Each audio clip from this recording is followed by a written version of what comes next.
All right, good afternoon, everyone. It's Sunday, April 19, 2026. You're watching Co-op for Two, broadcasting live from Champaign, Illinois, 1 p.m. Central Standard Time. You're joining me for letter 10 of a series called Letters from a Ghost Hunter by the Deadbolt Mystery Society. We've been playing this almost every week for the last 10 weeks. Let me check in with the chat, see how everyone is doing today. YouTube says there are 16 viewers with us today.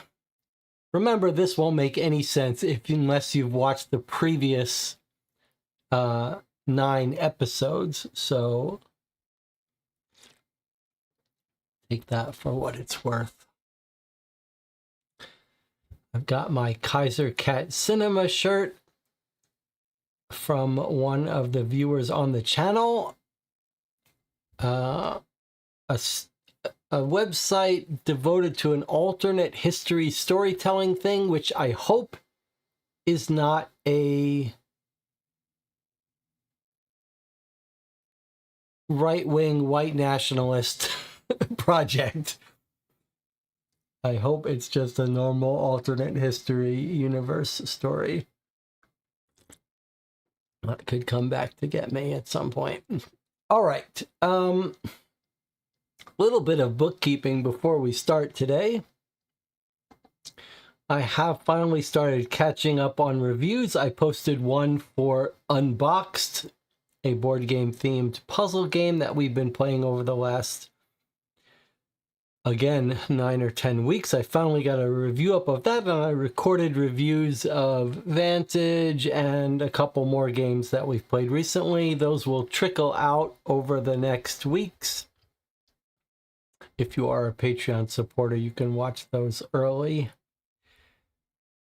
And then what I did was I finally bit the bullet this morning and scheduled. I don't know why I can't. I mean, I do know why. I do know why I can't schedule things further in advance, because the moment they get scheduled, I regret it. The moment they get scheduled, I start thinking, now I have to coordinate my time schedule, everything. So anyway, this morning when I woke up, I scheduled an episode of the Tabletop Mystery Game News series, and I scheduled it for 3 p.m. So 2 hours from now, we'll be back. I'll be back. One of us will be back. And we'll just go over some recent releases in the mystery game space. If you know of any that you want mentioned, you can join in the live stream and let me know live, or let me know ahead of time.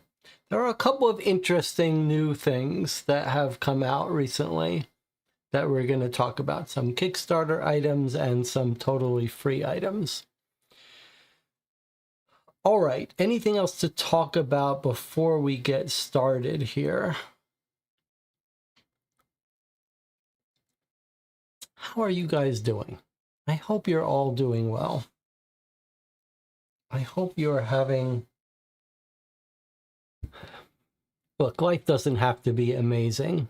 So I think maybe it's asking too much to have an amazing, wonderful, thrilling life. But I hope you are all surviving. And I hope you all have some project to motivate you, some creative project, even if it's just finding some book or game that is meaningful. All right. Letters from a Ghost Hunter. Our last letter, letter 9, do we need to refresh ourselves about what we discovered? I think letter 9 was pretty thin, but my memory is that the main... We had a couple big things that happened. First of all, we got the final piece of this puzzle-like thing, which was here. We finally got the 6th postcard here, which was this very spooky... The cat is meowing. That means she's got her little toy sitting outside the door. She knows how to open the door, but when she's got the toy in her mouth, she doesn't want to come in. She just wants someone to come out and see that she's got her toy. Anyway, we assembled this picture, which was this very creepy black spire castle. And on the back were some directions, some arrows which told us what directions to take on a floor map, which got us to a specific room, which was what we had to unlock. I just put this in here. And then the main little story advancement we had was about the stalker in the current time. So remember, we've got a missing daughter from years ago, a serial killer named TikTok who stopped killing people, who was the son of the CEO of this Black Spire Pharmaceuticals. And then the guy investigating the case for us has been stalked. Is being stalked in this abandoned sanatorium. And the guy we've hired has just discovered the place where the stalker is hiding in the sanatorium. And he discovered a passkey to a hotel. And when we finally convinced the hotel to tell us who it is, we were told that the person's name was Snyder Phillips. I believe that's right. I believe that's where we left off. So it was going under the code name of this March Hare, which I forget what the code name, Thackeray Earwicket. And then when we finally convinced the motel stalker to tell us who it is, he said Snyder Phillips, which is a totally new name to us.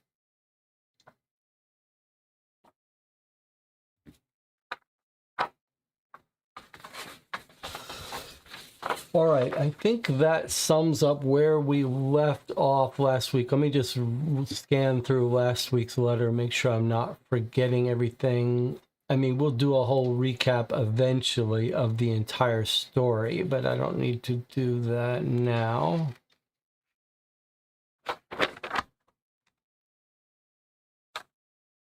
So this was our summary of today's thing. Okay, the Hideaway Motel, known to be a dump. That was the name of our stalker. Okay, so now we're going to open up today's letter, letter 10.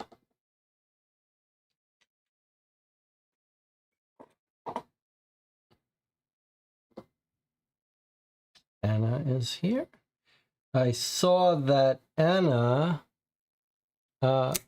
got the first review. Anna, did you see that someone reviewed your case on New York Noir? It's probably someone you know who play tested it, but New York Noir, the board game that I have been working on with lots of help, which you see behind me here, had some revamp to the website, and people can now leave reviews on cases they play, and the first review was just, the first rating was just left of Anna's case. Of actually a case of Anna's that I haven't played. All right, so what do we have? We have what look like 3D glasses, but I don't think they're 3D glasses. I think they're just red tinted glasses. We have a business card with a USB drive. So this is just meant to represent a USB drive. When we scan it, we'll be able to see the documents. And here we have, it looks like another staff member, Marcus Harlow. That's a new name to us.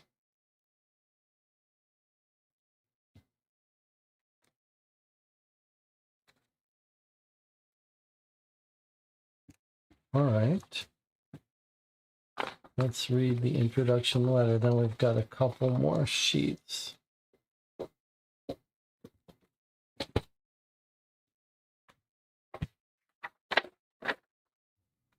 All right, here is our letter from Elijah today on week 10.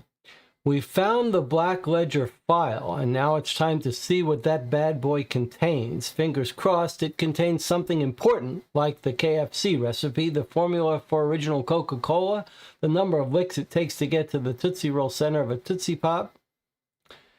IYK. I know you know.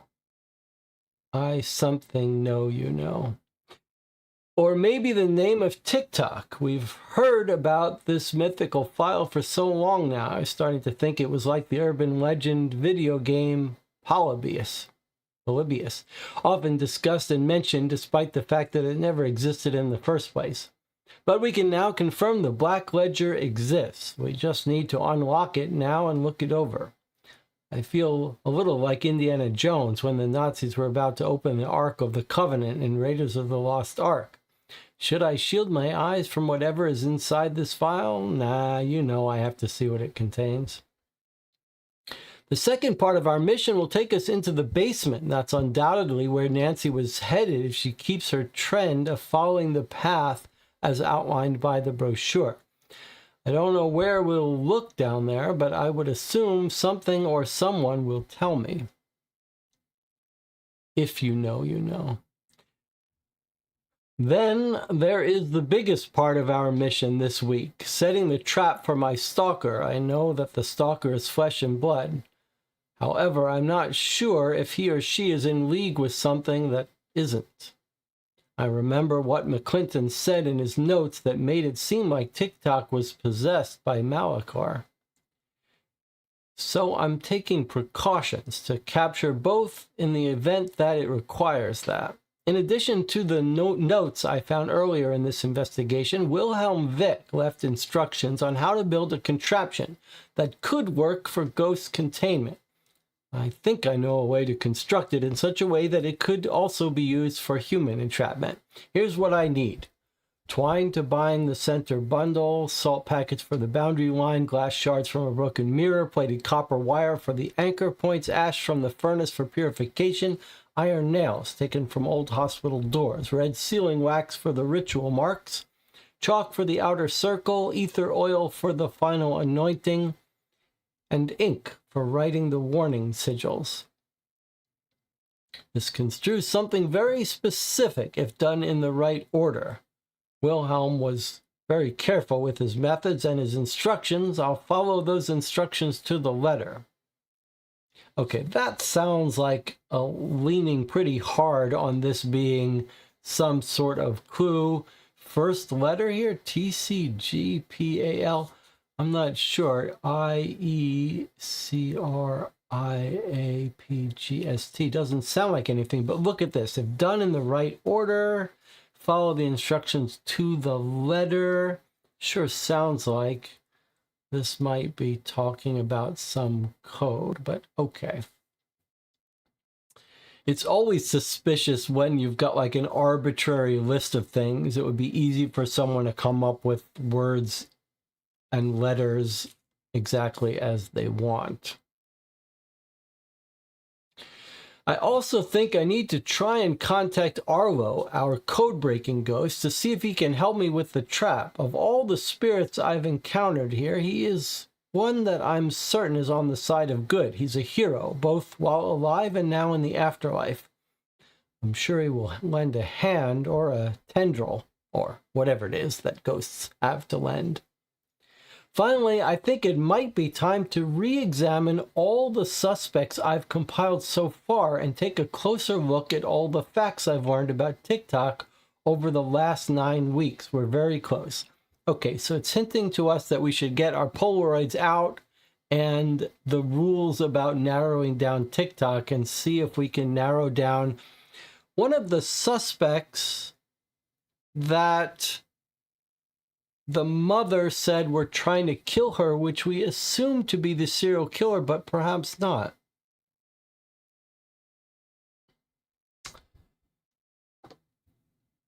Polybius is an urban legend about mysterious arcade video game. Children who played the arcade game were said to suffer from amnesia, seizures, night terrors, and hallucinations. Despite these adverse effects, the arcade cabinet was described as so addictive, players returned to Polybius repeatedly until they went insane, died, or vanished. Interesting.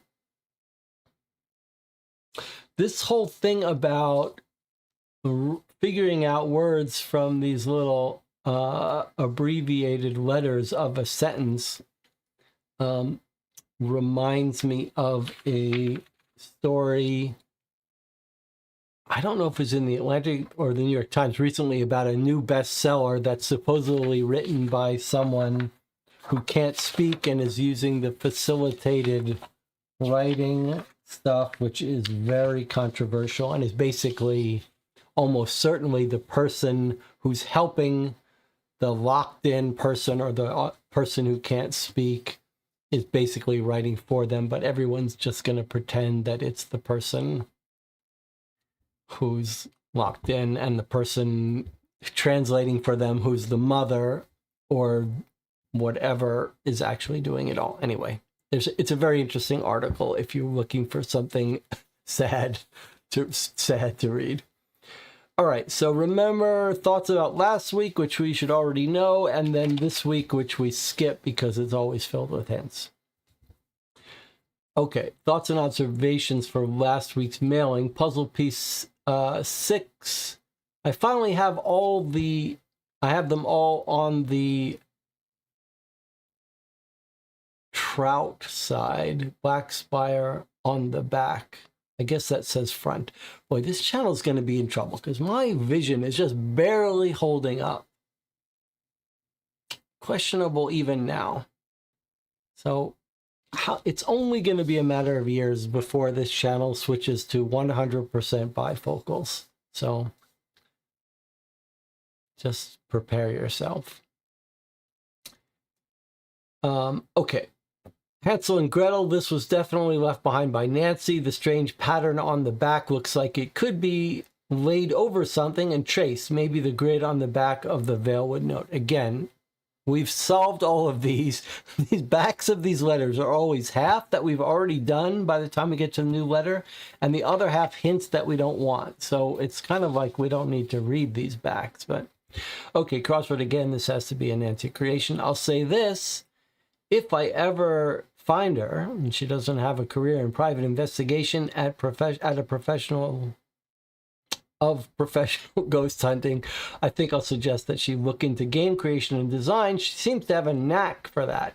A is obviously across, D is obviously down. Items found at the stalker's spot. I'm expecting to be attacked at any minute by this weirdo. My nerves are shot at this point. I keep expecting someone to jump me around every corner. With that said, it's obvious that he or she is a little unbalanced just by the image of the March hare they left behind. And these numbers? Maybe just a simple letter number cipher. The fact that the March hare from Alice's Adventures in Wonderland was obsessed with time and carried a pocket watch makes me wonder if he or she might be Tick-Tock coming back to clean up one more loose end. That's said very cavalierly. If this is Tick-Tock, the serial killer, our guy Elijah's in a lot of trouble. All right, let's look at our other items, then we'll decide where to start here.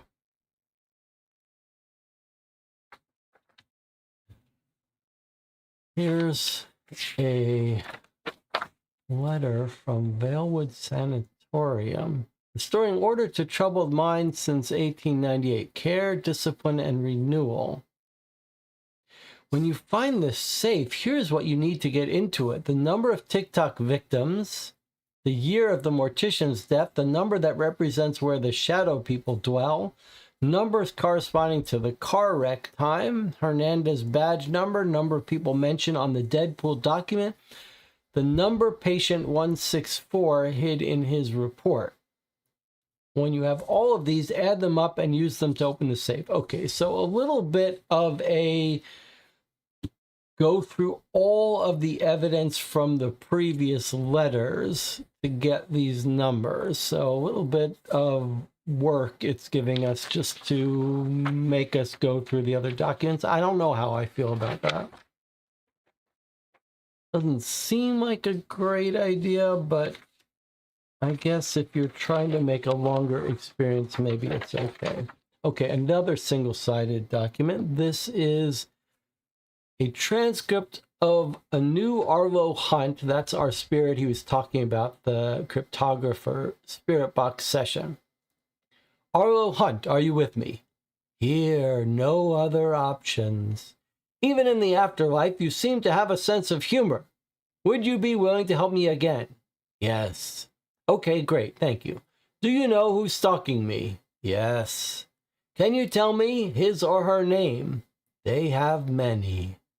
And what do you mean, sick? The stalker is sick? In a way. I don't understand. Valewood sickness. I don't know what that is. I'm going to try and lure the stalker into a trap. Bait. I need bait. That makes sense. Do you know what I should use to lure them? Yes, me. You would be willing to manifest? No choice. You're a lifesaver. Is there any place specific I should set up? Yes. Can you be more specific? Can't you just tell me? I did. After you do that, leave it to me. Can't you just tell me without a throwback to your code-breaking days in the army? No fun. Can you give me a hint at least? Key on wall. Wall? What wall? There are hundreds of walls in this place. Caesar key written above locker combination. I know exactly where to look. I thought so. You have to go back to the beginning to find it. Thank you, Arlo. Godspeed. Okay, so he's encrypted a message where we should set up in a Caesar cipher whose key is above the locker combination. So you can see they're bringing this case in for a landing, and that's requiring us to go back to all our previous letters. Let's build the trap. What should I build the trap close to? What do Wilhelm Wick's instructions create? Use the last word of each to form a single password. If you can figure this out, let me know. It would help me quite a bit. It will also put us that much closer to finding your daughter. So this seems to be just outright giving us a hint about this is this is Wilhelm Wick. Remember, that was the other paranormal investigator.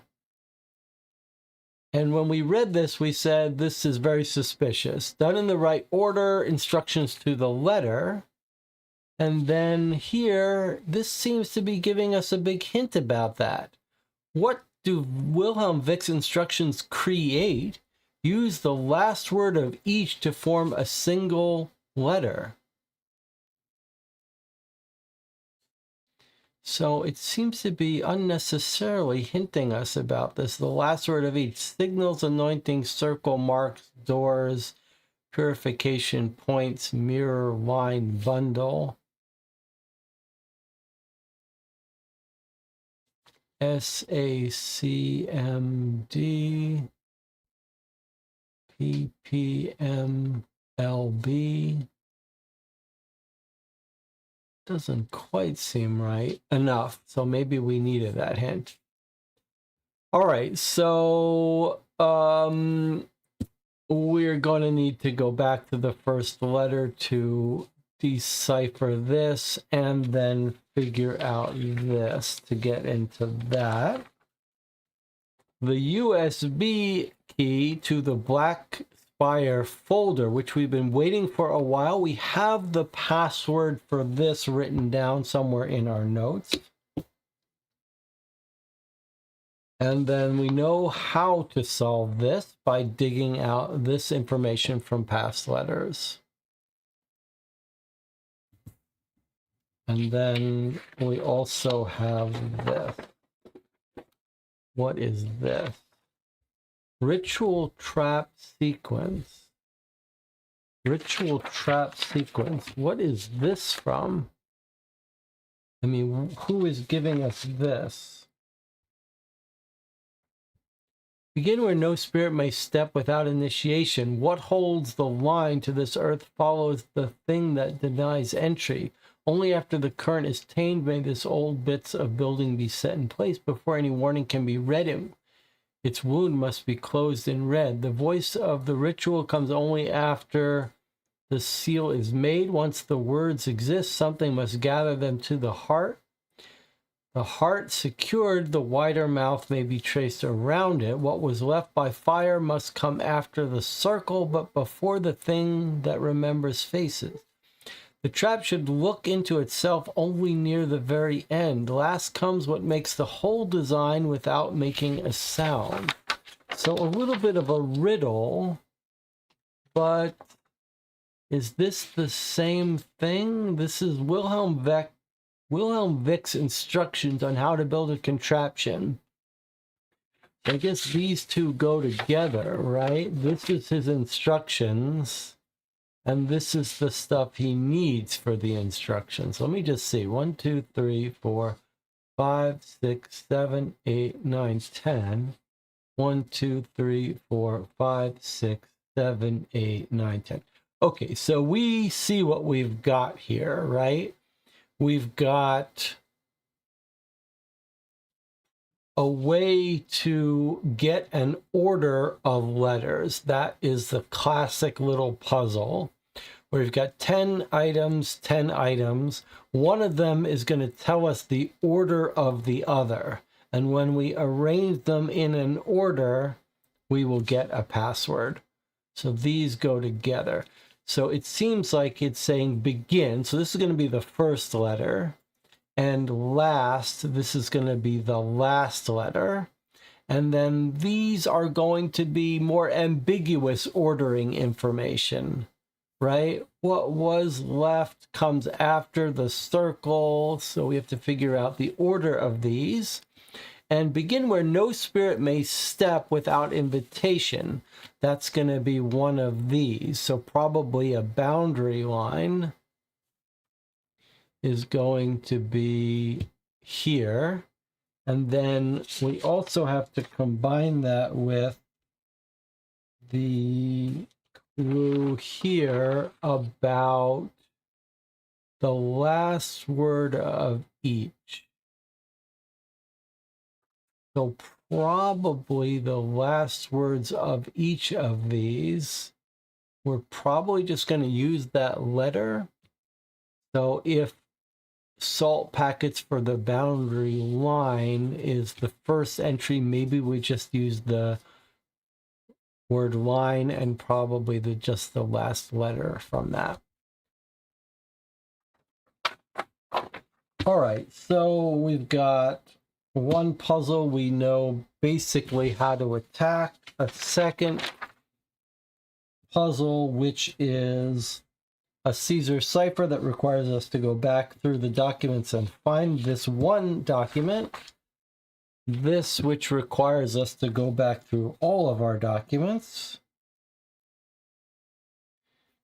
The Black Spire folder, which we should be able to open right now.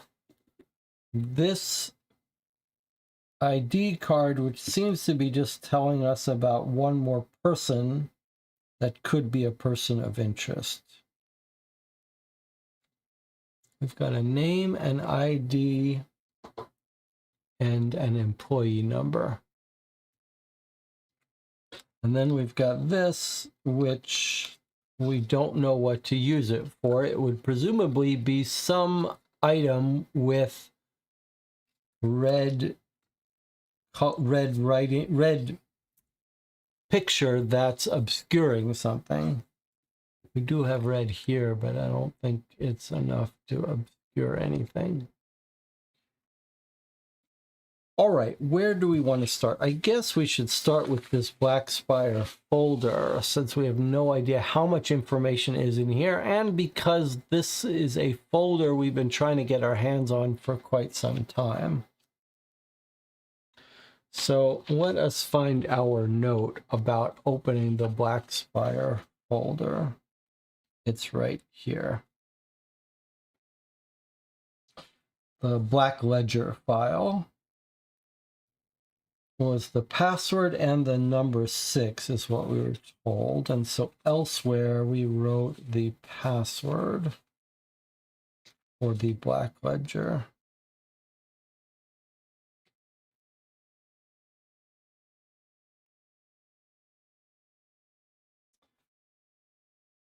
Does anyone remember the password that we wrote down?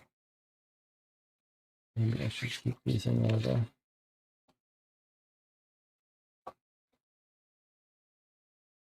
These are all our suspects.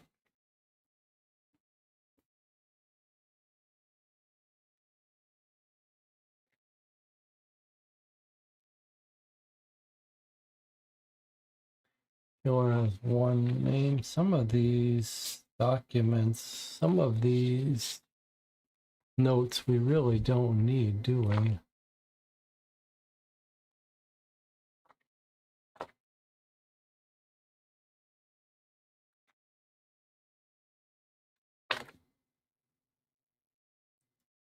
Okay. So the Black Ledger file password, this was our failed attempt, but we wrote it down on a document that is somewhere, but we don't have to find that because I remember what it was, how to get it from this. So we're told that the password is to get into Black Ledger, we need the password and the number 6. And the password was solving a grid with an interesting little thing, but basically what it spelled out was STRAT. It spelled out straitjacket, or like a license plate version of straitjacket. 1, 2, 8 letters. 1, 2, 3, 4, 5, 6, 7, 8. Okay, so this was the password. So password and number 6 should be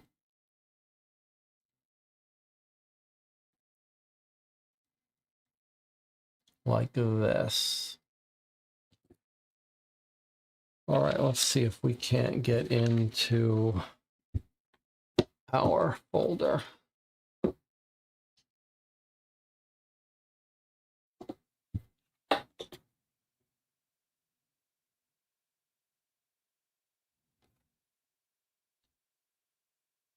All right, we think the password should be STRATJKT6. And lowercase should be fine. All right, that looks like it. Let us download a copy in our records and read. There are 4 files on the Black Ledger flash drive. 3 are documents that have been scanned in and digitized. The 3rd is a note from Nancy. This is pretty exciting. It reads, some people here know what's been going on and are trying to help. A few of them quickly realized that I was here to do more than just hunt ghosts. I was given access to patient 164, or Detective Greg Hernandez, as he was known outside of Vailwood. Carter Ennis got me in. Nurse Ennis made sure Hernandez didn't get his daily dose of Neuroquel, and Hernandez was lucid enough to tell me where to find these documents that he had hidden before being committed. He had hoped to use these discoveries as leverage before he was put in here. This is what he had been working on when the powers that be at Vailwood got to him first and had him institutionalized. I know for a fact that Peter Poe and Ennis, feeling remorse for some of the things they had turned a blind eye to, were trying to help Hernandez get out of this place. Only someone got to Hernandez first. The basement is where I'm headed now. I need a place to regroup and figure this all out. I can't find Richard, Sherry, or Kate. I know now that they were trying to help me, which scares me for them. Maybe they're okay. I pray they are. All right, so just to recap here, we know that her 3 friends, Richard, Sherry, or Kate, who she suspected, but now we know were just paid by the father to look after her. We know that they were good and they were killed by the serial killer, put inside a wall to die. Patient 164, we're reminded, is this guy, Greg Hernandez, who was undercover, but then got drugged up and silenced by this conspiracy. We're also told for the first time that 2 of our suspects seemed to be at least good people, having a little bit of regret for turning a blind eye to stuff. So Carter Ennis was one of them, and the other is Peter Poe. So I guess we're going to get out our Polaroids of them and put them in the column of people that we think are probably not bad. All right, so here we have a document that's clearly got some code stuff on top of it. What does it look like it's saying? There's an asterisk above the O, the E, and the N. And then it says B plus D, G plus H, C plus I, F plus L. All right, well, let's read the report. Police report by Detective Greg Hernandez. Problema numero uno. Sorry, I lapse into Spanish at times when I'm stressed. Here are the facts of the TikTok case as I have determined them. Morris Cook was the founder and CEO of Black Spire Pharmaceuticals until he was involved in a car wreck that caused him to slip into a coma. His business partner was none other than Jeremiah McClinton, owner of Vailwood Sanatorium. McClinton was an early investor in Black Spire and stood to gain millions if Neuroquel was proved to be effective in treating antipsychotic behavior. Morris Cook knew the drug wasn't effective and was prepared to shelve it. McClinton, however, was unwilling to throw millions of dollars away. I have uncovered evidence to suggest that not only was McClinton responsible for the car accident that nearly killed Cook, but I have also found evidence that he was falsifying the records on the Neuroquel trials in order to leapfrog the testing processes and rush the drug to market. In my opinion, I don't think McClinton thought Cook was going to survive the car wreck. That wasn't McClinton's plan anyway. He wanted Cook dead. That would have simplified things greatly. All right, so maybe Morris Cook and his son, which we think is TikTok, weren't the bad guys? Cook held the majority share of Black Spire, and had the power to sway any vote concerning the direction of the company. The only thing that could change that is if he was incapacitated or deemed unfit to serve as CEO. Slipping into a coma definitely made him unfit to serve.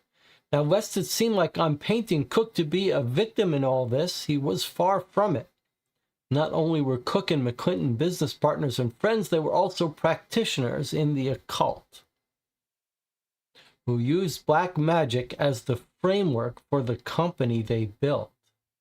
Before I go any further, I'm not saying that I believe any of what I'm about to say, but it doesn't matter if I believe it. Plenty of companies brand themselves as Christian companies. Black Spire is sort of the same thing, except they were playing for the opposite side. It only matters that Cook and McClinton believed it. All right, I want to make a note here that we've got a code key of sorts at the top of this document so we don't forget it.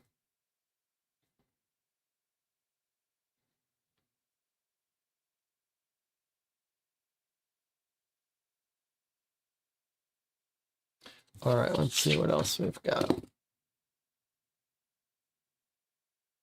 So we've got another key. ETN OEN. Okay, so different asterisks, different plus and minus. Black Spire was founded on the idea that a place of elevated ideals ruled by a presence known as Malachor could be reached through the spilling of blood and ritual magic. What better place than a sanatorium to give you access to those sorts of people who are on the brink of death or whose death wouldn't be questioned too heavily? Cook and McClinton believed that this Malachor could bring them success if they honored him and presented with offerings. If you ask me, both of them need to be patients in Valewood. It's all crazy. The mortician Angus Cartwright was also part of the group and able to cover up just about anything. So McClinton could experiment on patients with Neuroquel, and those that died as a result could be offered to Malachor and then cremated by Cartwright before anyone could examine their bodies. It was a perfect way to bury the evidence. The real question at this point is, who is TikTok and why is he or she committing these murders? Well, based on what I've learned, TikTok is serving as Jeremiah McClinton and Black Spire's attack dog. Certain people in Valewood have discovered that Neuroquel is ineffective and are trying to expose the highly illegal human trials that are being conducted at the sanatorium. TikTok is murdering those who know the truth and attempting to erase all traces of what is known about McClinton's efforts. With that said, I'm absolutely certain that McClinton isn't murdering anyone himself. But I know how he is convincing TikTok to kill. TikTok and Morris Cook have a connection of some sort. This is weird because I believe it's talking about things as if we don't know them, but I believe the game has told us the answers to this. We believe that TikTok is the son of Morris Cook. So this says, oh, I guess this guy might not know everything. So just because this is not our current guy writing to us. This is the detective who got killed. So, okay, at this point, he doesn't know the relationship. We know that he's the son. TikTok and Morris Cook have a connection of some sort. I have it on good authority from an anonymous source within the sanatorium that Jeremiah McClinton is keeping Morris Cook alive as leverage. So as long as TikTok murders whoever McClinton names as a threat, Cook will continue to be kept alive under the premise he could potentially stage a full recovery, helped along by Neuroquel. Of course, I know that to be folly based on the fact that Neuroquel is a faulty drug, but it's clear that TikTok doesn't know that and is willing to murder as an act of desperation to keep Morris Cook alive. The murders also are definitely related to Morris Cook in another way. The car accident that sent him into a coma occurred at 3:17, and every one of TikTok's victims was killed at 3:17. That isn't a coincidence. That's part of his MO. Okay, so this is more like what I had hoped for in terms of storytelling mechanic. Like, now we are getting a nice thematic recap of the story. This is what you want, not the blog stuff from last time. This is our nice little summary of the stuff that we have learned over the course of several months. Next page, we've got more code. Here's our last page here. I have a theory about all of this, and I'm going to only put it here. My plan is to hide this and use it as leverage in the event that someone decides to come after me. Too late. I'm obviously dealing with people who are tremendously resourceful, dangerous, well-funded, and connected. I think TikTok is either a patient here at Vailwood or has been a patient at some point. But I think the name he or she was treated under isn't their real name. McClinton needed someone he knew he could manipulate. Someone close to Morris Cook. Keeping Morris Cook alive as leverage was part of that. Morris Cook wasn't married, but I have been able to determine that he had 2 grown children. Jenny Cook Harper, who strangely enough previously worked for Blackspire and now works as the activities director for Vailwood, and Zachary Myers, an illegitimate son whose mother was paid to keep quiet. My anonymous source is trying to help me determine who this person might be, and they are going to leave the information behind the old filing cabinets down in the basement, behind the redacted, determined from letter math. I'm also leaving a very specific number for Nancy that she will need later. And then it says F plus J, B plus C, A plus Q.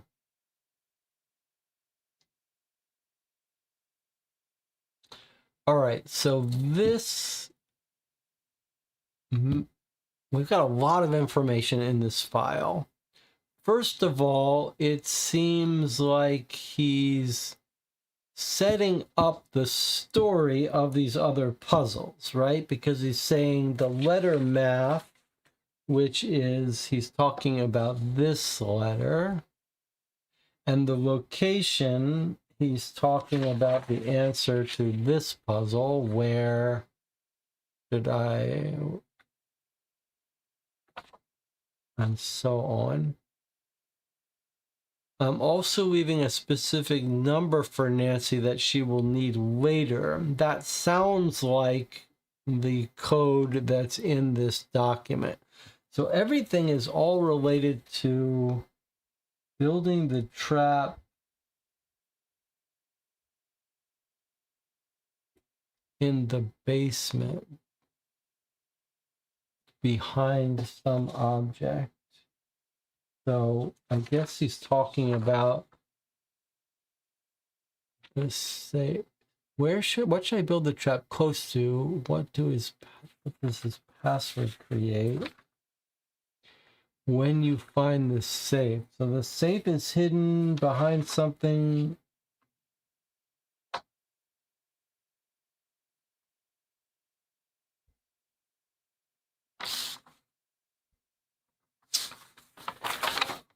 All right, so we have, by the way, I have said that I have scheduled a tabletop mystery game news for 3 p.m. But it may be that this session goes on longer than that. So if so, that's fine. We'll just do the tabletop news an hour after we finish here. So we don't have to feel rushed. I'll just push that back. All right, but before we go and start solving these, this is an interesting new story development. We thought that Morris Cook had a son who's TikTok.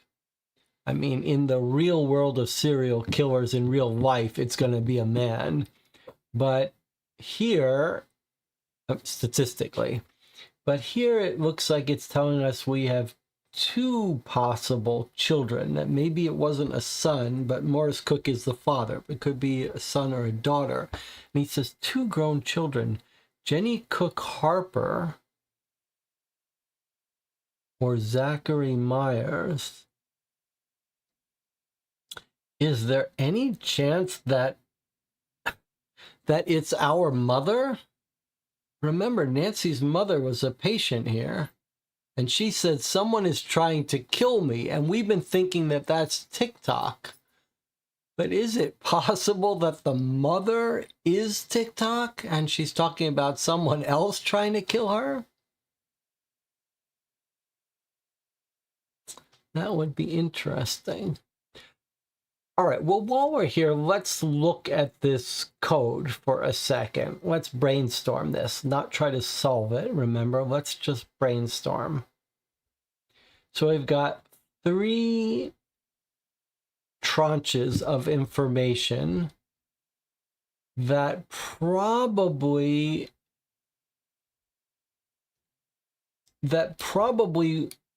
have only one purpose, which is to calculate this last 3-digit code. This is probably going to be like the safe combination. So if I had to guess, I would guess that the final solution of this code is going to be 3 numbers. The number you get when you add F and J, the number you get when you add B and C, and the number you get when you add A and Q. So we're going to need a number, a digit, a number associated with each letter. Now, if we look at these 3 pages, you can see that we've got little pairs, B plus D, G plus H, F plus L, C plus I, and then the asterisks. So we've got 4 pairs and 3 asterisks. That's a little tricky. Okay, let's take a look at these letters, though. O-E-N, that could spell one. Scrambled, O-N-E. What about this one? E-T-N. That sounds like it's spelling the number 10. Scrambled. What about this one? C-O-I-C-N. C-O-I-C-N. What is that scrambling?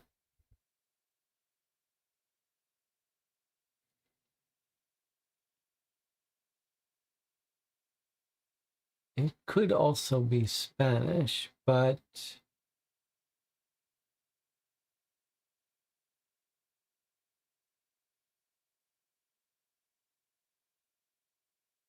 I wouldn't be surprised if it was a higher number.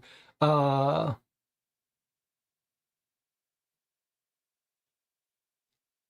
one is not jumping out at me. C-O-I-C-E-N.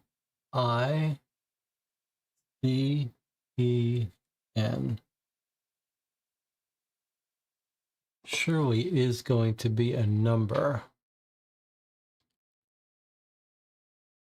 I wonder if it's going to be Spanish, though.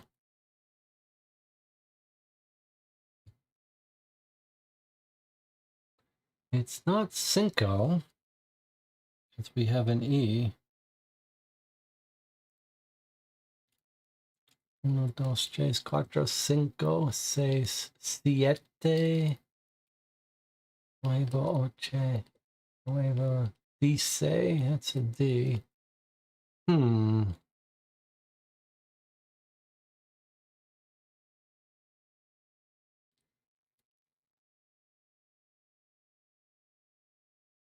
Well, 10 is not a single digit. It wouldn't be surprising if it was not from 1 to 10.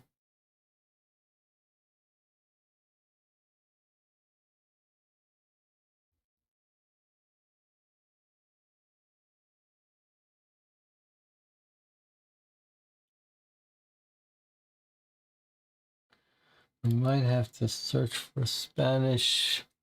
I could probably count up to 20.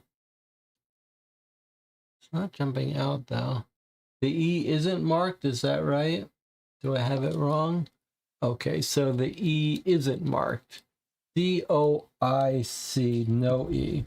Okay, well, if there's no E, then we do have cinco, so our theory about him slipping into Spanish was right. Cinco is 5. Okay, so what have we got then? We've got 3 tranches of pairs, and each one we've got a number.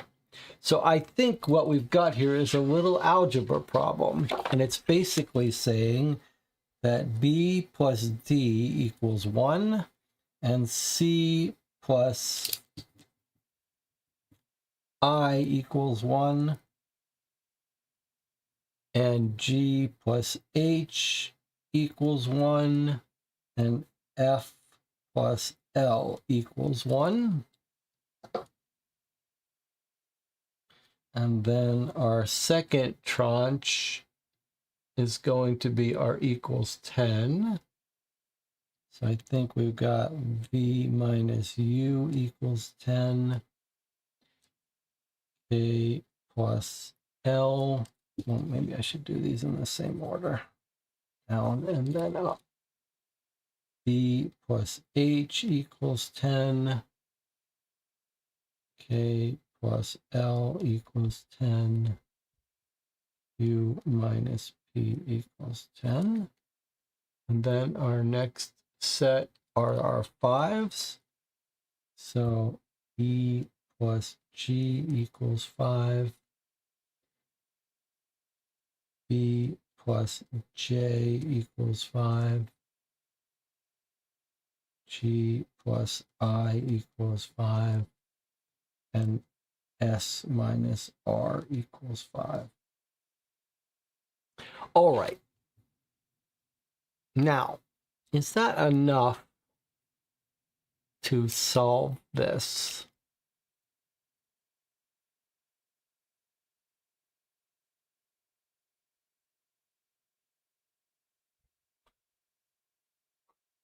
Without any extra constraints. They're all positive numbers, but you can see either we've got negatives or we've got a whole bunch of zeros. If we assume we have no negatives, then we know like B is a 0 and D is a 1, or D is a 0 and B is a 1, and so on. Again, assuming all integers. Now, we don't need to solve all of them, though, right? We're just looking for what I believe is going to be 3 numbers, which is F plus J, B plus C, A plus Q. So let's just look at what we've got here. Here's our, we only have one Q. Q minus P is 10. Or maybe we'll start, let's start with the first one, F plus J. Okay, so where do we know F plus J? F plus L is 1. K plus L is 10.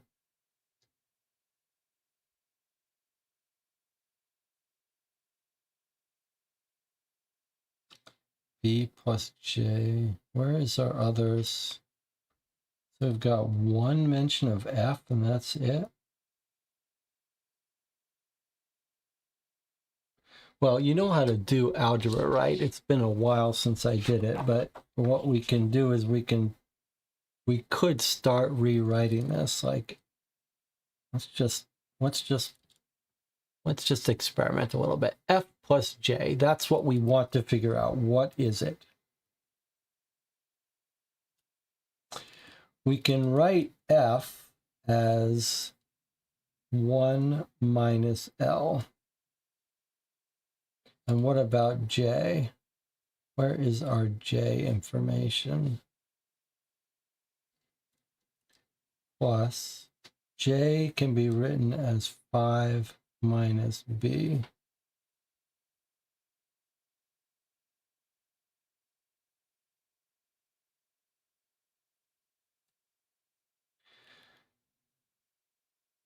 L can be written as a factor of K.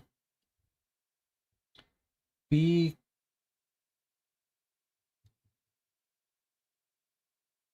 could be written as a factor of D. But how are we eventually going to get to anything here? We keep writing these in terms of one of each other.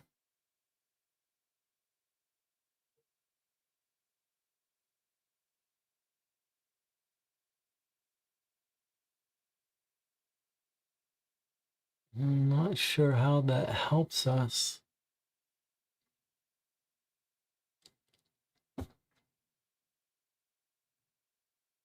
Well, we've been playing for an hour. Let's take a little break. It's clear this is going to be a long session today.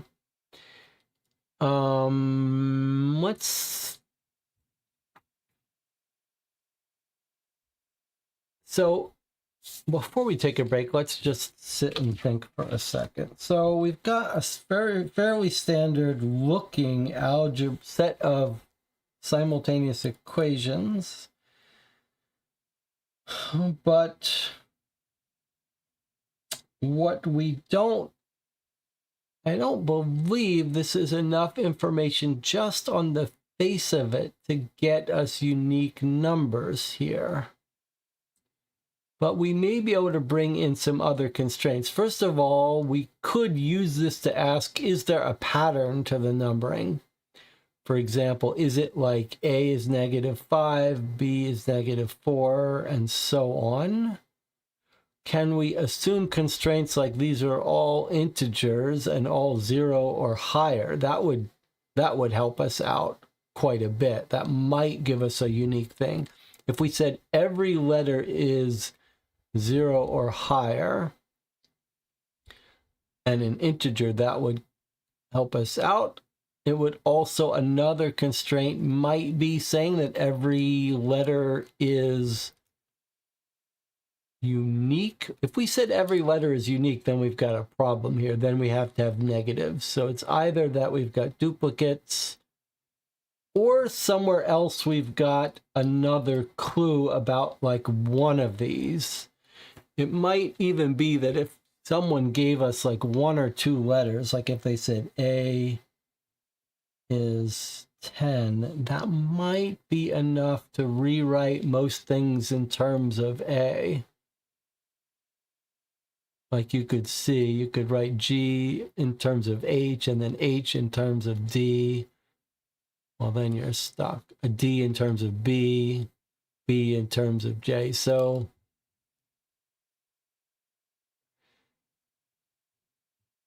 okay, interesting. Let's take a break. We'll come back in 8 minutes and we'll get back to work.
All right, we're back. We don't that often get interesting little math puzzles. And I think this one is worth spending a little bit of time on. But before I start doing a little more experimenting with this, let's just remind ourselves that we're making some assumptions here that could be wrong. I'm assuming that these top letters, clearly the asterisk, clearly spell out 1, 10, and 5. So these pairs, B plus D is associated with 1, C plus I is associated with 1, G plus H is 1, F plus L is 1. But there's lots of ways that that could go wrong. First of all, notice he says problem numero uno on the page with 1 and then the hint about Spanish. So clearly that's right.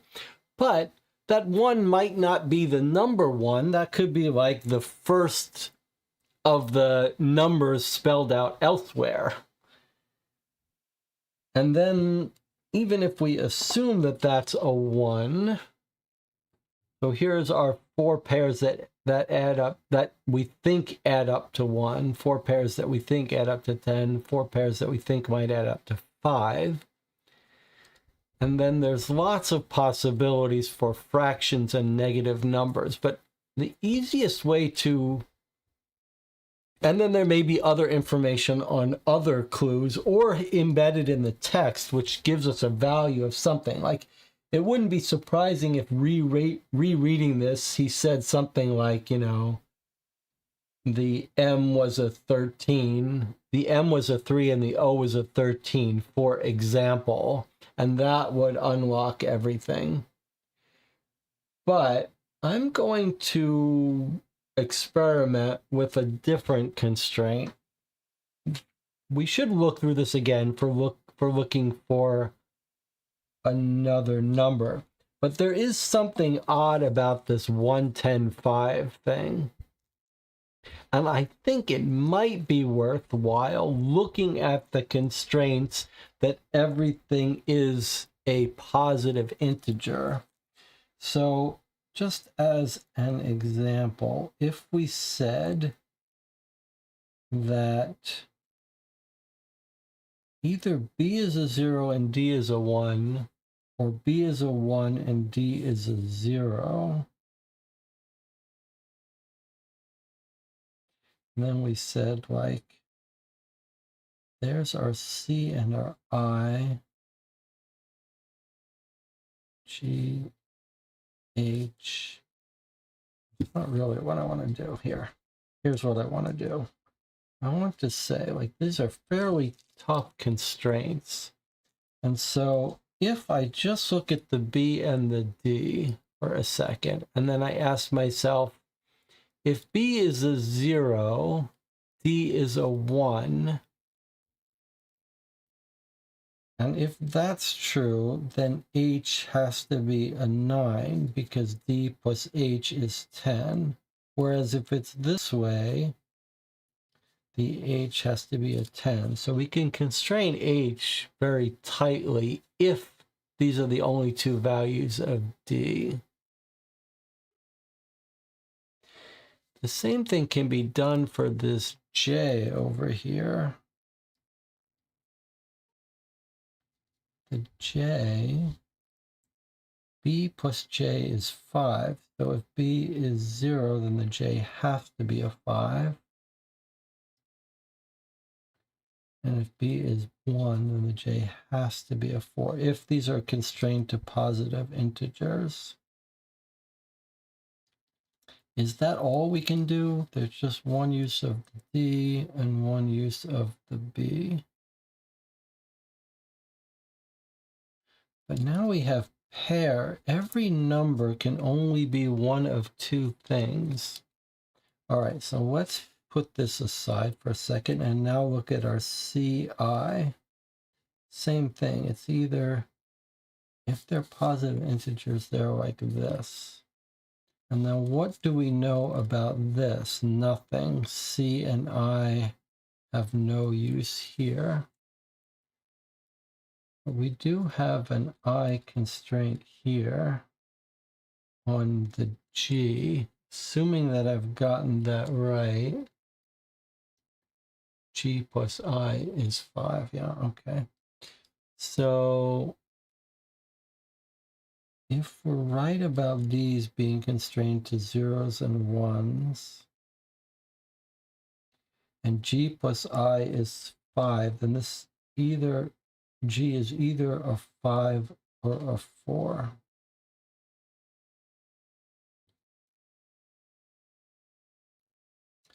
C plus I, and that's the only place for that. All right, now let me look at the G and the H. Again, if it's 0, 1, 1, 0, we come over here. We can say something about the D. Maybe this is going to prove this is impossible now.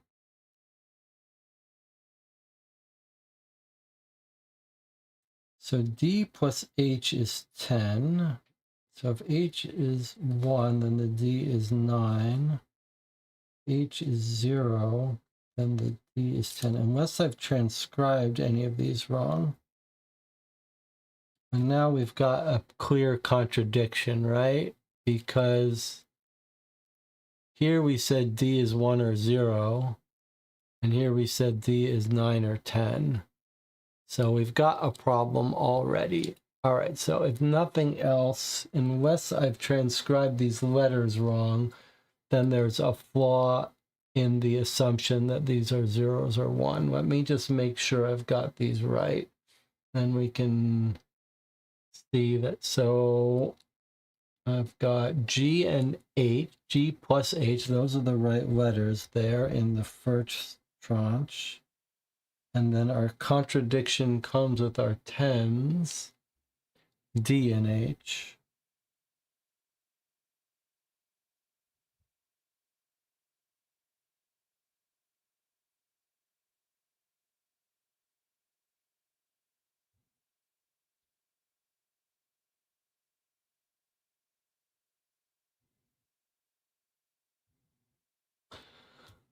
All right, so it can't be as simple as we're thinking.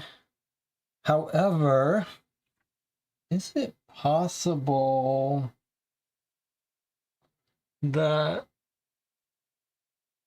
No, it can't be just combining digit. It can't be concatenation because we have the minuses. G and H is 1, D and H is 10. I just want to make sure I'm not making, I want to make sure this really is a contradiction. So D is a 0 and a 1, and H is a 0 and a 1. Okay, so can't be. It can't be that these are all positive integers.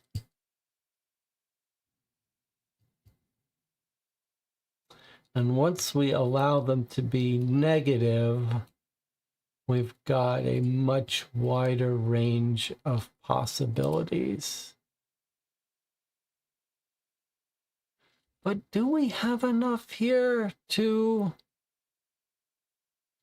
B as D, D as H, H as G, G as I as C?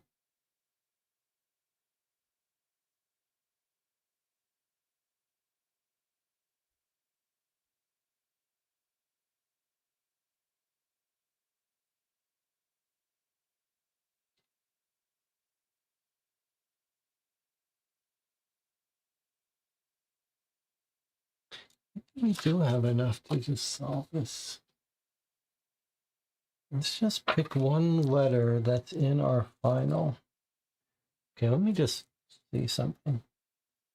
B plus D equals 1.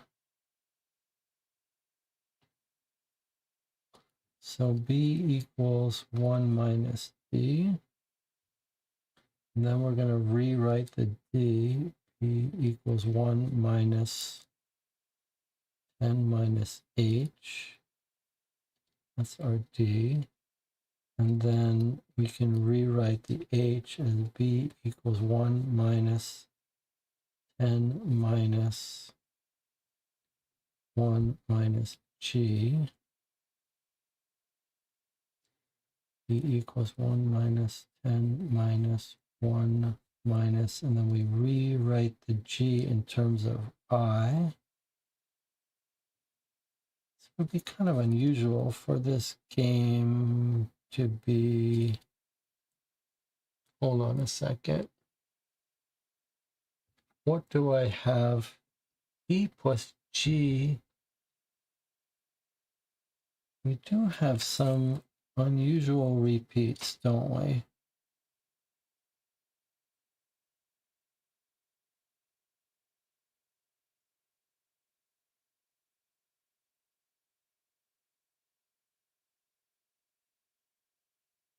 Hold on a second. Let's be a little bit smarter here again for a second. Look at all the G's we have. G plus H equals 1.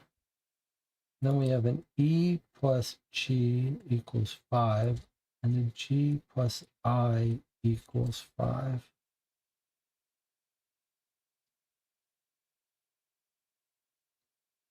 We add them all up, we get 3G plus H plus E plus I equals 11.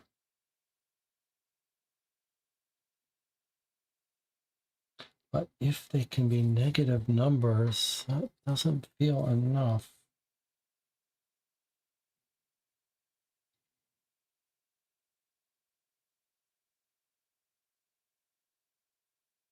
It also feels a little bit involved for this game.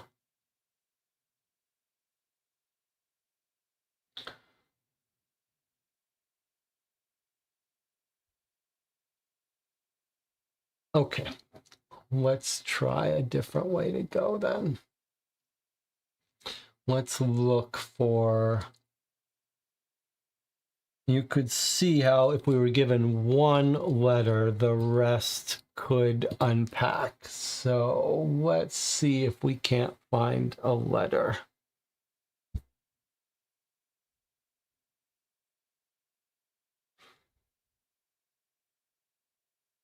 Could the M and O be 3 and 17?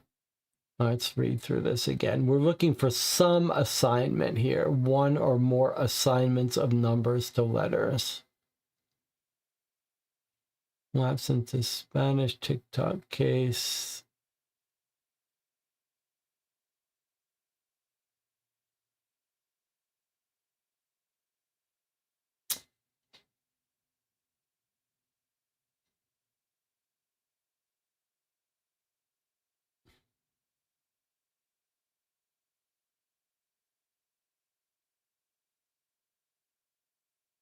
And I suppose we could do our normal looking for... Would it be significant that the O-N-E was backwards and forwards? Probably not.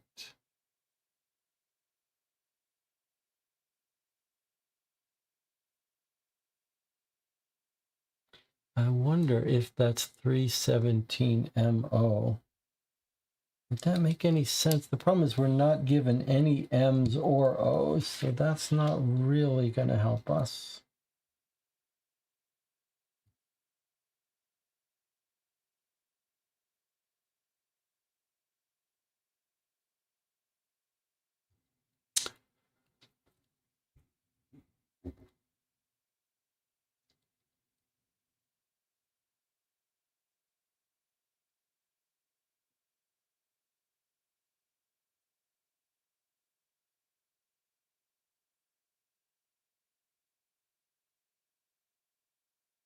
I'm going to put it here. My plan is to hide this. 2 grown children, Jeremy Cook Harper, Jenny Cook Harper.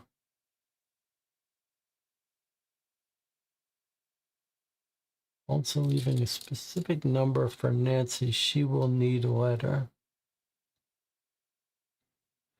So another possibility for us is that we don't have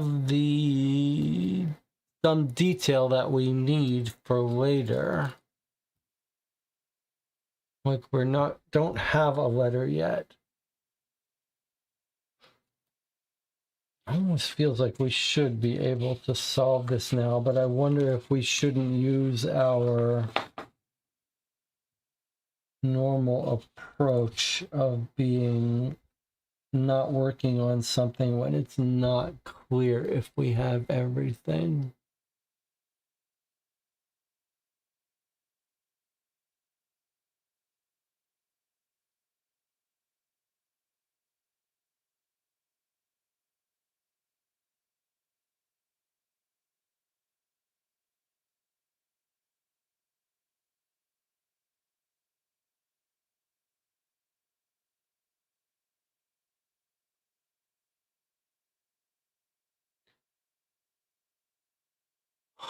Probably we do have enough to solve this if we just assume these are integers, including negatives. But maybe let's not bang our heads against this. It doesn't jump out as being easy at this point, and we might get additional clues.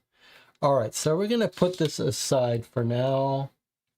I don't see a single letter assignment anywhere, except for the M and the O.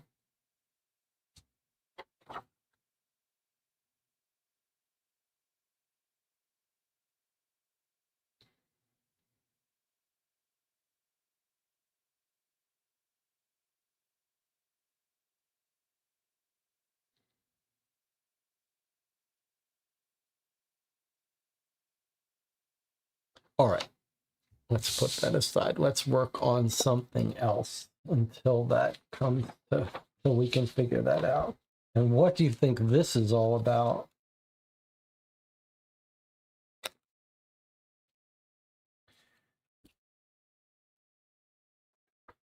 All right, let's do this one first then.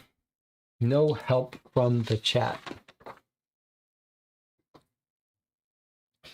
All right, so for this one, we've got a Caesar cipher, and it's just this sentence here. And if you can figure this out, let me know. Let's build the trap. What should I build the trap close to? What do his instructions create? Okay, so this is just going to give us part of that answer, and we're being told here locker combinations. We're also seem to be told that maybe it's the first letter. I'm trying to remember if we took out, I seem to remember a photograph of locker. The only question is how many of these old letters are we going to have to go back through to find it? This could get very messy, depending on how well we've kept everything organized.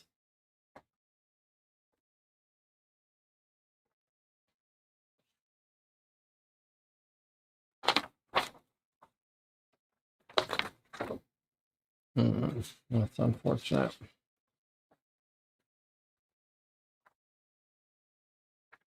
All right, so what are we going to do here to avoid getting frustrated? How are we going to do this? How are we going to avoid a mess making us frustrated?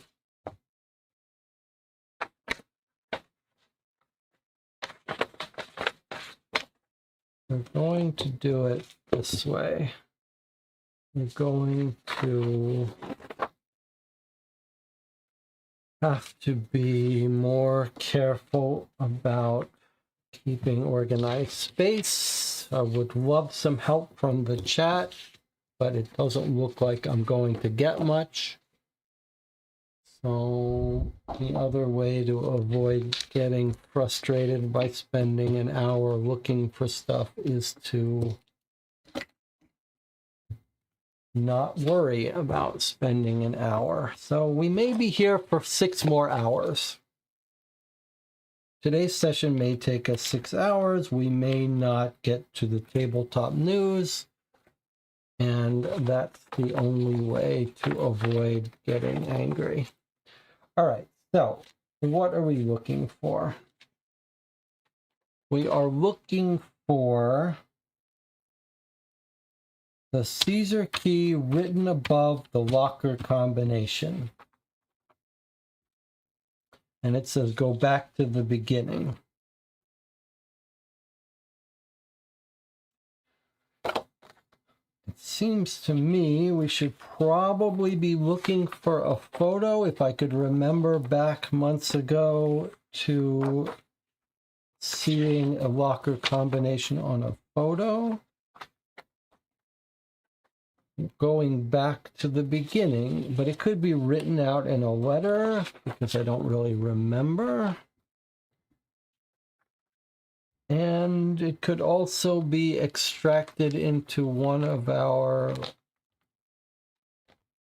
things that we put in our binder, but let's assume not. Let's go with our memory that we saw it in a photo and that photo is not in our binder. So we will just go through every letter piece by piece.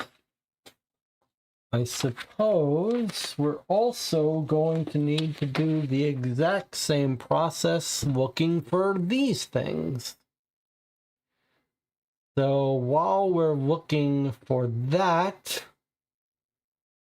we're going to have to go through all of our documents to get this information. Oh, hey, look, here's the number he hid in his report. So now we know what we're using that for. All right. This is drawn inside, found under the morgue table, drawn inside the morgue locker. Now, did we...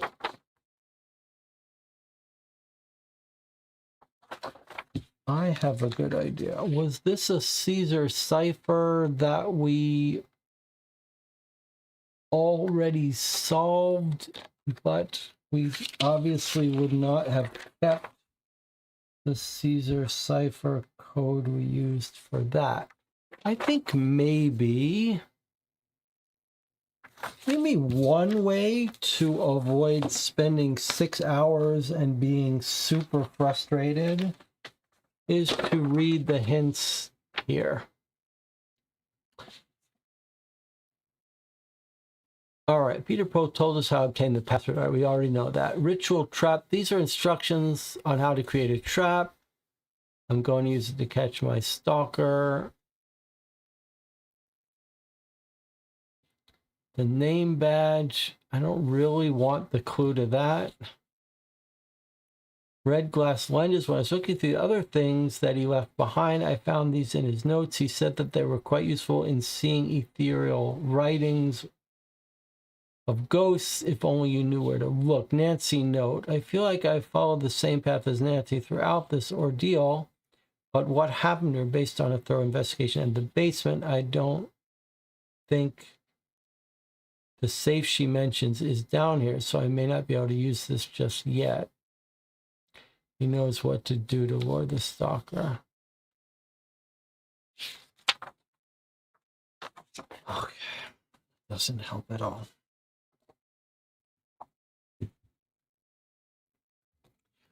One of the things that we're doing playing this is to try to come up with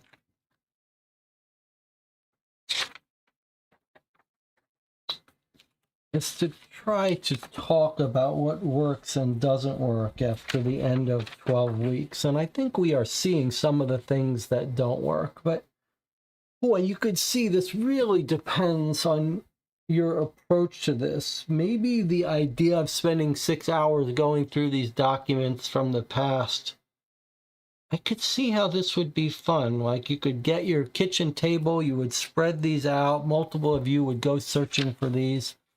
There's something very different about being in front of a camera, trying to get done in a 1-hour session this sort of brute force work. And I can't say I'm finding it pleasing.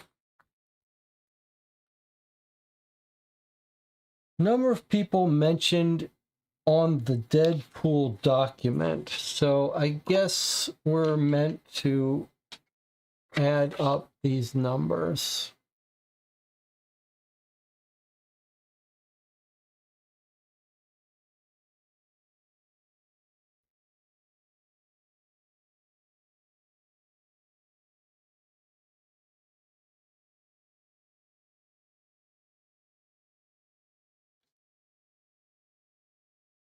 Looks to me like 39 times 3. Now let me take a moment to talk about why this is such a terrible idea. What is the name for a puzzle? What is the adjective I use to describe a puzzle like this? I mean, there's lots of adjectives I could use, but there's one I have in mind.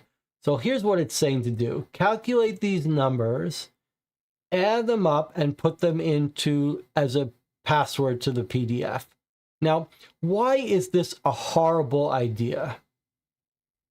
If you were designing a puzzle, if I was designing this puzzle and I came to you and I said, here's what I've come up with as a puzzle. They're going to search through all their documents. They're going to come up with these numbers. And one example is this number of people mentioned in the Deadpool document, which I'm counting here, which is going to be a number like what? 117. Now, so let's say that's 117. Hopefully I've counted that right. So I'm going to have to count it again. 1, 2, 3, 4, 5, 6, 7, 8, 9, 10, 11, 12, 13, 14, 15, 16, 17, 18, 19, 20, 21, 22, 23, 24, 25, 26, 27, 28, 29, 30, 31, 32, 33, 34, 35, 36, 37, 38, 39. 39 times 3, oops, I missed one. And there's what, it's not 39 times 3, it's 39 plus 39 plus 38, assuming there's no weird spacing here.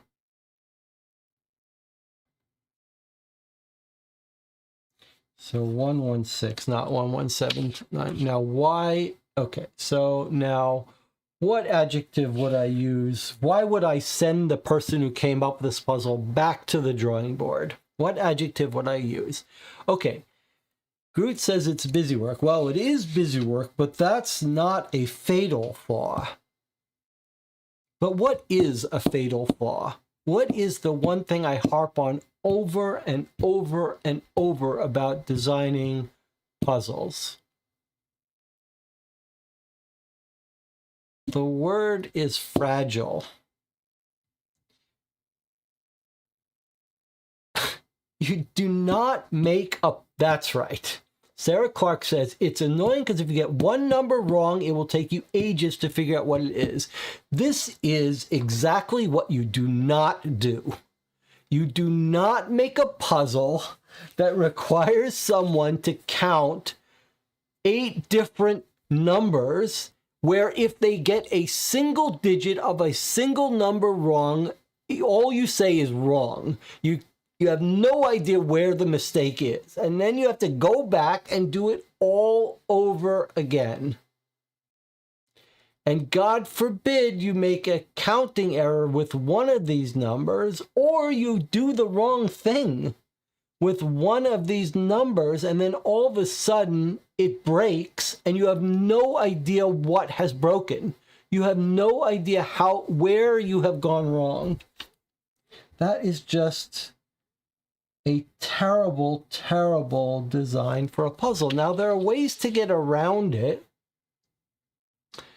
and it might look fragile and it's not. For example, if these were all like orders of magnitude in a sequence, then maybe you could look at it and see what was wrong. If it was like, this was 2 and this was 4, 8, 16, 32, 64, 128. If there was a pattern, then you'd be able to see what's wrong. But it doesn't look like there's a pattern. So just really, we are really seeing some poor design here in some of these puzzles. I'm just trying to not focus on the frustration that I might feel when other people might not.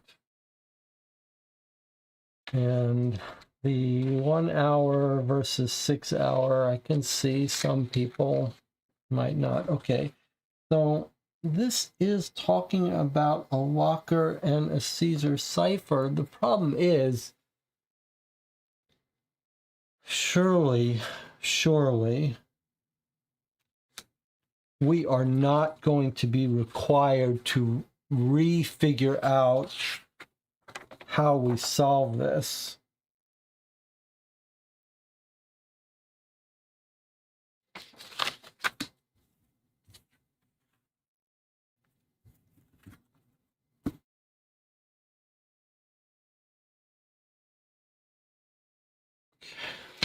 Why, we're going to have to try to keep track of everything here on this table.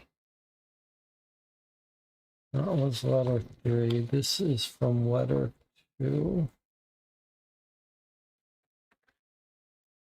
Everything has to go back in an envelope so that it doesn't get mixed up. Well, it's sort of important to see some of the pain so that the designers can look at this and say, wow, I didn't realize. All right, let's not get carried away. Let's try to calm down a little bit.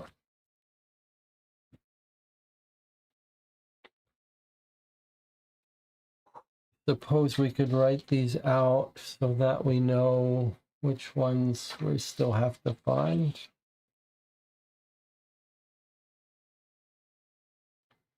Number of victims was 7 or 9. There's one document we know where to find that. Mortician death year. I guess we're going to see that. Shadow people. This was the 4. That's going to be on a document. The car wreck time we know is 3/17.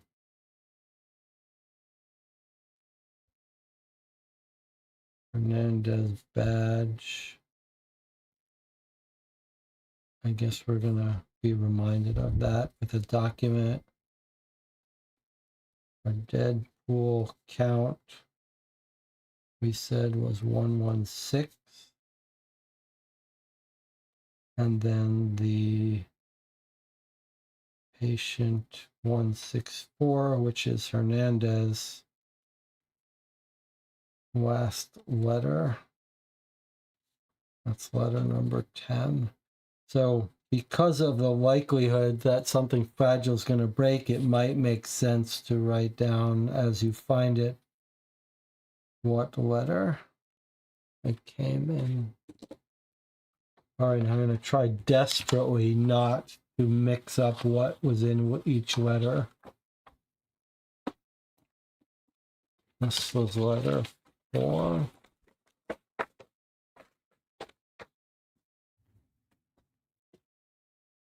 Letter 5. There was our straitjacket.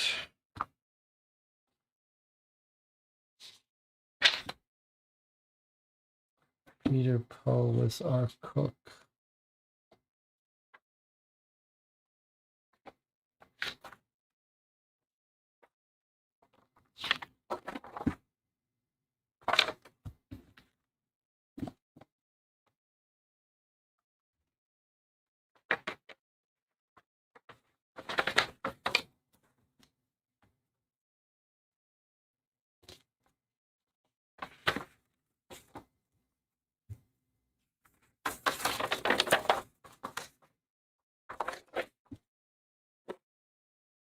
Here's Jenny Harper. So we didn't put her photo. We just heard mention of her, right? She was one of the daughters who was also a patient, the daughter of Morris Cook.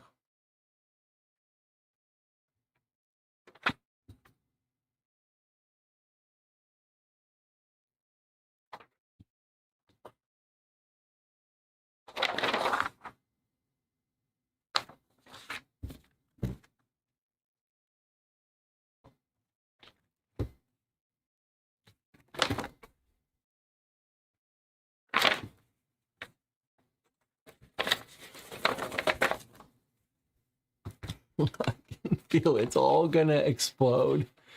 It's all going to go horribly wrong eventually. I really hope I can avoid. But I have to really work hard and tell myself I am not going to get angry at this.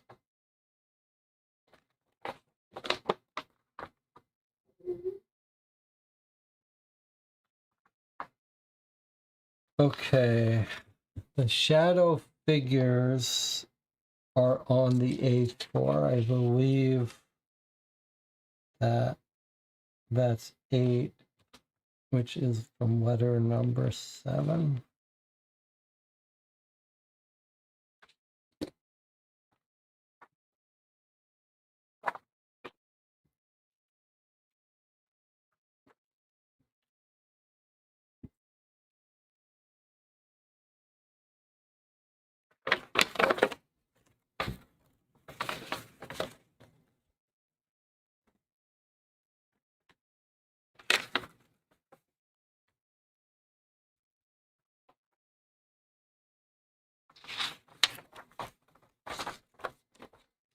What are we still looking for?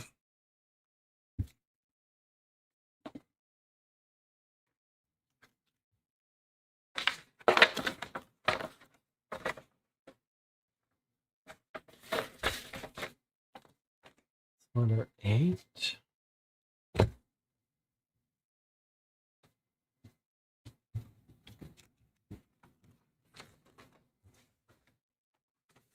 Here was our letter 9. Here's the fact. Everything has to be folded up and put away in its envelope and then unfolded and removed from its envelope to look at. Okay. All right. It's okay. It's okay. It's all right. There's our envelope 9.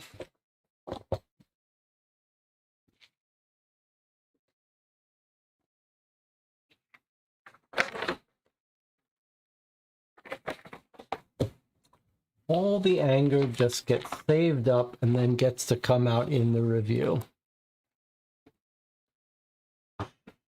Okay.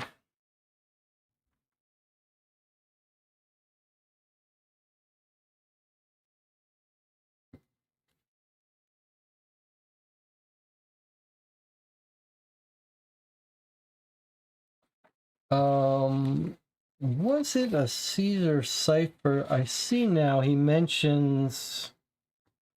Okay, so Arlo's message was a Caesar cipher shift of -3.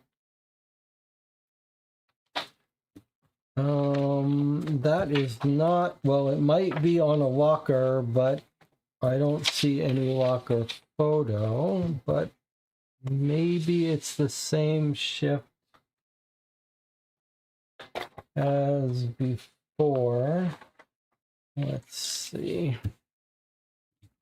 Is it a Caesar cipher shift? I may not be talking to the channel anymore for a while. If so, I apologize. It's just, that's a good way for me to get frustrated, so I may just... Is it the same Caesar cipher shift as before? SATO would be PX.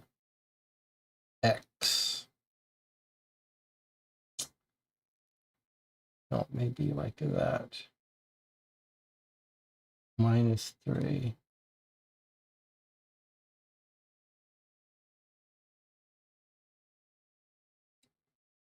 One, two, three. No.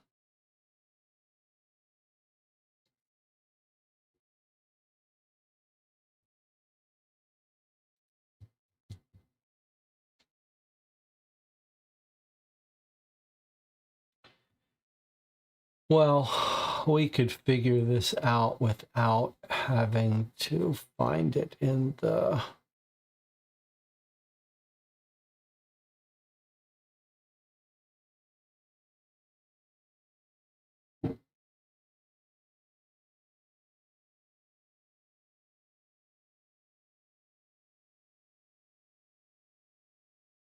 All right, it's not a Caesar shift of -3.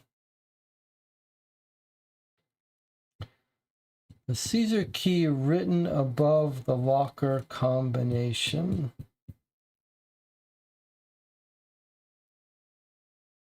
You have to go back to the beginning to find it.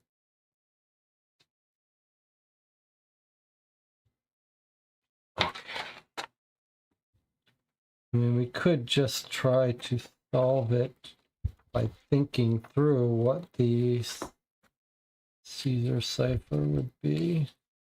Go back to the beginning.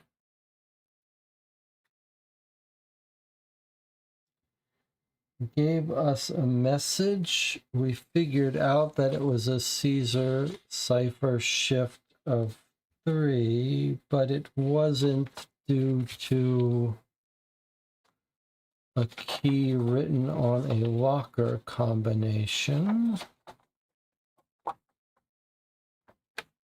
Because we got it from a different way.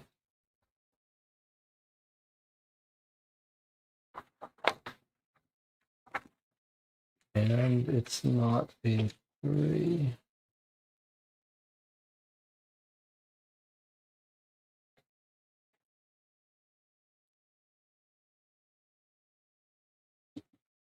So maybe when it says go back to the beginning, it doesn't mean really the beginning.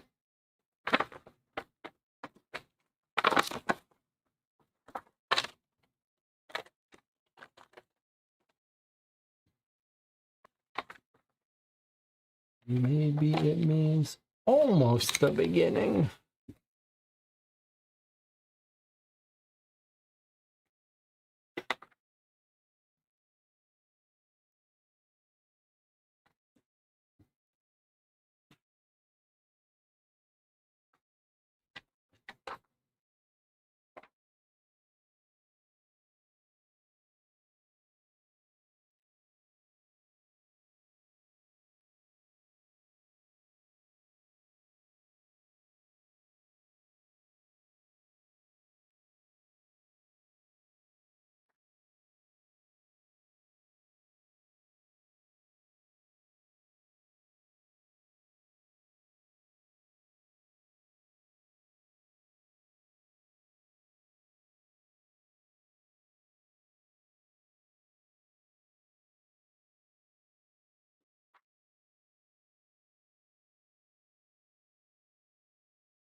Okay, we have 7 victims plus 1, which is the newspaper thing. I believe our total victims are 8. And do other stuff for a while.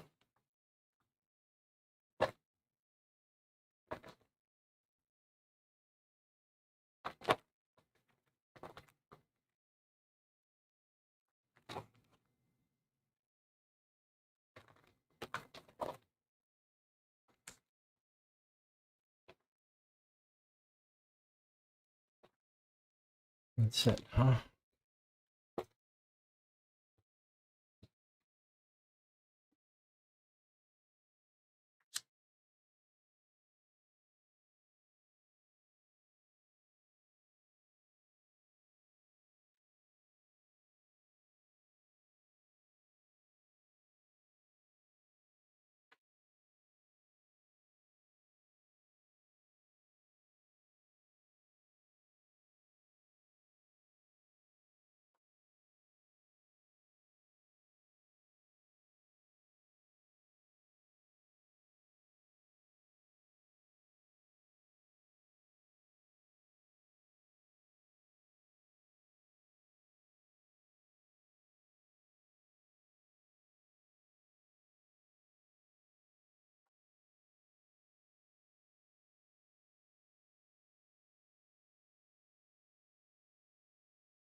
Okay, from our notes, the mortician died in 2019. So we just need more Hernandez's badge number and the number in the code.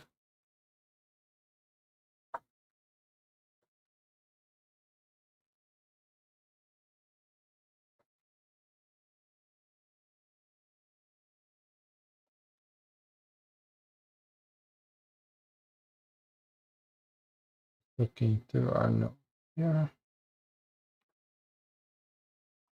We're going to take this as a real opportunity to work on frustration. That's what we're going to do. We're going to take this session as a real opportunity to work on our frustration levels. Think of this as a wonderful chance. So I scheduled a session after this. That was stupid. I shouldn't have done that.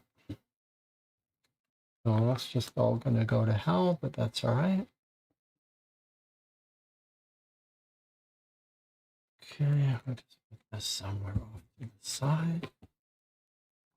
All right, so we're still looking for Hernandez's badge number. Patient 164, that's just the code we're going to solve. So where did we put his badge number?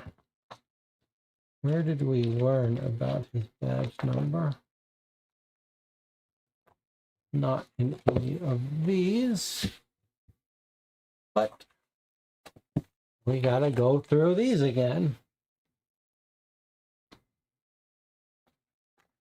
Let's go backwards. Where do you think we learned his badge number?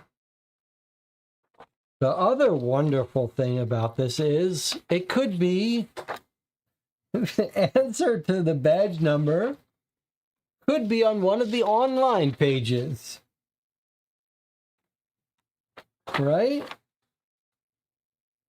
If you'll remember, we learned a lot about patient 164 in an online document, and the game has been quite happy to say, oh, you need to have saved a page from the online access in order to solve. So it's possible that it's not in any of these 80 documents nestled each in their own folded envelope, but on an online page, either the blog,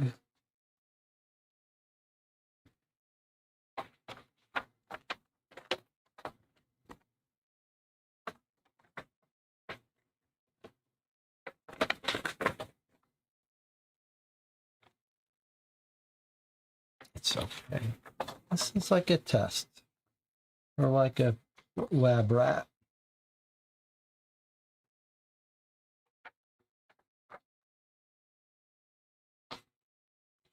I've determined the identity of patient 164.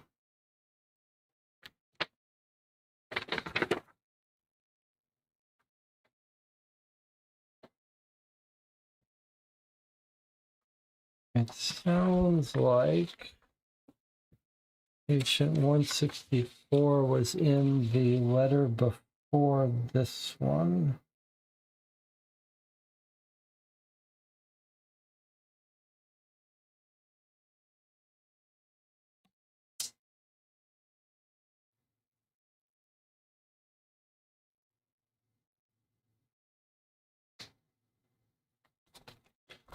Or maybe before letter 7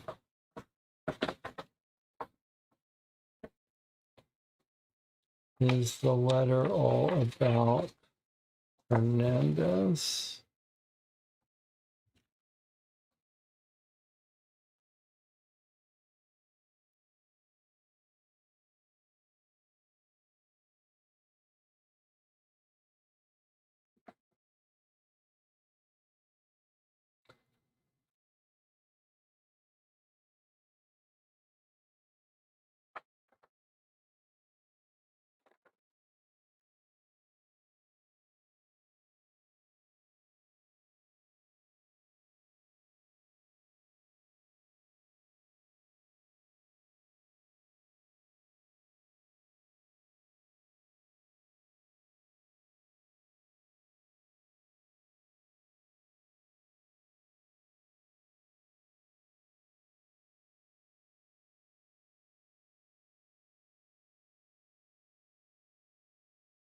Letter 6 is where we figured it out, but it's not to be found in letter 6 because that was the puzzle of letter 6.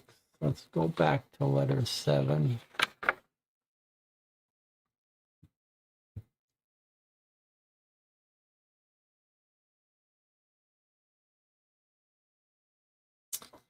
I'm starting to worry that the place we learn about his badge, unless you think it's on here somewhere. I mean, here's his detective. Was his badge one? I think maybe we got the answer to this when we did the online component, but how are we supposed to remember that?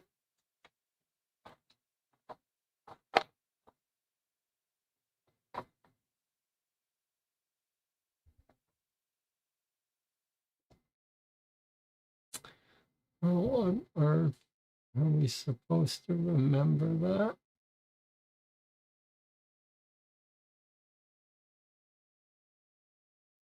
And of course, the bookmarks of Firefox are totally useless. The bookmarks of the mobile Firefox are useless.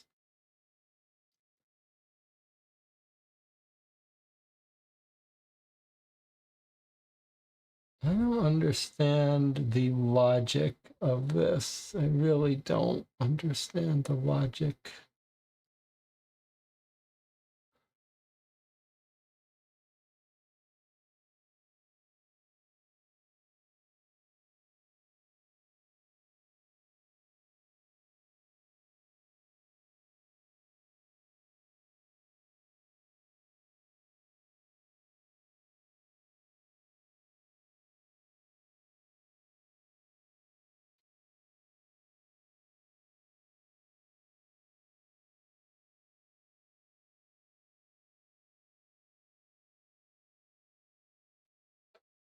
I mean, we have been here, we've bookmarked. We've bookmarked twice the mobile site, the blog. So why isn't it here? I don't understand that.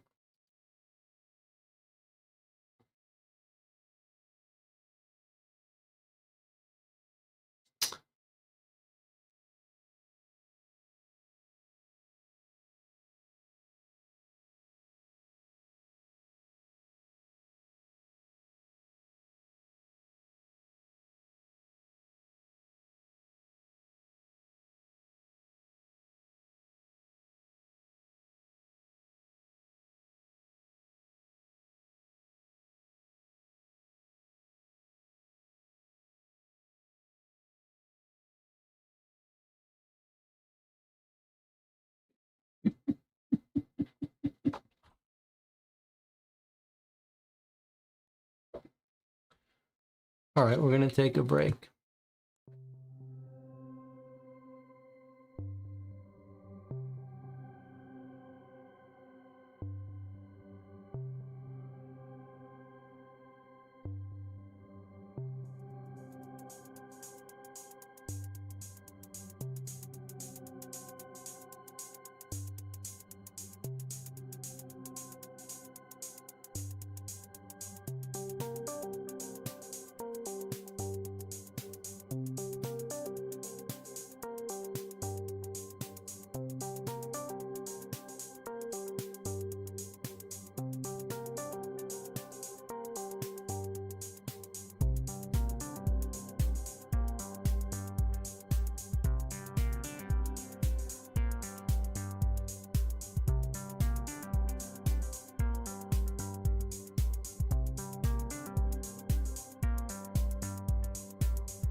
All right, 13 of you, 14 of you are watching Co-op for Two. It's 3:20 p.m. We've been playing, and I use that word very loosely, letter number 10 of 12 from Deadbolt Mystery Society, Letters from a Ghost Hunter. Normally these sessions last about an hour, a little bit more. I scheduled a different live stream at 3 p.m. for 20 minutes ago, where I was going to talk about news in the tabletop mystery game space.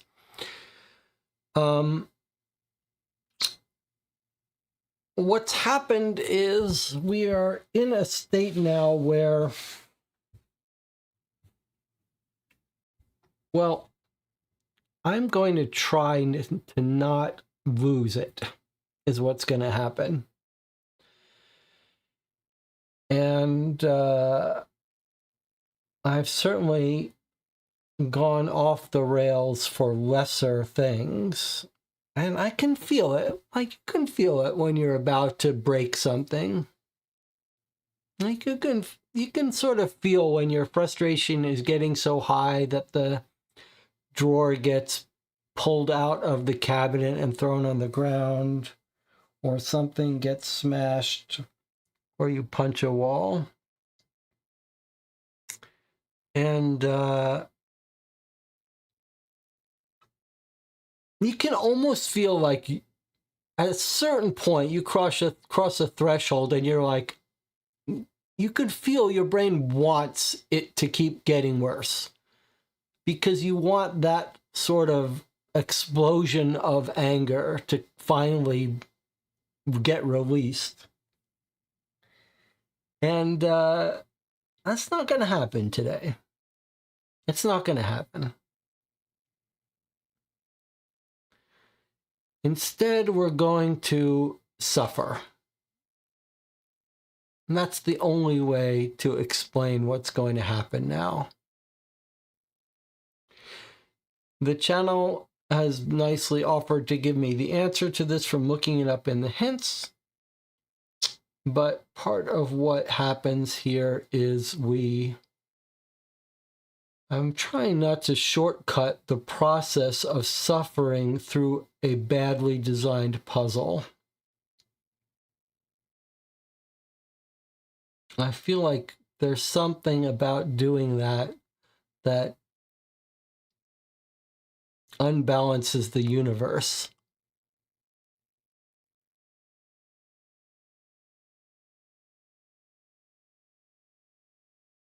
So we're going to try to talk through it, and we're going to try to survive it for as long as it takes. And a huge amount of frustration happens because I think a session should take an hour, and when it takes 3 hours, I start to lose it. So we're just going to pretend this is supposed to be a 12-hour session. Anything less than 12 hours is a bonus. So it's only been 2.5 hours, 10 hours left to go. We can put all our other plans to the side. So today's letter has done a couple of things. It's clearly intended for us to have to go back through all of the past letters to retrieve a bunch of information. It's clearly got a design philosophy, and the design philosophy is that this is meant to be a long case, and it's meant to want you to revisit these things. Now, there's a reason why most of the companies that make subscription games don't do this. Most of the games that are meant to play out over 12 sessions or 6 sessions tend to keep most things self-contained unless they're explicitly referenced. Deadbolt Mystery Society doesn't have experience with these long-form multi-part games. This is their first real experience, although they have scheduled 2 more 12-parters. They've made enough money on this that they're just pumping them out now. And they're learning how to do it. Okay, fair enough. And maybe this video serves as some sort of document, because I'm not sure how much they really play tested this, but all right. Here we are. We've got puzzles for today, which we can't really get to yet because we're stuck here.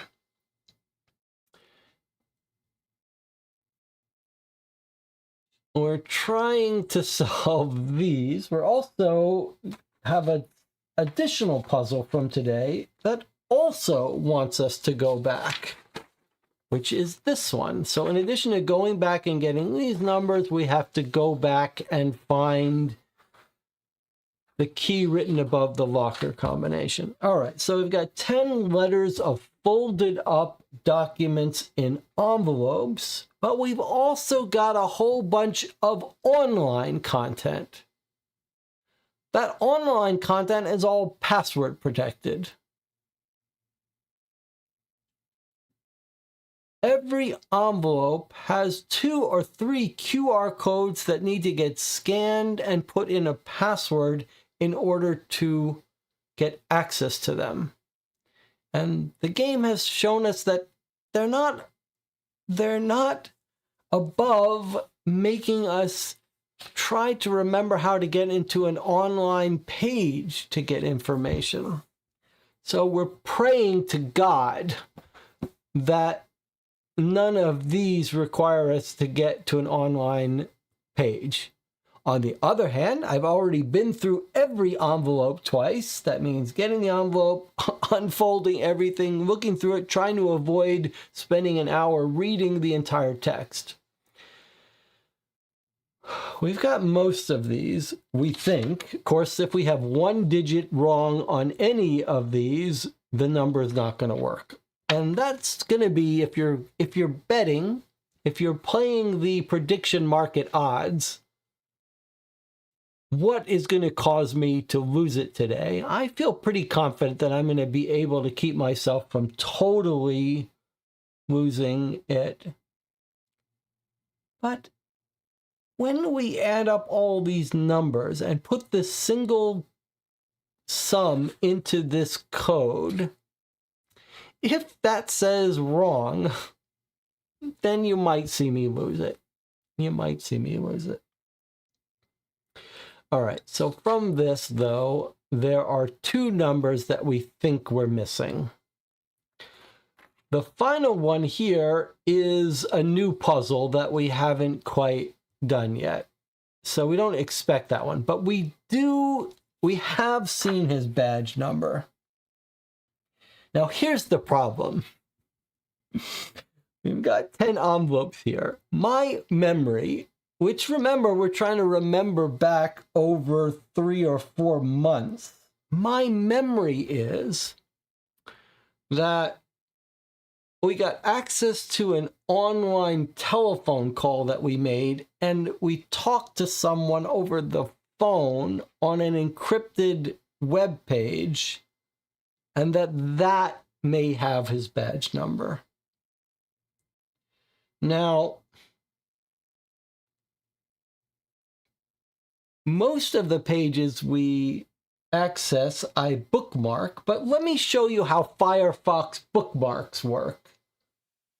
Mobile. Everything mobile is shit. Like, if it was a desktop, it would be fine. But mobile, if I click bookmarks, here we have, and I don't understand this. This has got bookmarks from like 6 years ago. It does have our blog, which is another 20 pages of blog entries, which each one has to be clicked and read. Maybe he's in that, but these are bookmarks from Hunt a Killer Games from months ago. I don't understand. Where is the folder? Like, stuff is missing from here. I don't understand how that works. Now,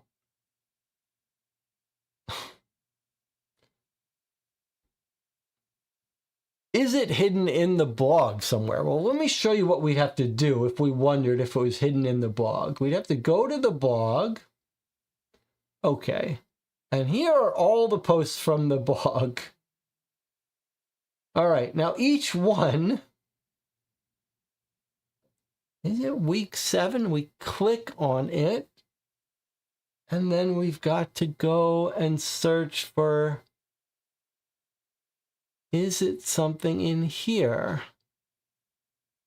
No, okay, it's not in this blog. So what? Now we go back, click on another blog, and just work our way through reading all the blogs.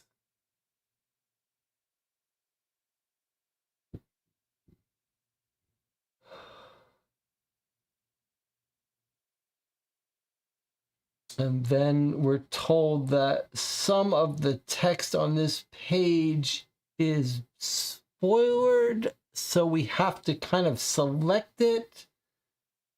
On a mobile, we have to do select all, then we have to see.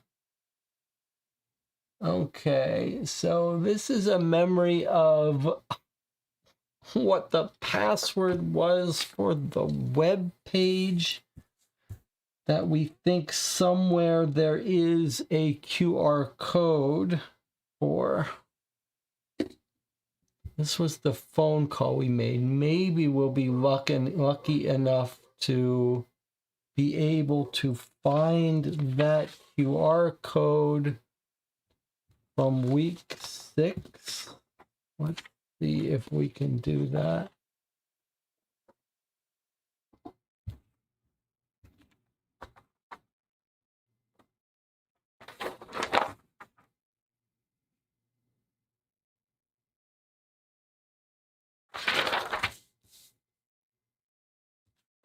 All right, so maybe, oh, and the dogs are barking. Thank you, dogs. I thought I was gonna not be fully tested here in this session, but I can see we are gonna be fully tested.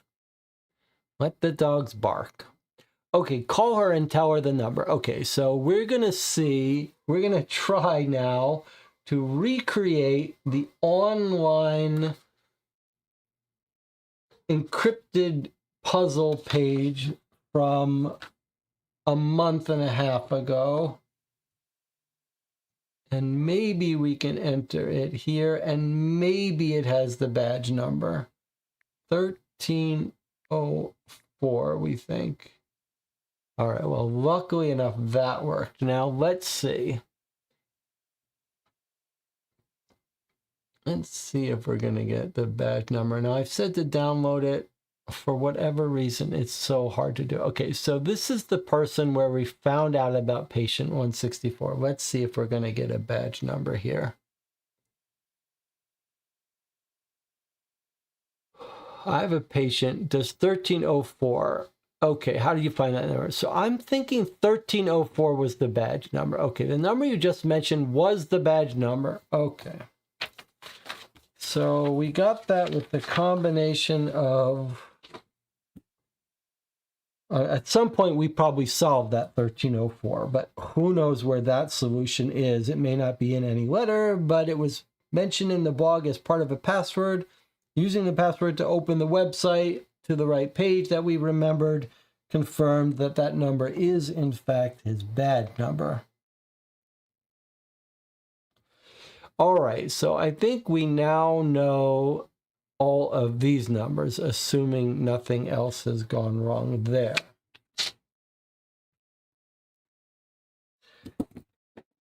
We still have one more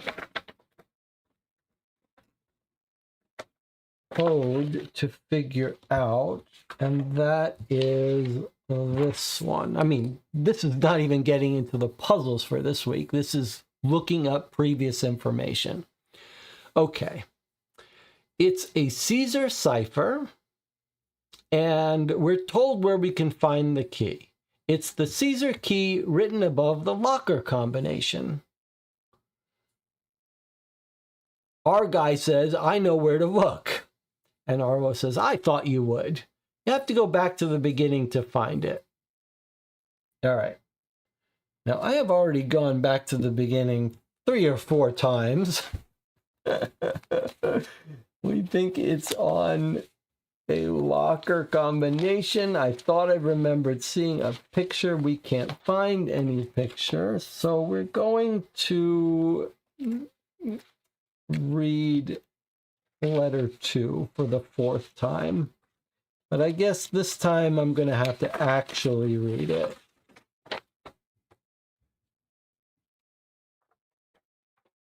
All right. So an oddity here is that he did use a Caesar cipher, but a different Caesar cipher.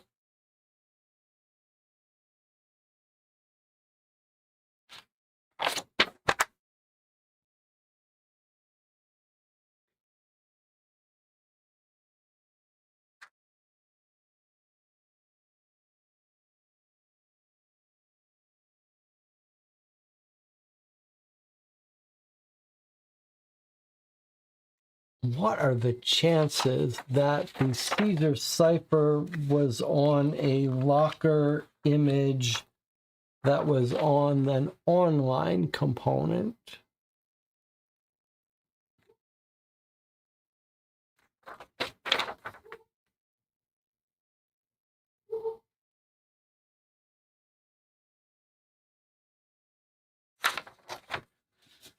I mean, here is a Caesar. This actually, what I'm not even sure this was a Caesar cipher. Okay, well, I don't see anything in 2. But maybe we do what we did before. Maybe we look in a blog. The blog is gone. The blog is gone. Of course the blog is gone because we're on a mobile device. Okay. So we'll go to the bookmarks.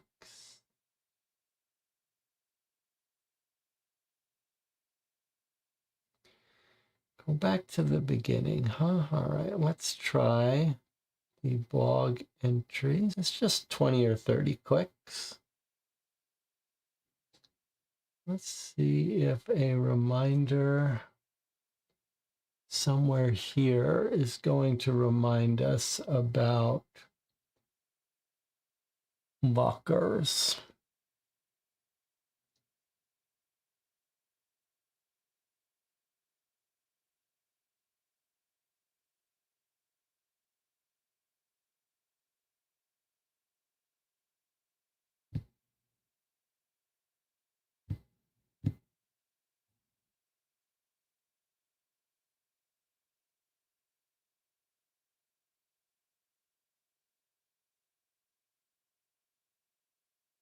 Let's try week 2.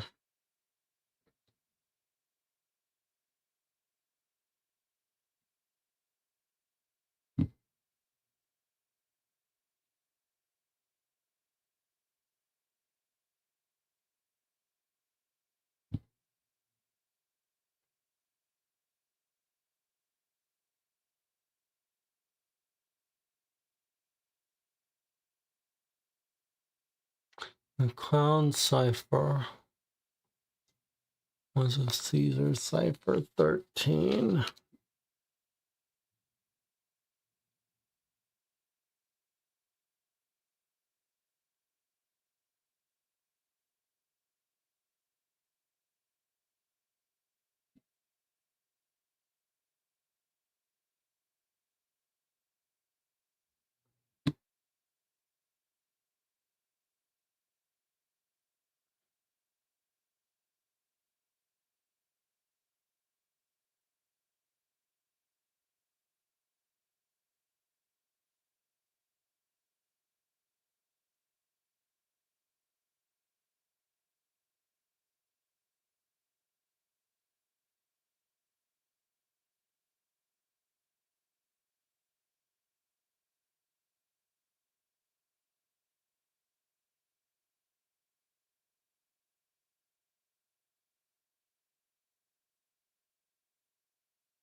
No, I don't see anything about the locker, but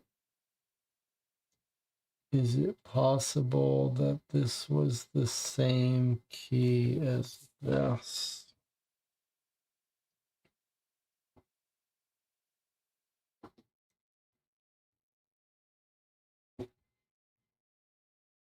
SATO.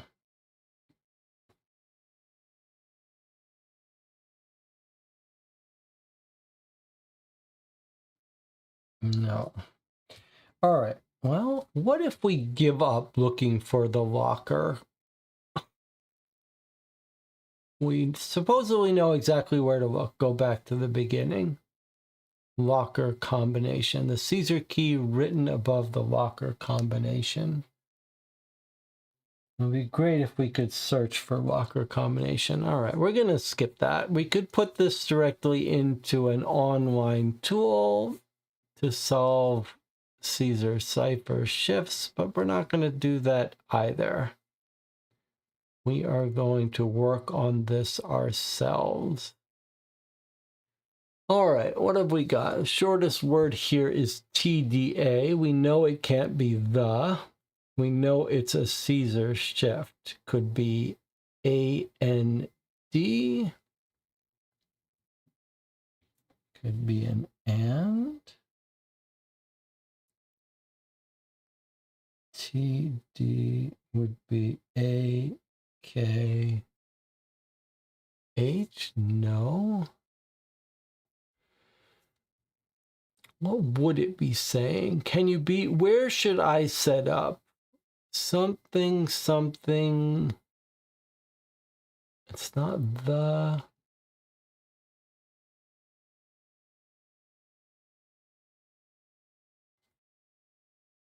What would this word be?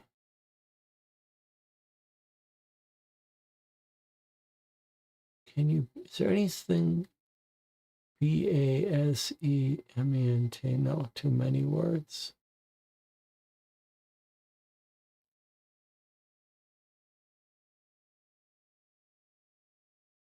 What other three-letter words are there?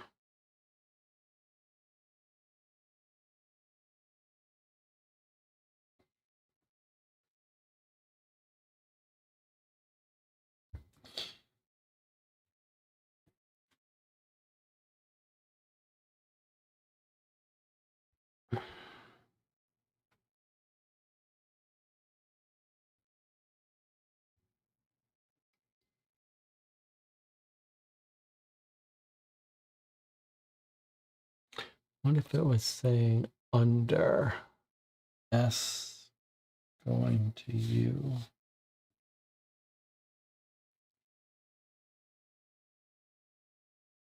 S C V. No. Okay.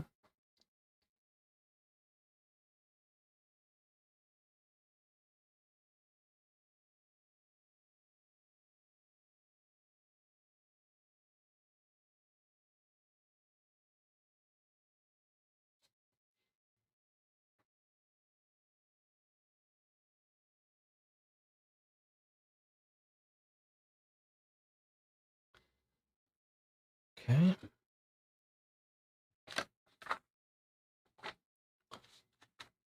Go back to box one.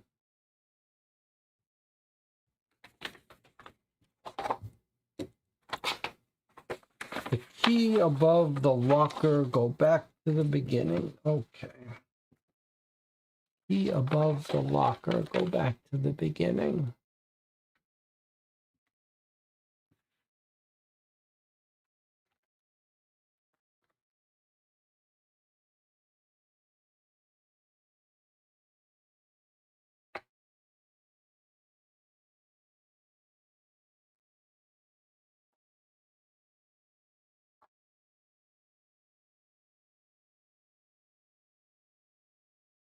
Remember a locker, but I don't remember it being in the beginning.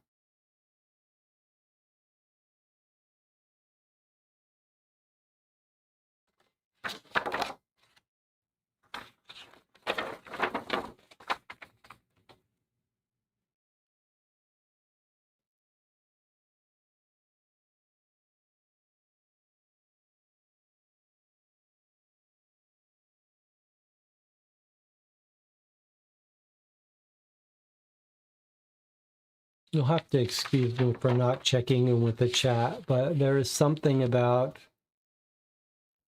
splitting my attention when I get frustrated and trying to deal with a million voices. I just can't do it. So one of the ways I'm going to keep myself from losing it is by not interacting with the chat.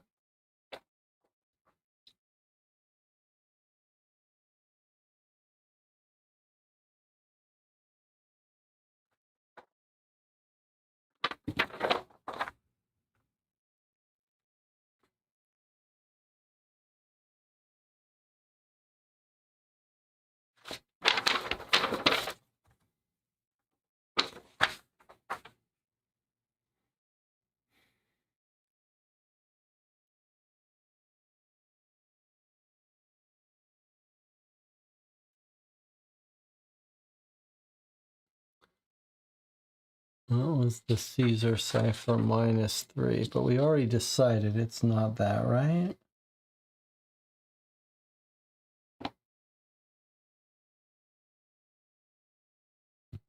I think we did already decide it was not that. Okay.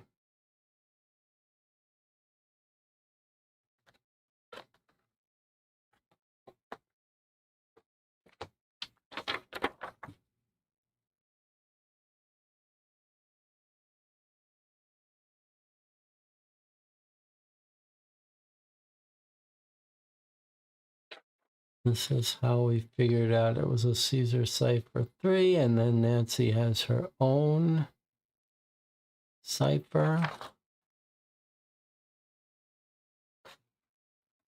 And then we decoded something else. I don't see any mention of locker and key above locker.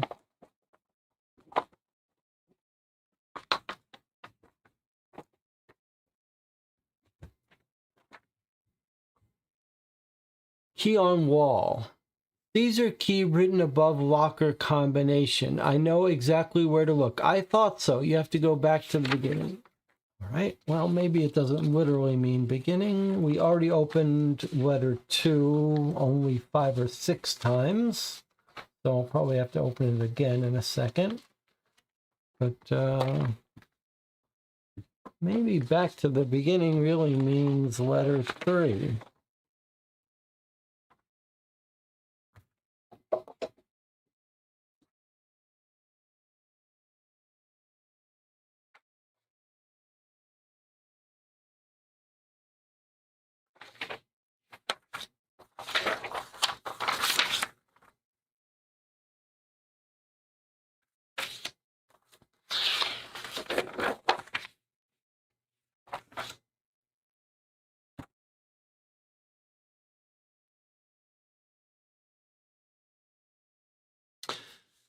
Polaroid at drawing inside morgue locker. Okay, so classic ROT3 cipher from our favorite clown. Okay, surely then they're talking about a locker.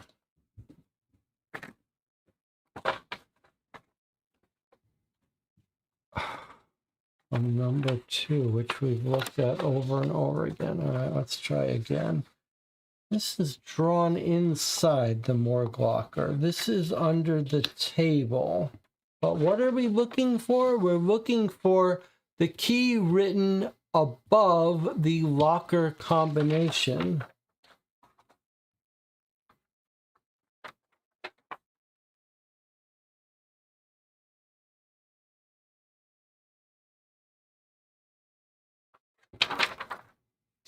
The key written above the locker combination. So we're not looking for a locker. We're looking for a locker combination. Key on the wall above the locker combination.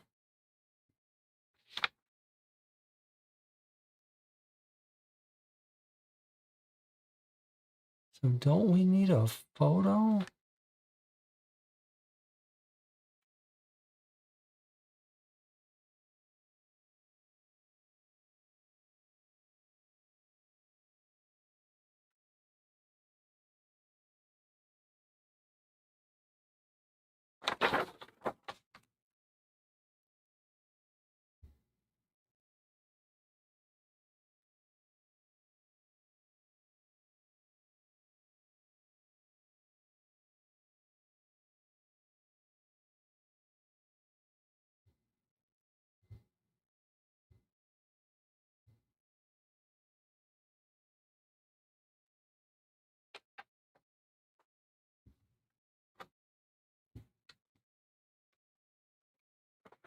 At a certain point, it's not even frustrating, it's just comical.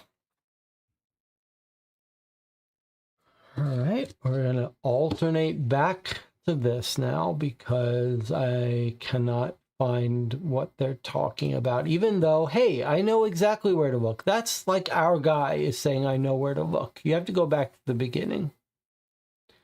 Okay.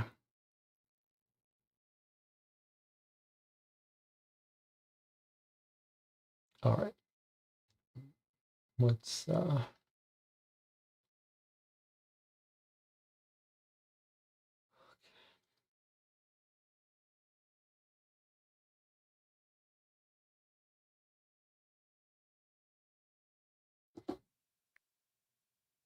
I'll try to find a page that's not.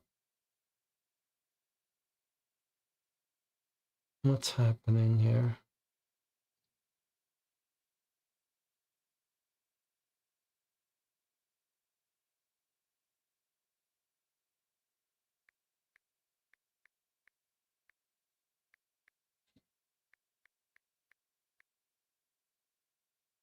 Let's try to find a page that's not full of ads.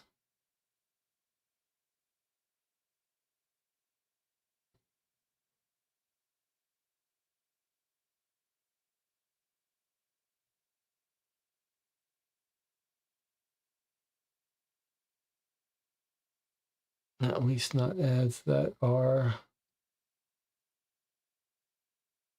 Okay.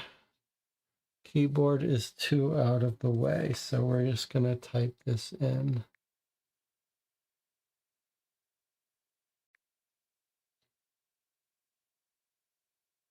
SATUOMAHRTDA.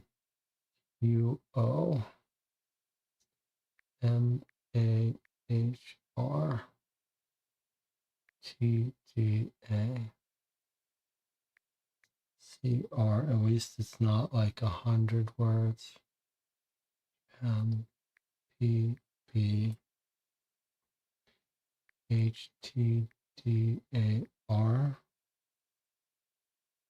TDA. It seems like that should be enough of a clue, but I'm just not. All right, let's try to decrypt it with brute force.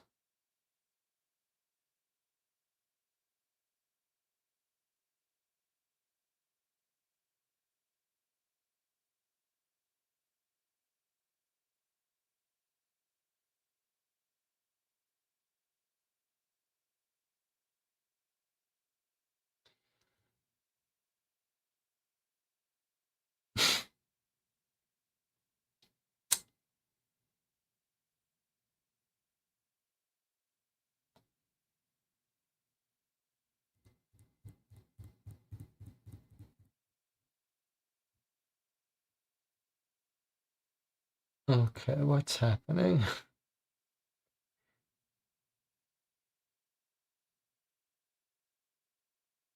It's spelled corrected on some of these.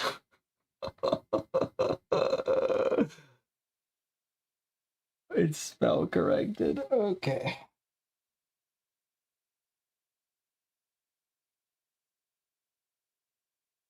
And here come the ads. Okay.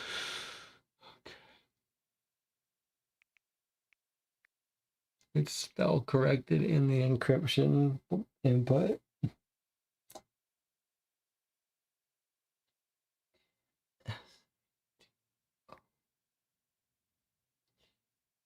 MAHR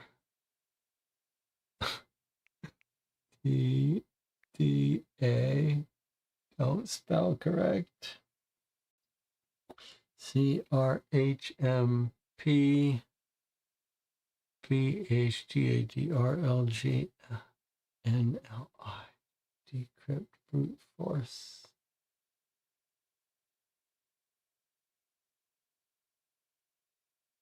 Okay.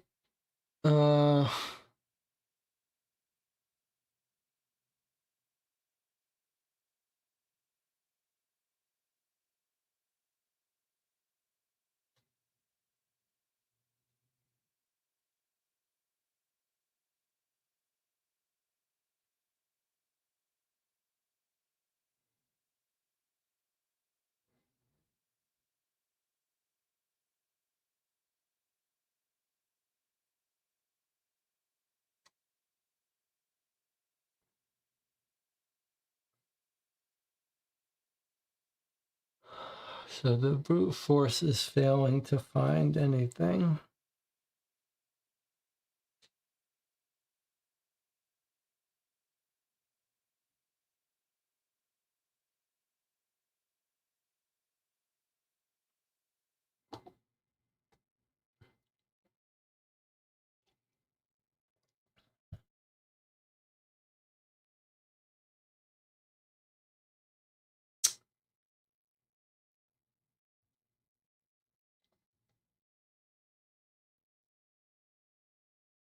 How can that be?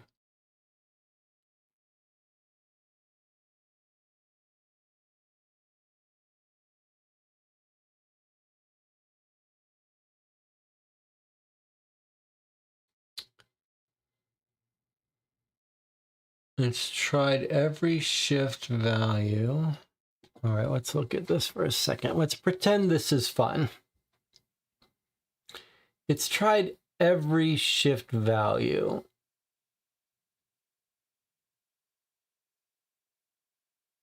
So, there's no more spell check problems. SATUOMAHR. Okay. So, what else could be happening? Let's look at this and assume it's not just a Caesar cipher, even though it seems like it's saying it is.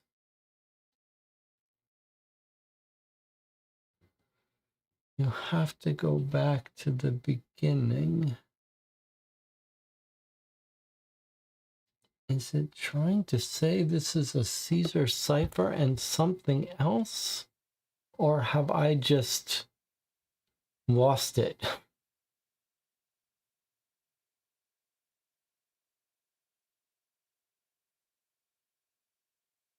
The problem is that we don't know what this key is as our starting point.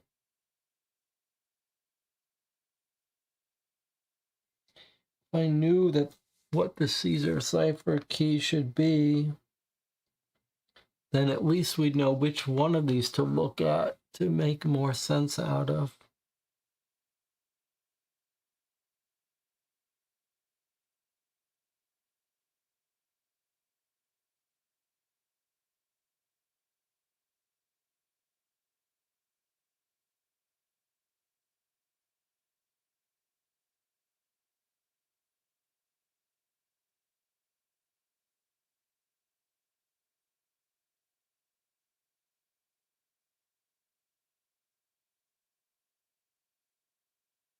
All right, let's read this again.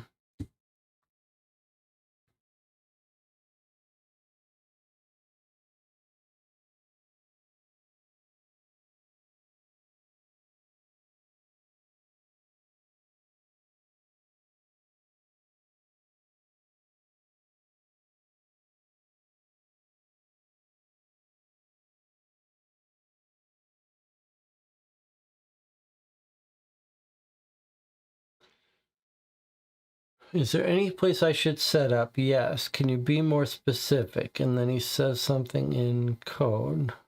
can't you just tell me I did?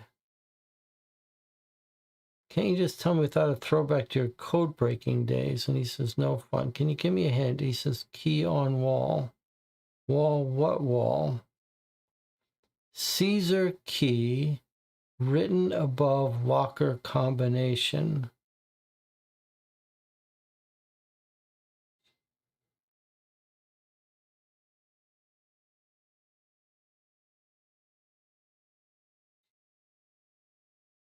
But we've tried every Caesar shift.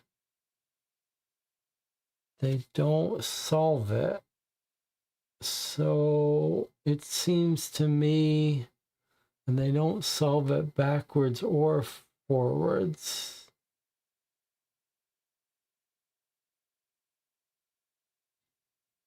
That makes it seem like we need to find this locker combination Caesar key in order to figure out what not to do.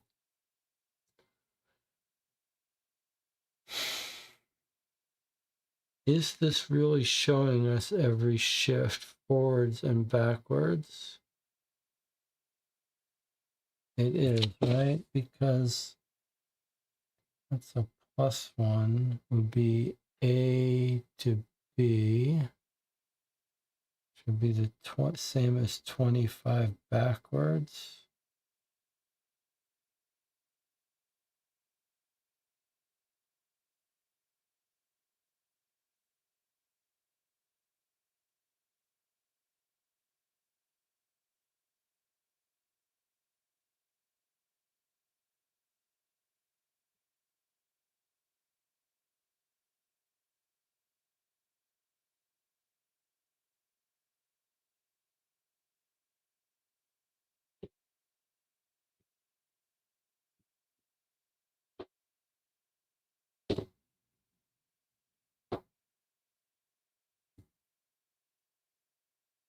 So let me explain why there's a problem here. The chat is not helpful. Okay, let me explain why there's a problem here.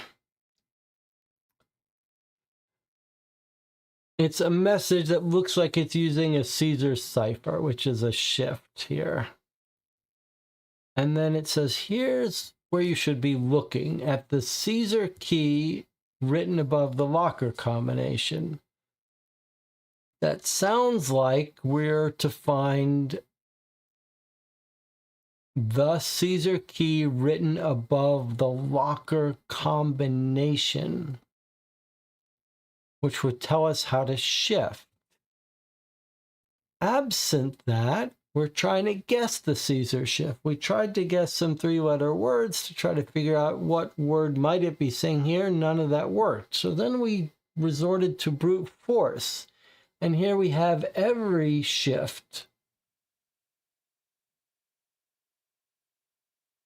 And it doesn't look like any of the Caesar cipher shifts work.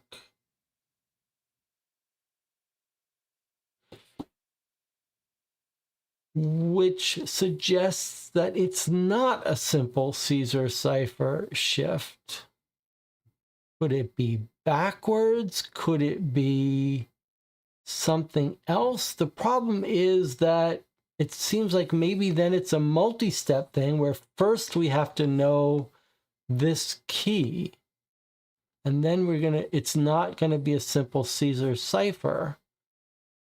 That suggests that without this value, without this hint, without seeing this, it's going to be too difficult for us to guess our way out of it.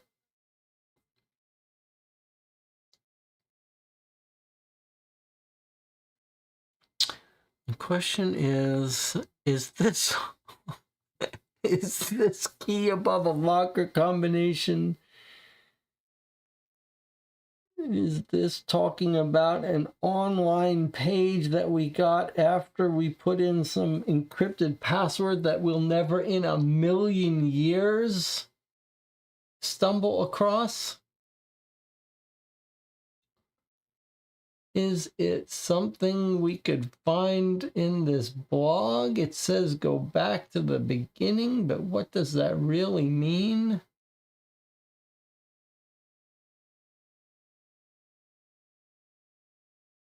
We found a locker, but there's no sign of any combination over it. Is there a picture we're supposed to see? This is so crazy. This is so crazy. And by crazy, I mean terrible.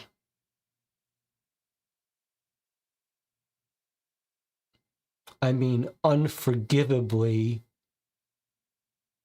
terrible.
All right, I have to just pretend that this is not offensive. 12 hours. That's what I have to keep reminding myself. This is supposed to take 12 hours. Anything less is fun. It's not, there's no reason to get angry just because it's taking 100 times longer than I expected.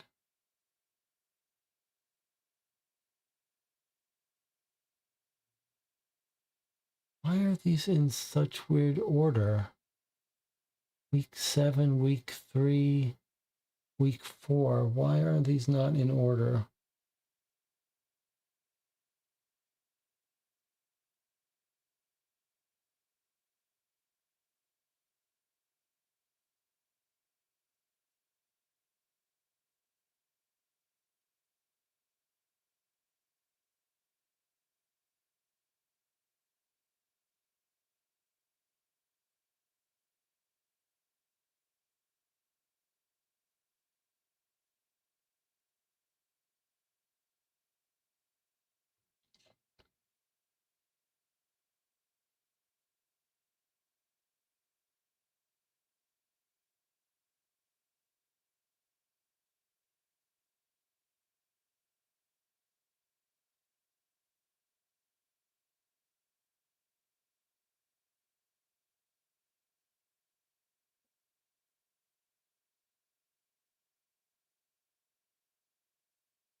Okay, this sounds like it. And once I went back to where they directed during the Ouija board session, looked at one specific photo with my magnifier, I saw a locker combination written on one of the walls. I'd already found Janet's locker number. From there, I needed to use the numbers.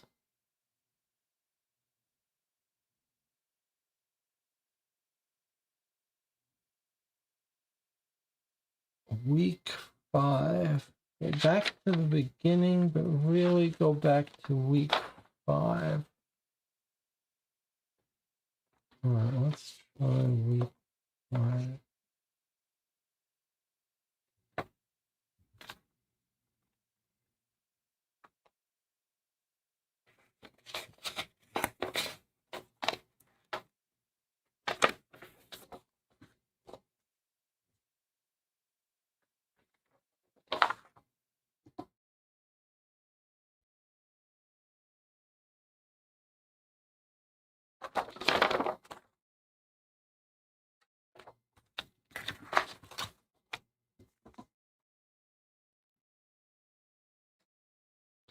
So week 5 was the meal from the kitchen. The Ouija board. And then we've got a copy of the meals. All right, let's see. Is this talking about the locker?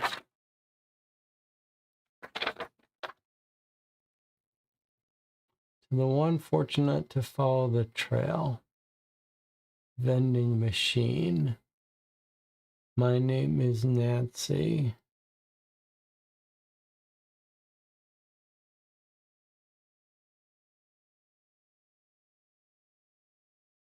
This is the people suspects.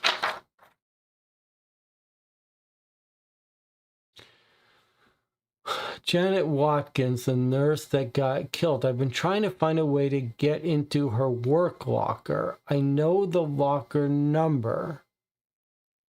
What I haven't been able to determine is the locker combination. I got the rest of the group together. We did a seance.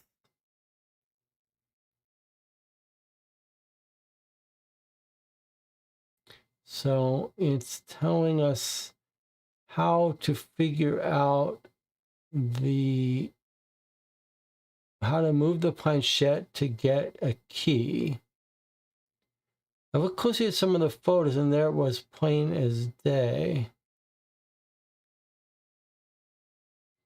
One last thing, when Peter Poe used to be a chef.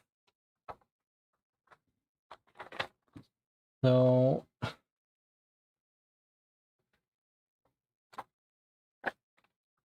Janet Watkins, let's take a look at the stuff here.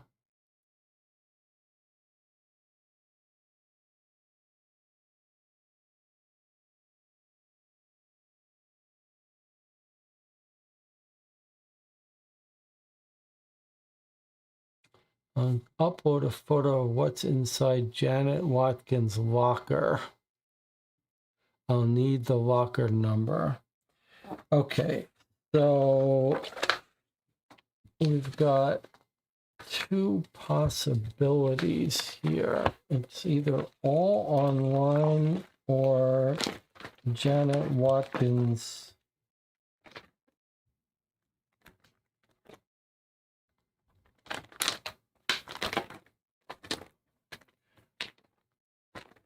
I don't know why we don't have a photo of Janet Watkins. So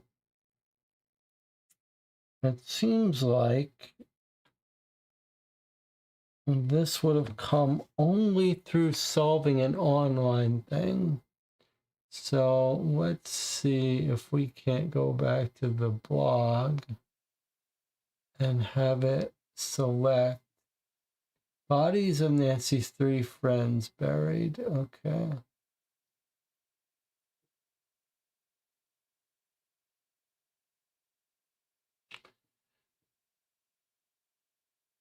I had already found Jansen's locker number.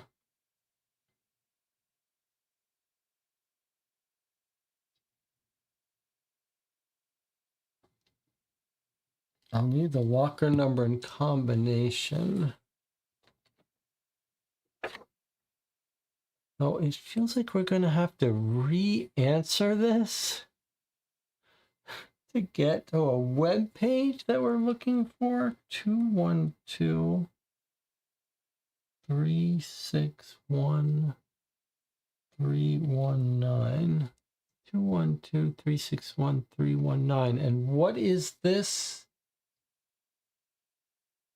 That's the locker combination. But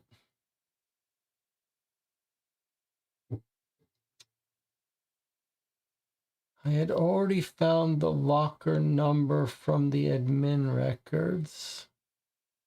Looked at one specific photo with my magnifier and saw a locker combination on one of the walls. Was that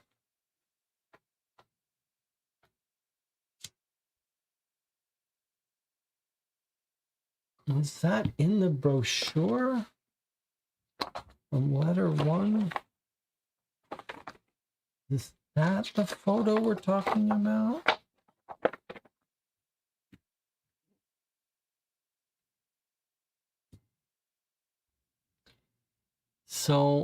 I think it's talking about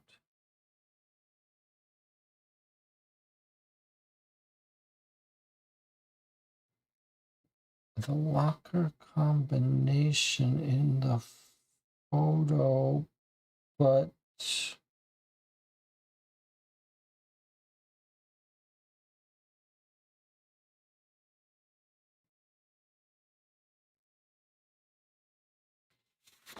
is it saying that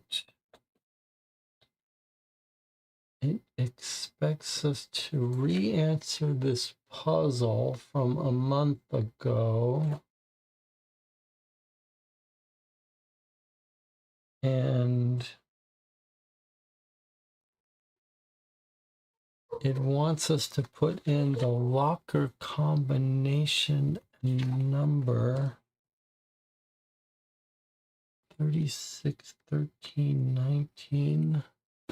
Is it saying that it expects me to enter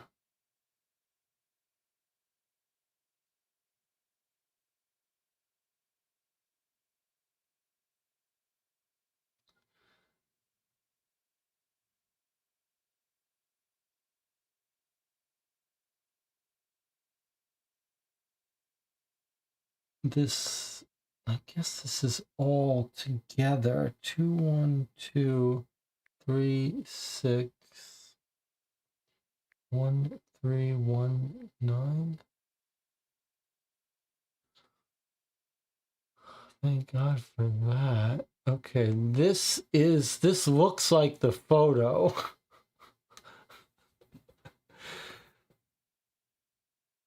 Okay, this looks like the photo that's being mentioned here. Caesar key written above locker combination.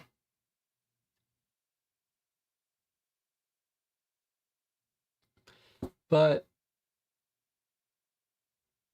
it doesn't mean this photo, because this photo doesn't have anything. It means this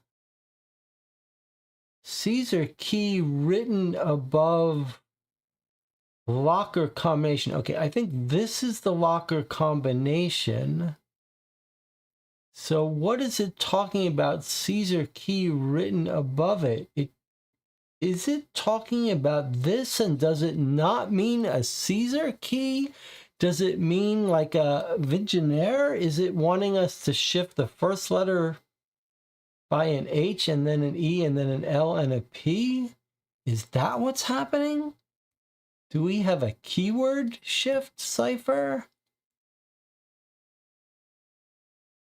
And when it says the key is written above the combination, does it mean this? Or does it mean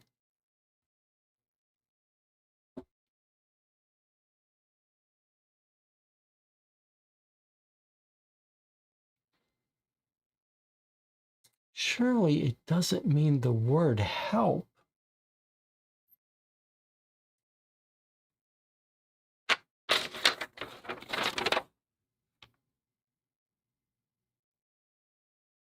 Caesar key written above locker combination on a wall.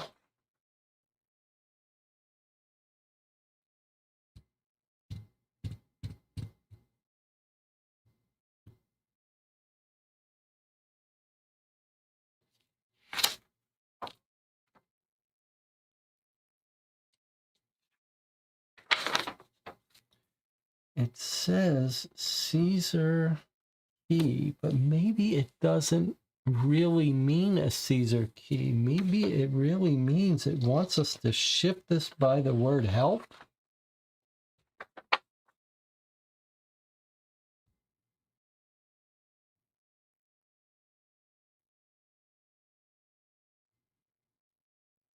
Is that really what it means?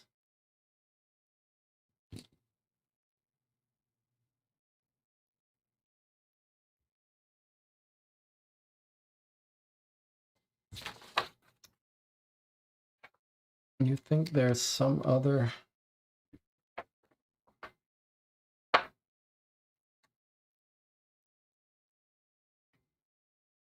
I don't see any text there, even with glasses.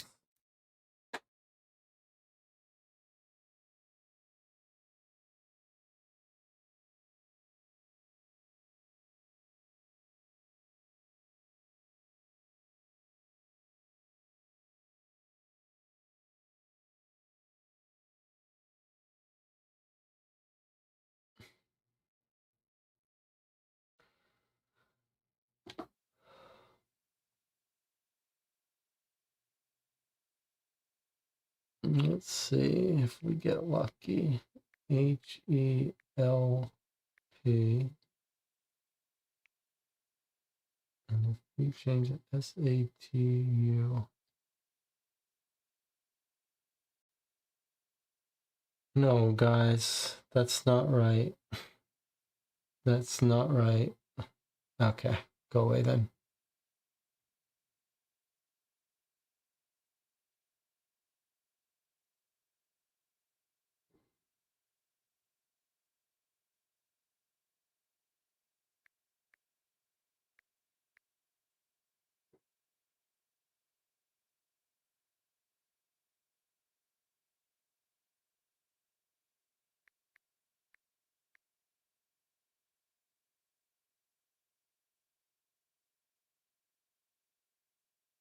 I don't understand how it's.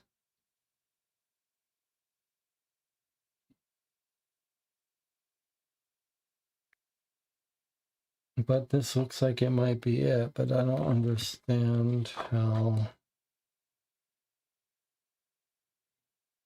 MAHR. Okay, so we are getting it. This is clearly SATUO MAHR TDA.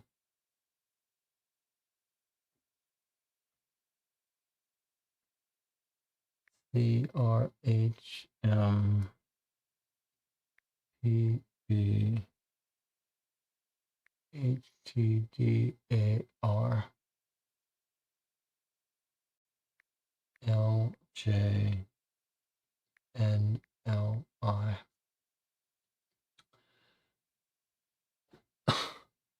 Spell checking this, or is it spell checking? Is it actually spell checking this? Or am I just typing it wrong? Why would you spell check in an encryption thing? Okay, so what's happened here? Boy, we've got a culmination of. It's like they had a competition at the Deadbolt Mystery Society to ruin this puzzle as much as possible. Let's count the ways this puzzle is terribly designed. Let's count the ways in which this is a fucking train wreck. Okay. He's given a message, and then he says it's a Caesar key. He says it's a key written on the wall above the locker combination. Yeah, I know where to look. Do you? How about sharing it with us? He's supposed to be on our side. And then he says, yeah, go back to the beginning. But what puzzle are we on? We're on letter 5. We're on the halfway point. And it's not a Caesar shift. It's a keyword cipher where we're shifting by a different letter for each thing. And the combination locker written on the wall is not written on the wall above the locker combination. It's on a different photo, and that photo is above this other photo of the locker combination. Holy shit.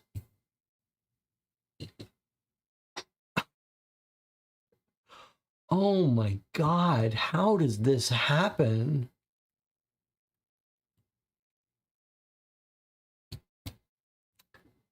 On the other hand, we have solved it and not lost our temper.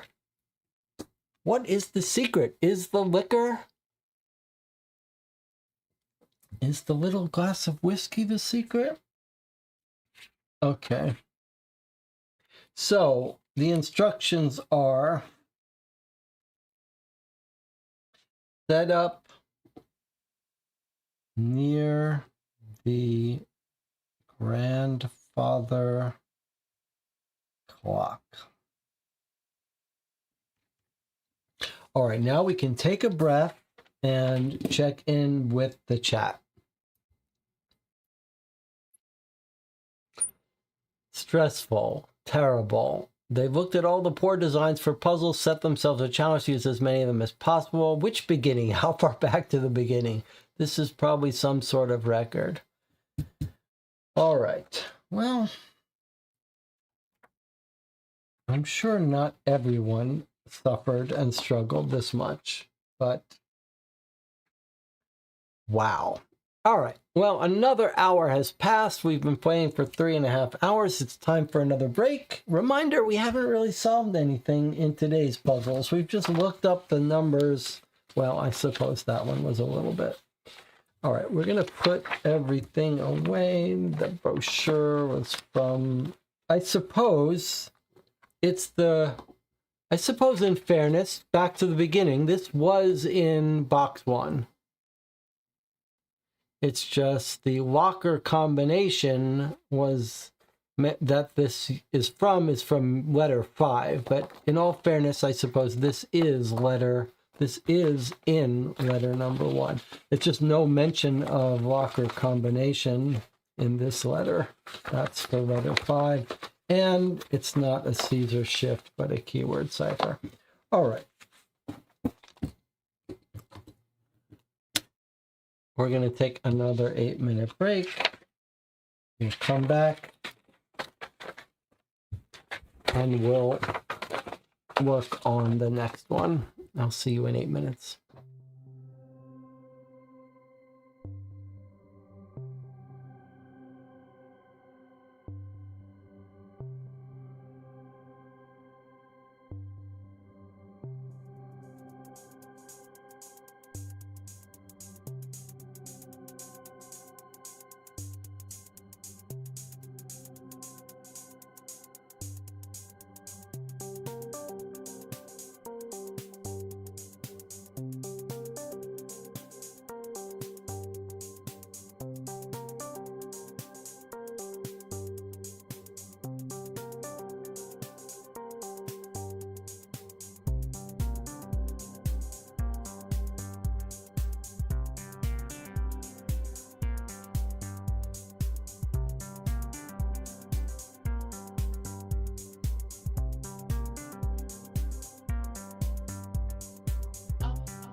All right. We have two more things that want QR codes. One is on the letter that says, where should I search in the basement? Something has to tell me where to look. And then the other one is here. Let's build the trap. What should I build the trap close to?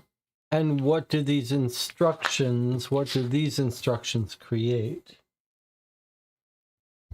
We've just decoded a message that says, set up near the grandfather clock.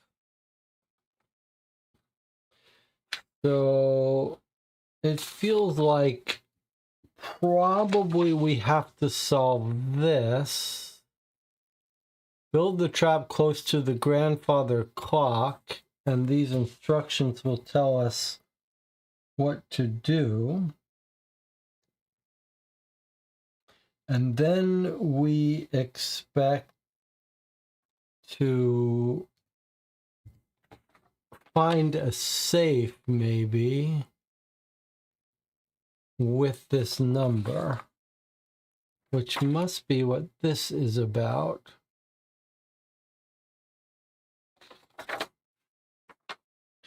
So I feel like our next attack vector is here.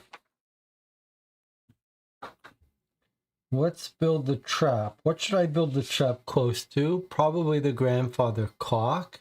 And now, what do the instructions create? Okay, so remember we have a two-part set of instructions. We think it's going to be these two things.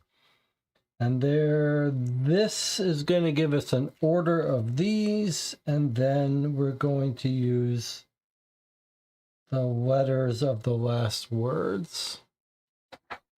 So let's see if what we can do here. We've got 10 positions we're trying to fill.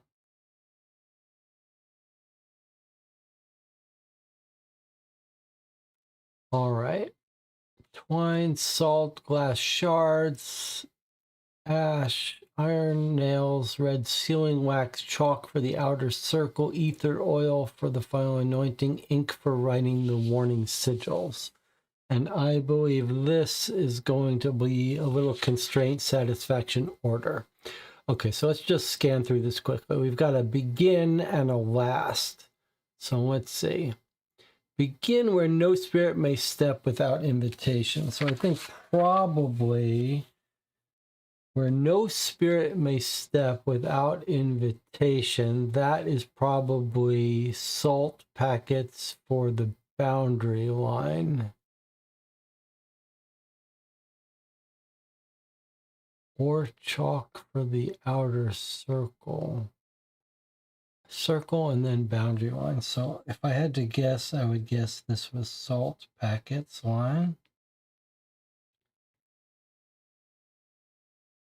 And it could be the chalk. What holds the line to the earth follows this thing that denies entry. What holds the line to the earth follows this thing that denies entry. So this is the denying entry. It sounds like this is step 2. Step 2 seems like the chalk for the outer circle. This sign says boundary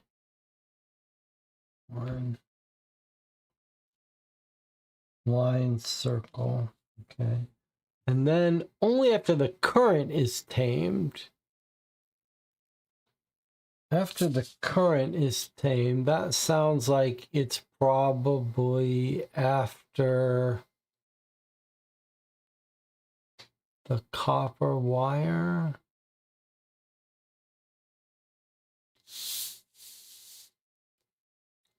Before any warning, its wound must be closed in red.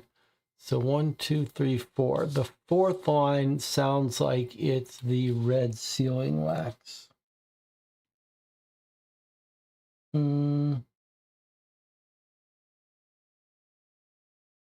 No, sorry, that's not how it works.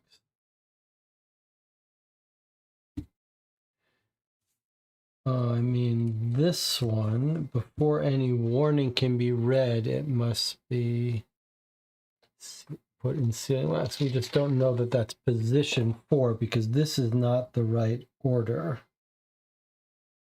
Or maybe it is.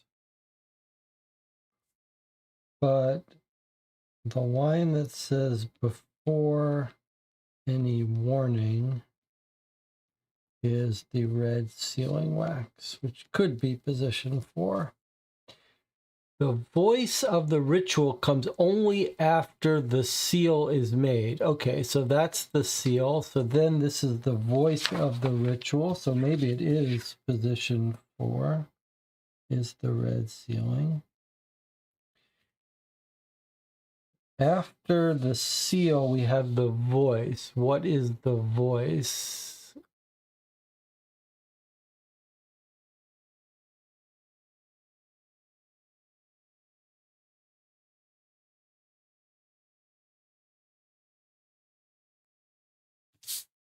The voice of the ritual.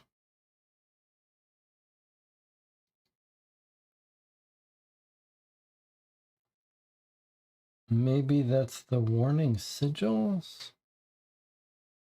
What is the voice of the ritual? Is that the sigils?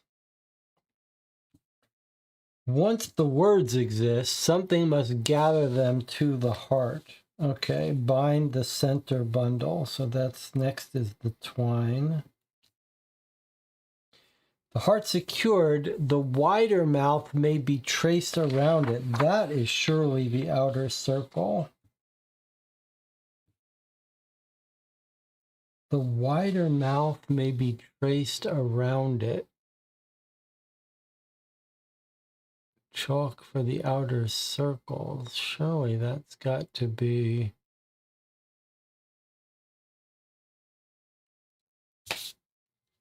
the chalk, even though we thought chalk was number 2. What was left by fire must come after the circle, but before the thing that remembers faces. What was left by fire? Okay, so that's the ash.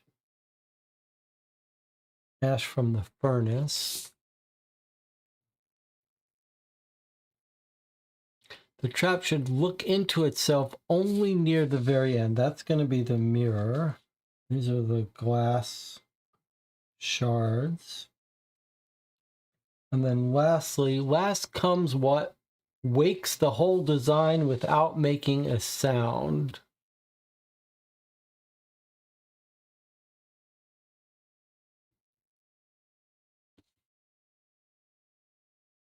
Last comes what wakes the whole design without making a sound. We need iron nails. Ether oil. So what are we missing? We're missing the iron nails and the ether oil. And we've got this chalk, which we think is wrong. 1, 2, we should be missing 3. We've got twine, we've got salt, we've got the mirror, we got the copper. Okay, what are we missing? What holds the line to the earth follows. What holds the line to the earth?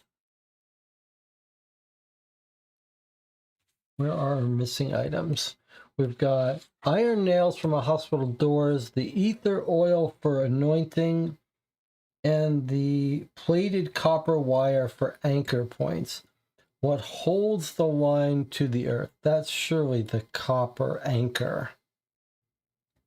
So I think our number 2 is copper anchor. And then 3 is only after the current is tamed, may the old bits of building be set in place. So the current with the copper and then the nails hold the old bits of the building. And then the last one should be, last comes what wakes the whole design without making a sound.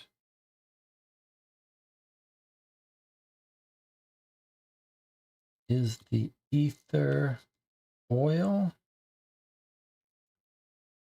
The whole design without making a sound because you've oiled it, I guess. All right, let's see if that gives us a word here. So what we're told is the password is going to come last word of each to form a single password. Okay, so the last word for each of these is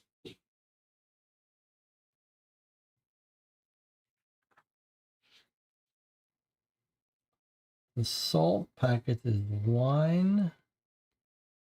And then we said copper, which ends in points. Then we said nails, which is doors.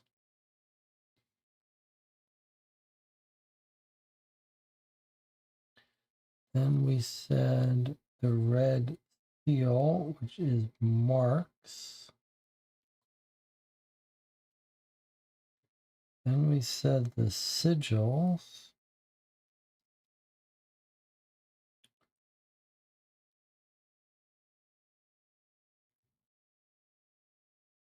And then we said the twine, which was bundle.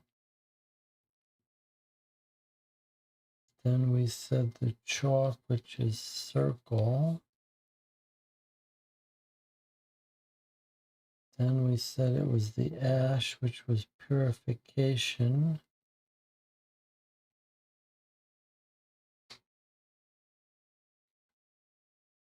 LPDMS. Then we said the glass shards, which was mirror. Clearly, it's not this last letter. Then we said the ether oil, which was anointing.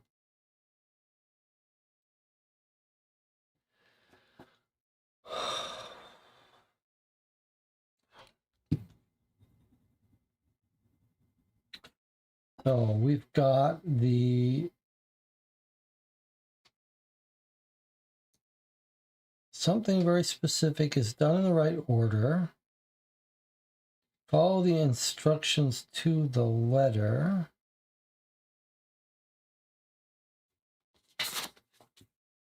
Use the last word of each to form a single password. So the last word of each to form a password, and then here follow the instructions to the letter.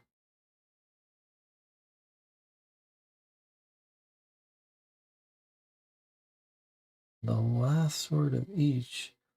So I'm looking at the last word of these. Line, points, door, marks,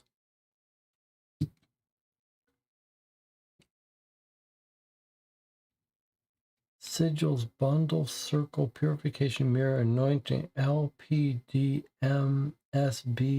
That doesn't work. That doesn't work. Could it be?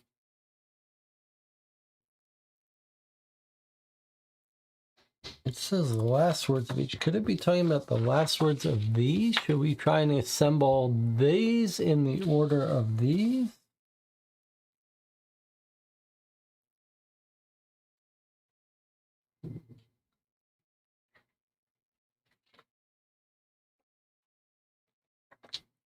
If we try to do that and said twine is first, twine was number 6. 1, 2, 3, 4, 5, 6. That would be heart. And next is salt packets. That would be invitation. Next would be nail. So next would be glass shards, which was the last one from the bottom. Which would be end. Plated copper, which was the second line, which would be entry.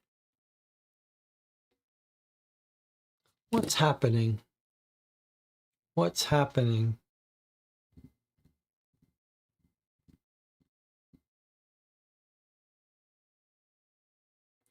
All right, let's discuss the problem here.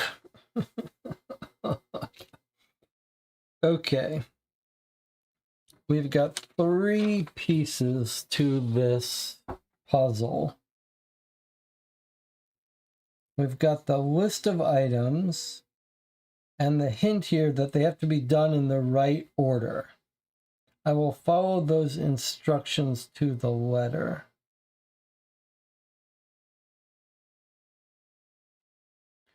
here are the items. And then this is clearly telling us what order to put them in.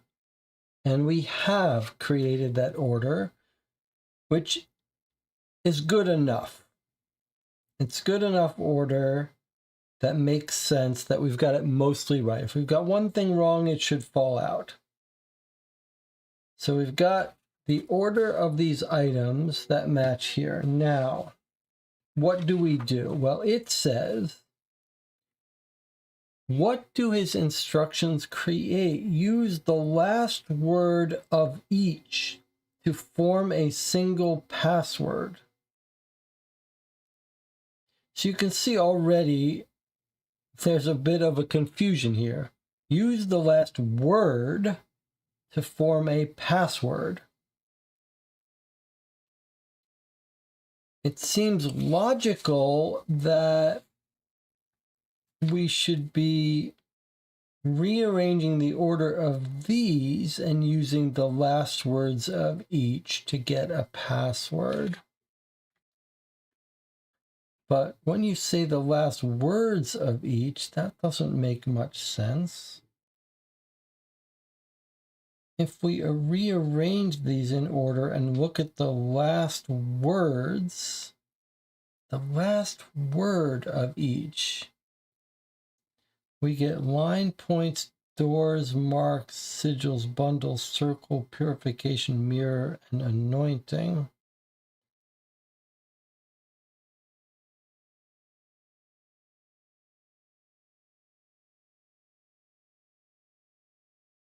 Rearranging these in this order, we get these words.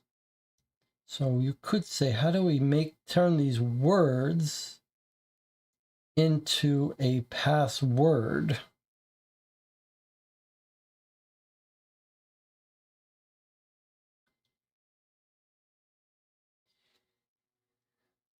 But the other option, given that we're already accepting that this is a terrible puzzle, it could mean that it wants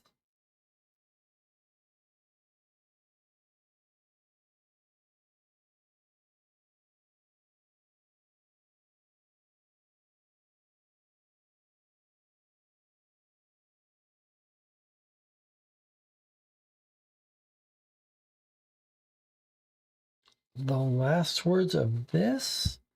Invitation, entry, place, red, made, heart, it, faces, and sound, and rearrange them in this order. But I've tried to do that.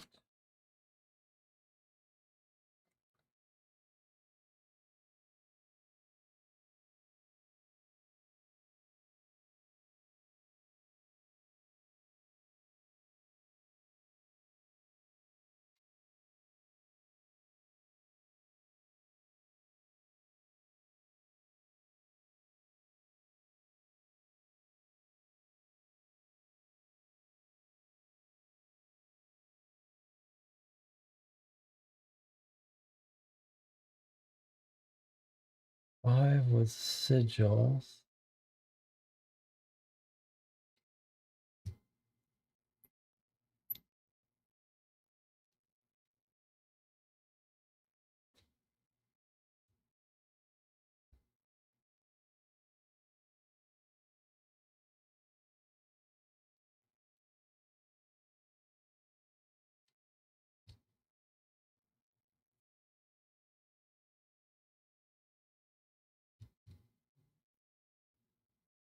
Am I confusing myself?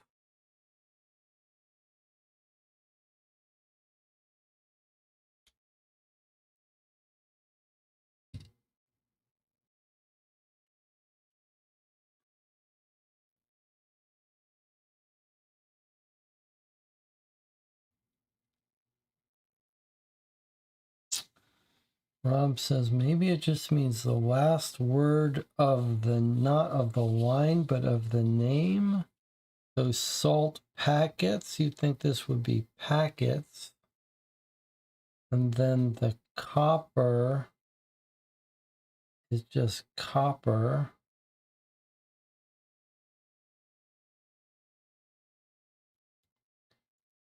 nails, wax,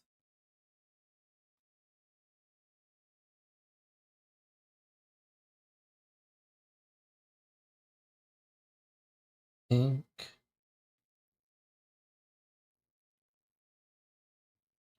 twine,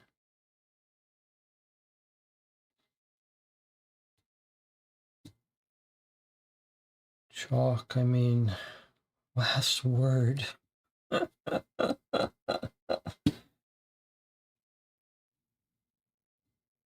Or do they mean first word? Glass shards, ether oil, WITCASO. No.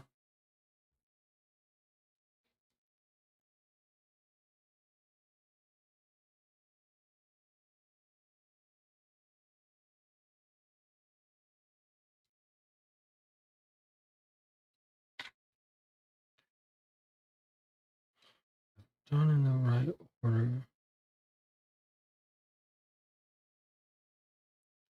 Follow his instructions to the letter.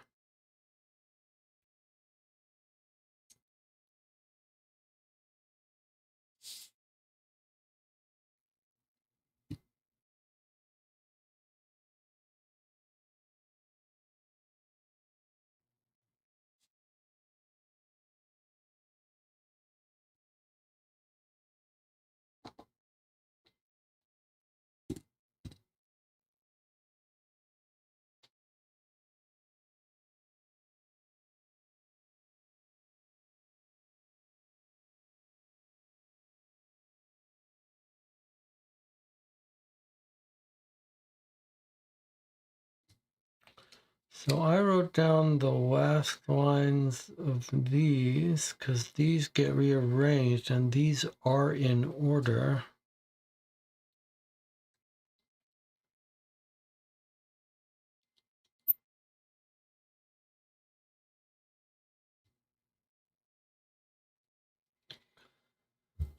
Let's see, are we given any suggestions here?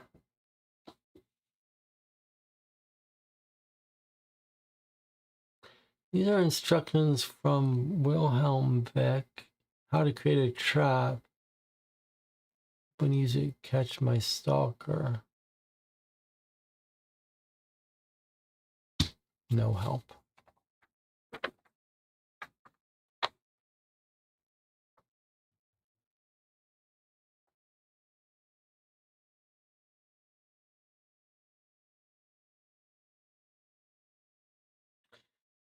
What do the instructions create? Use the last word of each.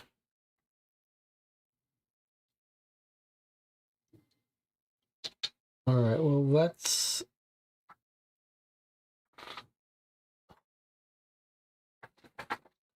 Oh, fuck off. Let's write down the last word of each instruction.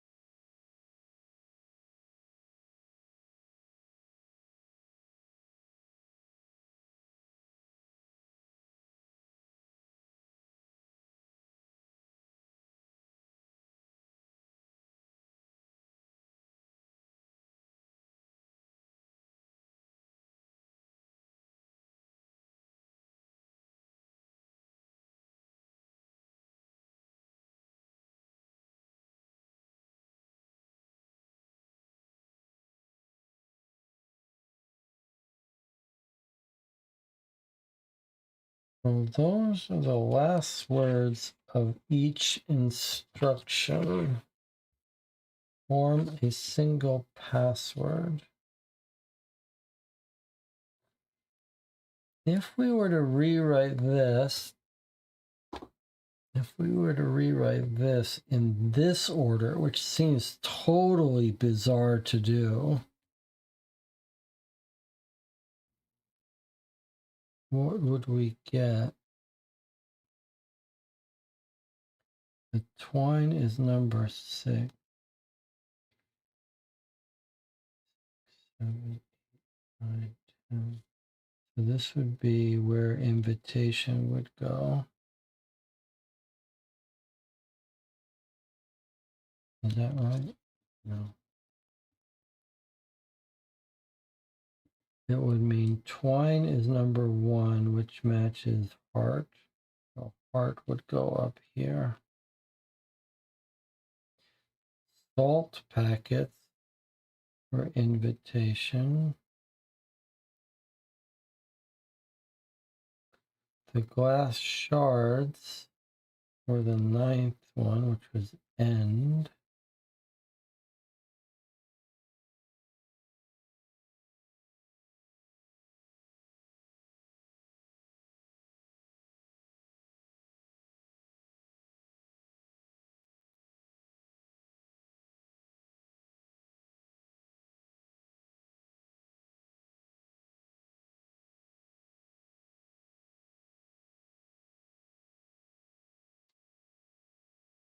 The plated copper wires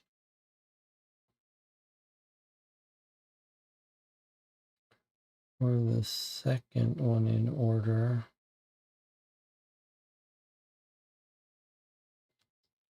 That would be entry.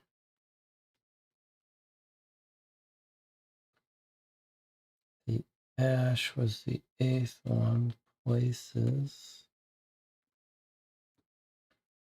The iron nails were the 3rd one.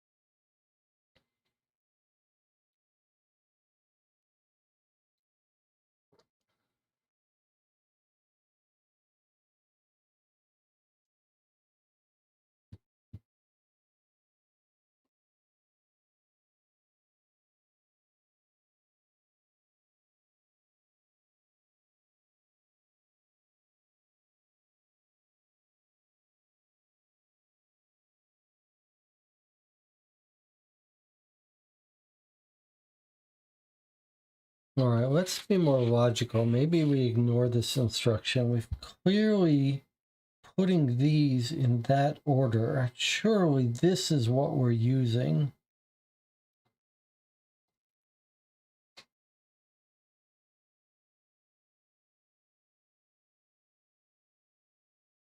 Salt packets for the boundary line.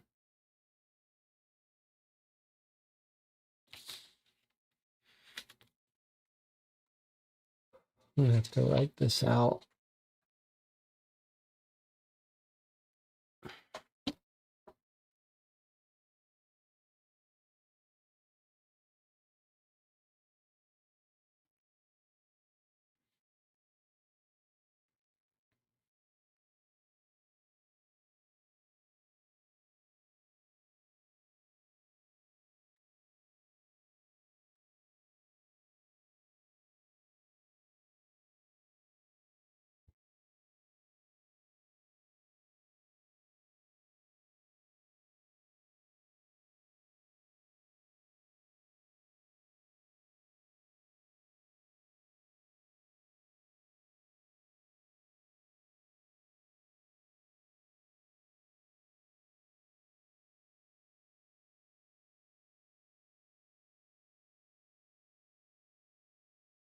I mean, surely the nature of this puzzle is figuring out what order these go into and then doing something.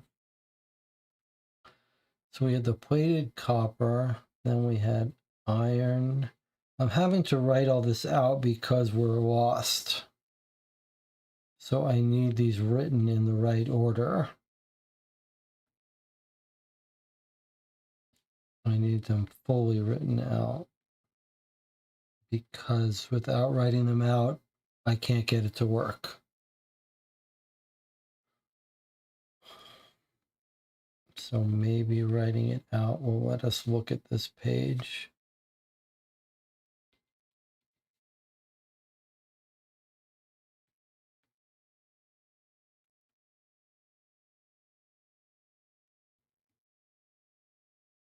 Five we said was the sigil.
Here we have again a puzzle that's like 3 parts, and if you get one part wrong, you may render it impossible.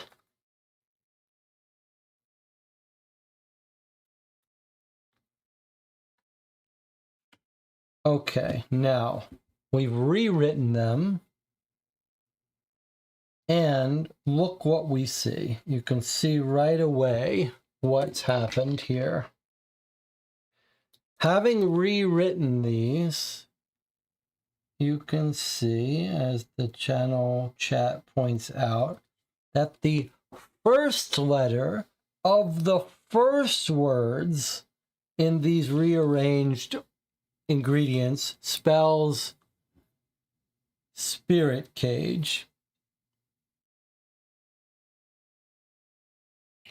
Well, the reason we didn't see it before is because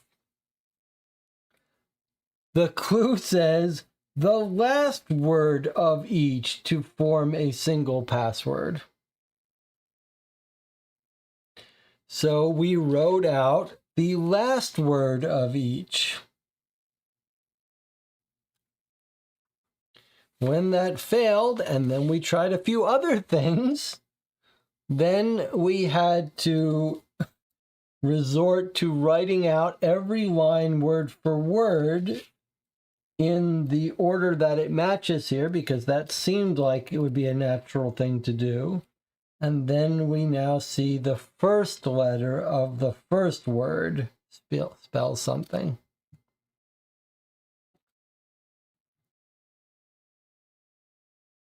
So here we have what looks like just a broken puzzle, not just confusing instructions, totally broken instructions. Totally broken instructions. All right. It doesn't matter. It's almost over. Our national nightmare is almost over. Where should I build the trap? Close to? What do his instructions create? So we think the instructions create a spirit cage, and we think you build a trap next to the grandfather clock. So let's go ahead and put this in.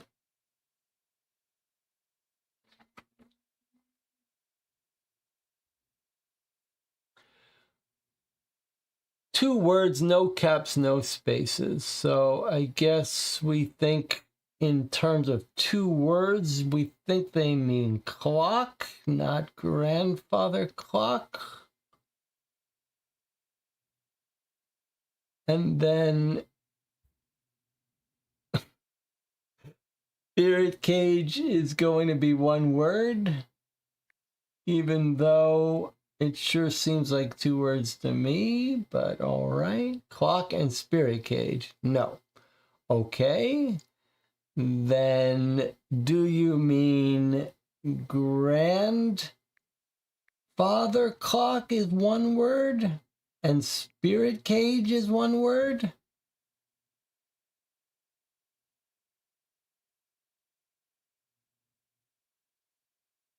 No.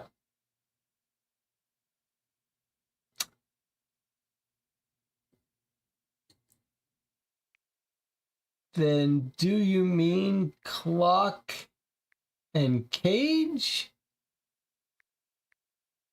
No, sure. Yes, that's what you wanted. Clock and cage. Okay. All right. All right. Okay.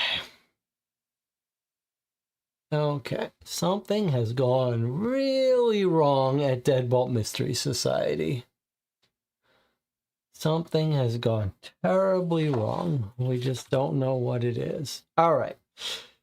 Here is the AI generated image.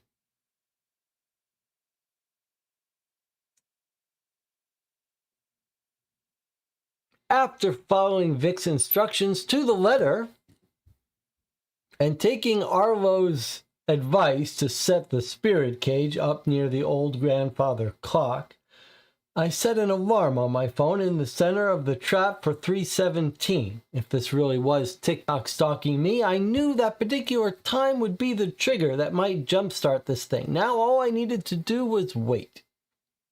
I just hoped Arlo would do what he said and play the role of decoy. Even more than that, I hoped he had the power to do what he said and was able to manifest. Thus far, I still haven't seen him. Okay, so this seems like it is nothing. It does not get us closer to our other puzzle. So, we still then have this. That seems like it's no progress towards this. Where should I search in the basement? Something has to tell me where to look. We think the answer to that is going to be, here's when you find the safe, here's what you need to get into it. But this says, where should I search in the basement?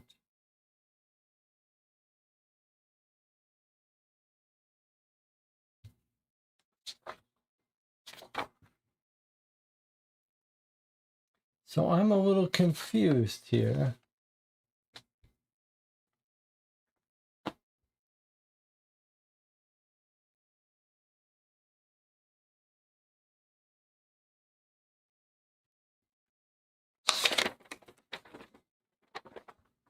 Where should you search in the basement is one puzzle. Let me just scan this and see if indeed this just says, where do you want to search in the basement?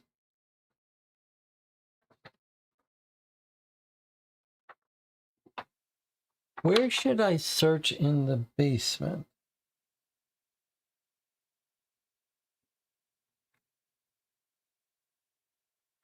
Which is a totally separate puzzle than where should I build the trap next to? So we built the, fuck you. We built the trap.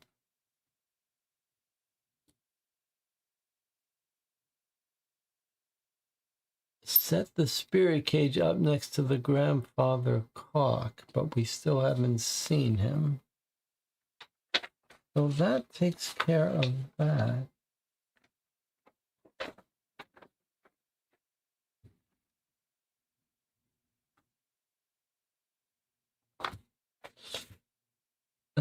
Now for the basement, it seems...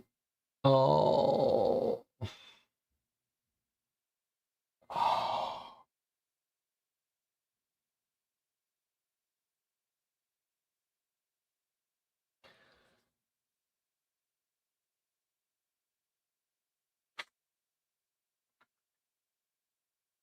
We need the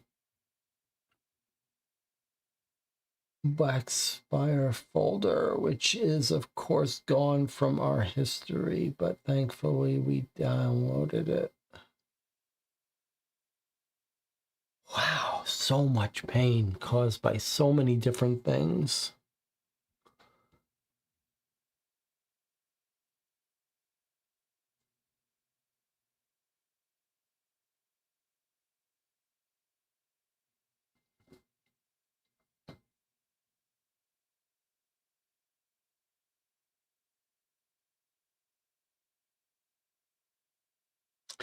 I'm going to leave the information behind the old filing cabinets down in the basement, behind the blank.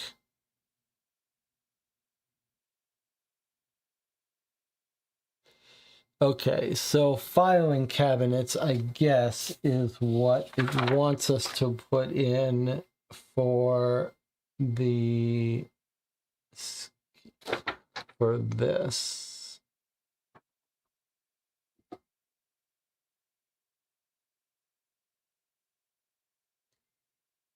Behind the filing cabinets, where should I search? No caps, no spaces. What do you think it wants here? Filing cabinets? Cabinets behind filing cabinets? It doesn't say how many words. Cabinets.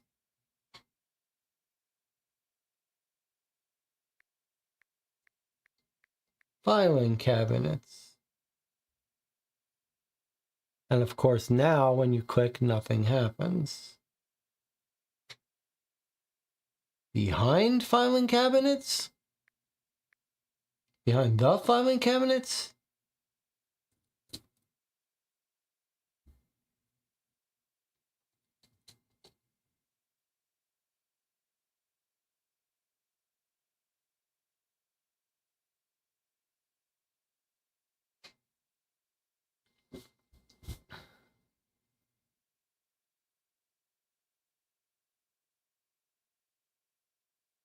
They're going to leave information behind the old filing cabinets down in the basement behind the blank. Determined from letter math. Okay, behind the blank. So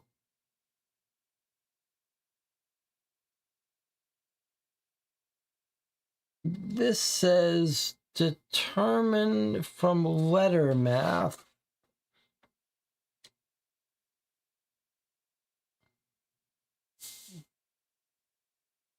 Which seems to suggest that the letter math will tell us where to search. But this seems to suggest that the letter math is used here.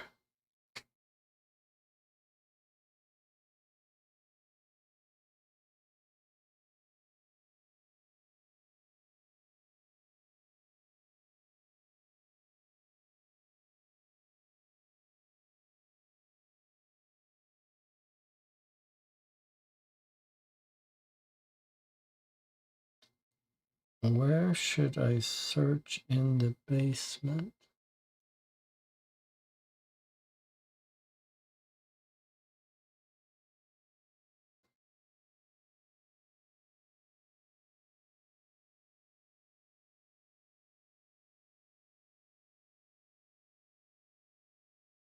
I mean, they're talking about a safe. Is that what it wants us to put out?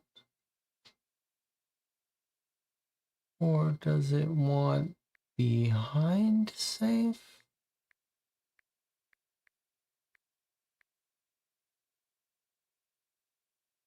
Of course, now nothing happens when you click. All right.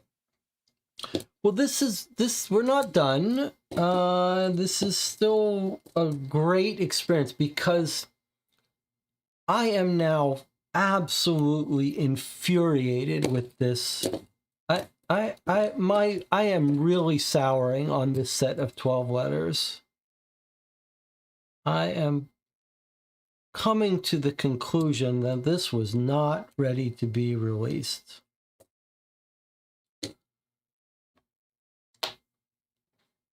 All right, but still, we've only been playing for 4.5 hours. We still have 7.5 hours to go. So we got plenty of time. So let's just relax a little bit and think about how we're going to overcome this issue here. All right, here is the scan that got us to the question. And the question is, where should I search in the basement? No caps, no spaces. So we don't know how many words are in this answer. Where should I search in the basement? All right. Where should you search in the basement? Where should you search in the basement? Something has to tell me where to look. All right. And then that is the hints. Somehow the hints get combined with the QR code today. All right. Let's look at our two things that we don't know how to use yet. This and this.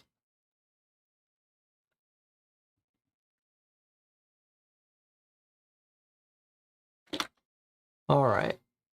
It says the folder we got into, the trap sequence, we figured that out. The name badge. I found a name badge from a previous employee near the spot where I located the flash drive. Maybe it will come in handy at some point. That sounds like a future thing. Red lens glasses. When I was looking through other things that Wilhelm left behind, I found these. In his notes, he said they were quite useful in seeing the ethereal writings of ghosts, if only you knew where to look. That feels like it's something else.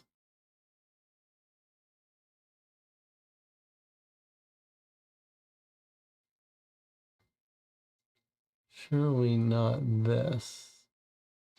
Now this gave us nothing, which is weird. Set up the spirit cage. Now all I need to do was wait. I really hope that Arvo would do what he said and play the role of decoy, which is in caps. Even more, I hope he had the power to do what he said. Thus far, I haven't seen him. That seems like it's just waiting for next letter to tell us. So it doesn't tell us where to search in the basement, but two letters do. Two pieces of evidence seem to suggest they're related to where to search. This one, which is very bizarre because out of nowhere it says, when you find the safe, here's what you need to get into. What safe? What are you talking about? Then, was in our initial letter, but then if we go to this, which we unlocked at some point, the Black Ledger file, we see that this guy has written a report. And in his report, at the very bottom, he says, I've got a theory. I'm going to only put it here. I'm going to hide this and use it as leverage. He says, I'm going to hide this. And then he says,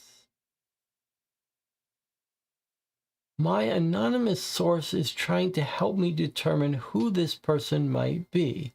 And they are going to leave the information behind the old filing cabinets down in the basement. Behind something that's redacted. So, no mention of a safe, and yet this letter is talking about a safe. And then it says, I'm hiding this behind the old filing cabinets down in the basement, which is what we're being asked. Where do we want to look in the basement? And then he says, it's behind the old filing cabinets behind something else. So if we assume that the website didn't like the 4 different versions of behind the filing cabinets that I typed in, then maybe we need to assume that the letter math gives us a word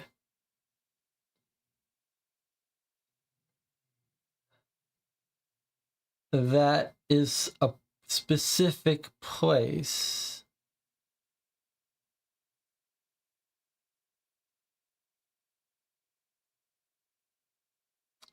But this is even more strange because this seems to be suggesting that the letter math gives us 3 numbers, which this seems to want.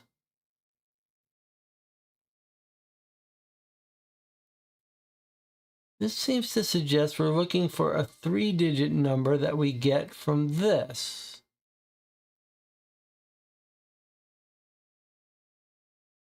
When you have these, add them up and open the safe, but we don't know what safe it's talking about.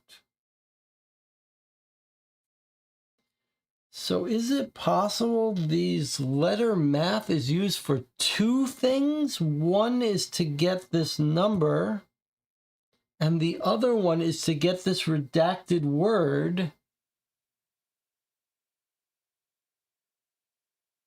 which is a very weird concept. And that once we answer the question of where to search, then it will ask us for then we will find a safe, and then it will ask us for the safe password.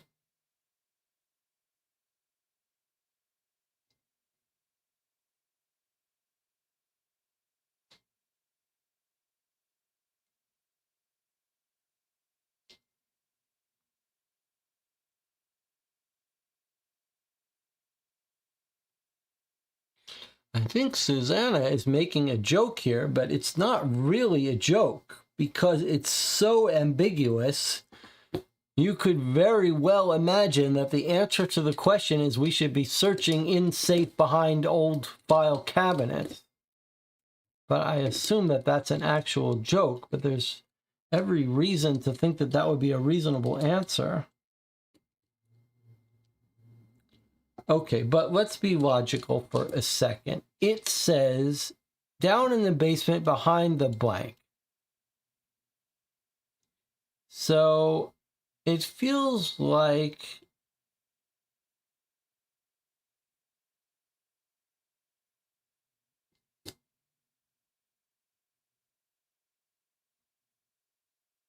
but then look at this for a second. Behind the redacted, and then after the word redacted, it says determine from letter math.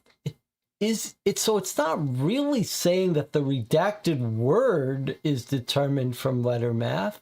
It seems to be saying maybe behind locker 567. Like, is that what it's more likely to be saying?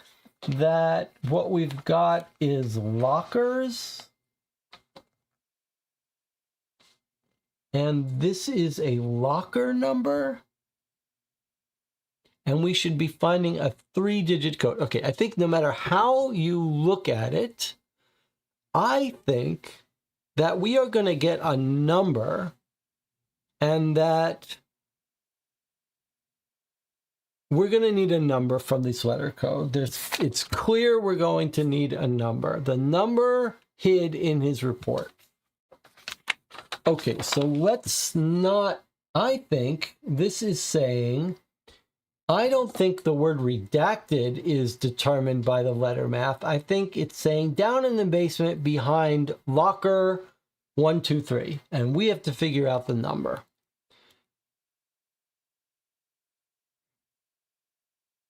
So let us return to this math problem that we started this session with 4.5 hours ago. However, we must take another 8-minute break here. Otherwise, whether we want to or not, otherwise the sanity just completely disappears. So we will take an 8-minute break. We'll come back. We're still only on the first third of this session. We got 7.5 hours left to go. I'll see you in 8 minutes.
Apparently I clicked the button here at some point.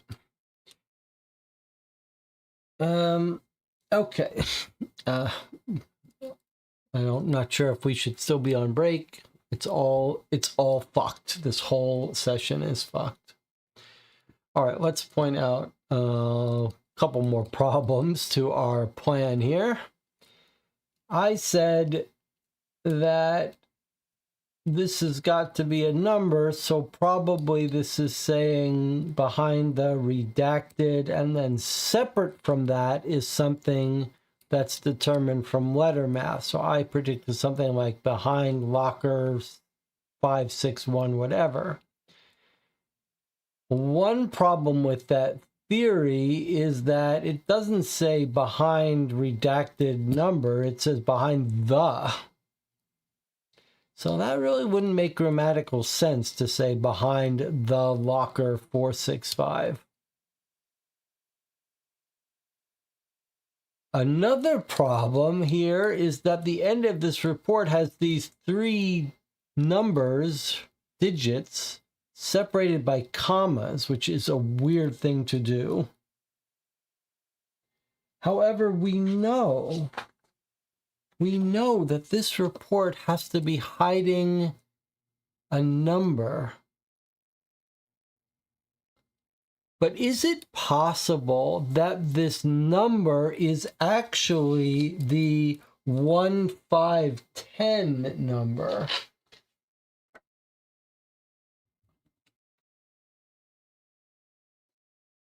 Is it possible that the number and the alphabet is not part of the same thing, but that the number hid was 1105?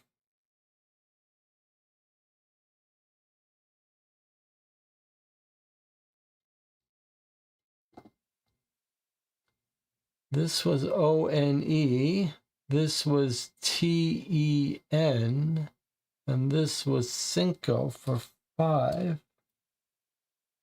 The problem with that, which seems otherwise like a great idea, is that that would give us a 4-digit number.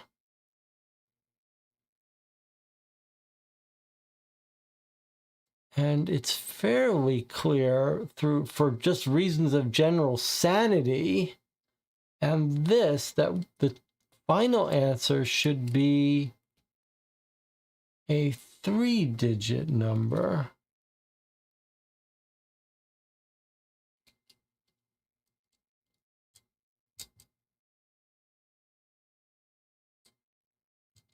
Let's add up the rest of these numbers and see what we get. Of course, it's gone. Oh my God, when things go wrong, they really just all fall apart.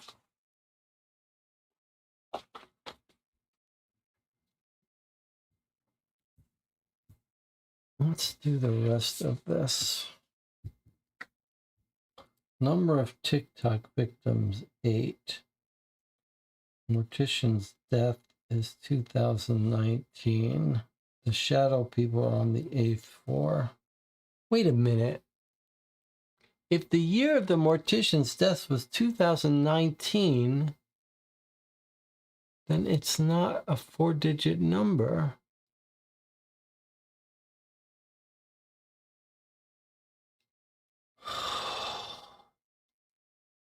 Car wreck times 317. Hernandez bad 1304.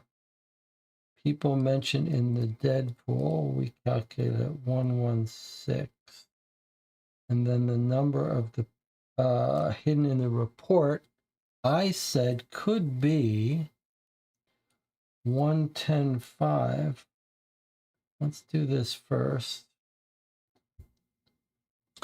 You could add this up at home with a calculator. Make sure I don't get this wrong. 17, 25, 32, 36, 42, 5, 6, 7, 7, 3.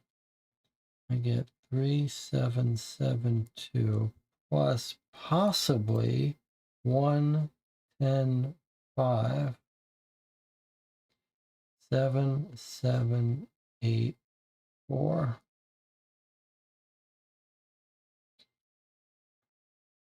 When you have these, open them up and use them to open the safe, which we don't know what it's talking about.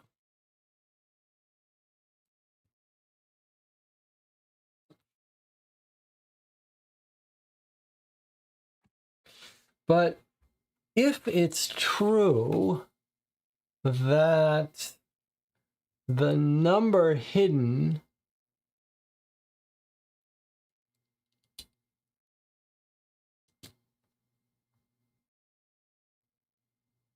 is separate from the letter math, then it means these numbers, E plus G and so on, don't add up to the numbers with the asterisks.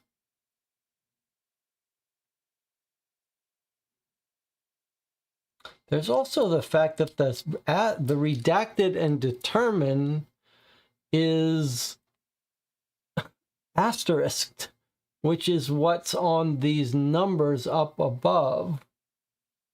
So that's also very confusing. But all right, what if?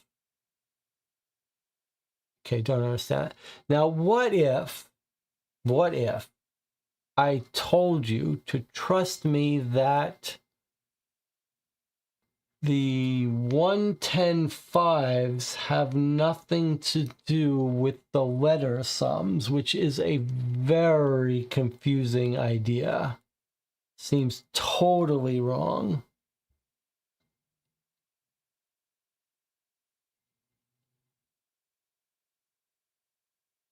That seems totally wrong. All right, we're going to have to read this whole thing again, looking for some clue that there's some more information in here. All right, access to 164, Greg Hernandez. He got his daily dose of Neuroquel. Moose City had hoped to use these discoveries with leverage. I know for a fact he felt remorse. He went to the kitchen. This is Nancy writing. Okay, so now here's his report. All right, let's see. We know the top thing says 10. And then we've got these. Problema numero uno. That's the number 1. I lapsed into Spanish, which we used to figure out that the last page said cinco, meaning 5. All right, we're looking for something that might give us a clue about number math. It's only investigator, antipsychotic. evidence he was falsifying records, leapfrog. In my opinion, I don't think he thought he was going to survive.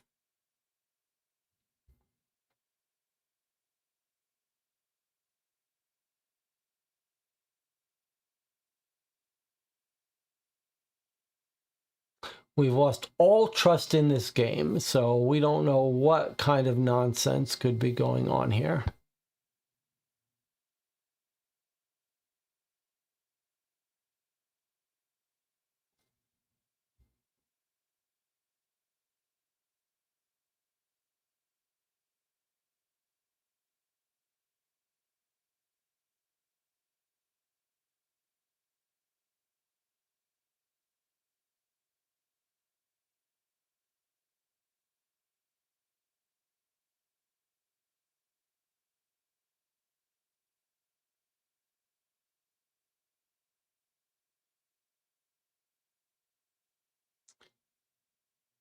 TikTok victims was killed at 3:17. That isn't a coincidence. That's part of his MO.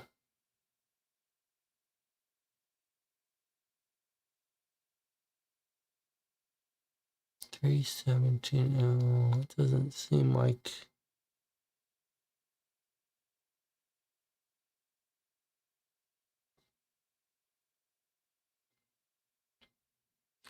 Do you think he could be saying that? Do you think he could be signing this 164? And so that we should assume that A plus Q is 4, B plus C is 6? Then let's read this last page again. I have a theory about all this. I'm going to only put it here. Hide this, use it as leverage.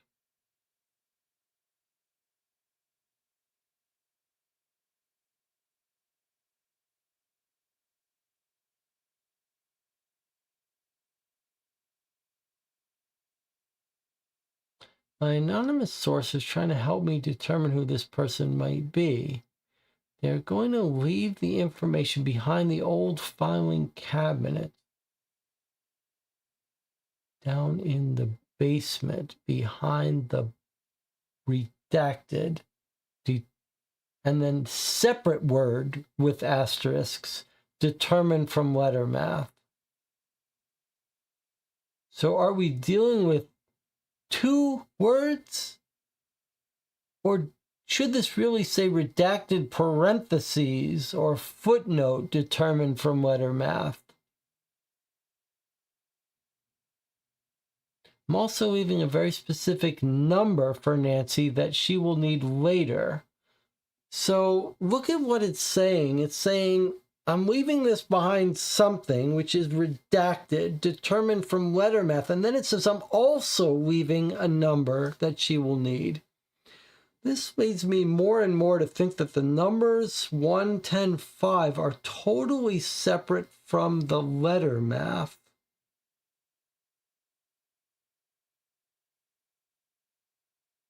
If the numbers are separate from the letter math, then what are we looking at here? Are we just looking at shifts? Like add the letter B plus the letter D, add a 2 and a 4? And then a C and an I, a 3 and a 9? G and an H, an F and an L. Would that give us a word? A V minus a U? But a V minus a U would be a -1. We need values for these.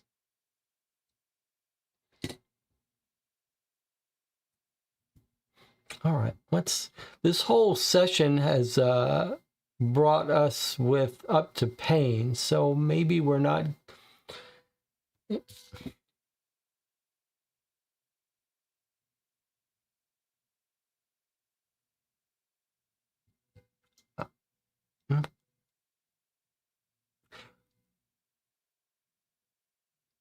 If there was the button to just reset the universe, start it from scratch over again. I'm ready to do it. This is it. I feel like God is testing me.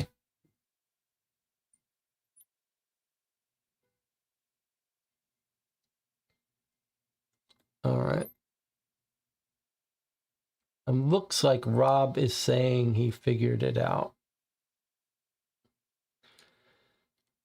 All right, let's see.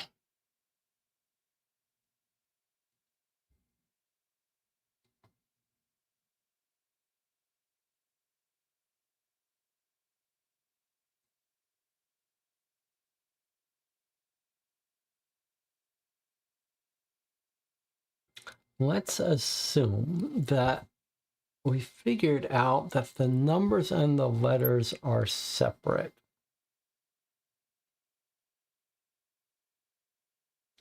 Let's see, what else do we notice? We wrote all these down. Let's separate them from the number stuff now. B plus D, C plus I on the left, and then G plus H, F plus L. That was our page 1. And page 2 was V minus U, D plus H, K plus L, U minus P. That was our second page. Always 4. Then we have E plus G, B plus J, Q plus I, and S minus R.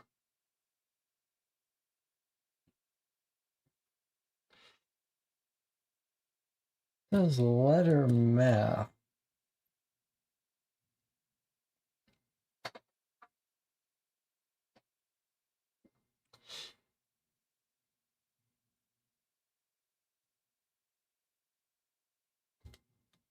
Let me just write all these out here for a second. B, D, C, I, G, H, F, L,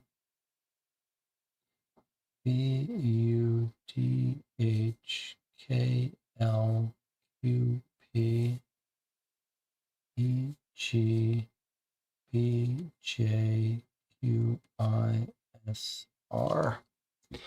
All right, well, it's clearly not just scrambling things, and we don't have nearly enough vowels.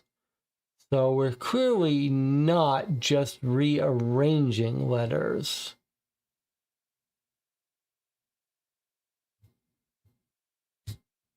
And too many Q's. So we're not just rearranging letters. But you could imagine that each of these is an actual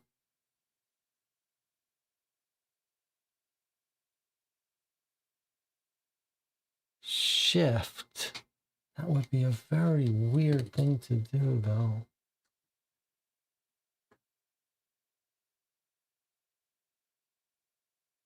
Any other patterns? What do we see by way of patterns? It is interesting. I see B, C, D, F, G, H, T, U, V, P, Q, R, S.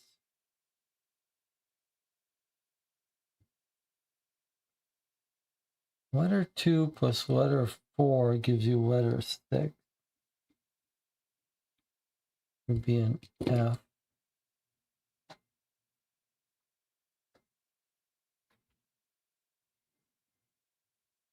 Letter G plus letter H. That's far too annoying.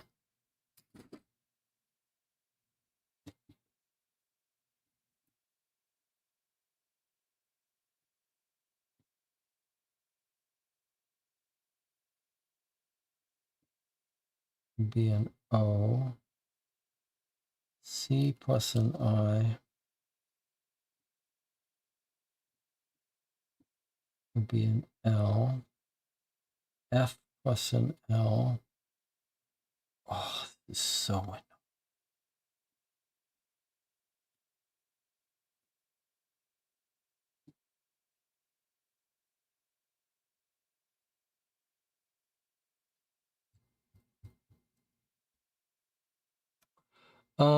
Okay, Rob, you can go ahead and tell us what you found.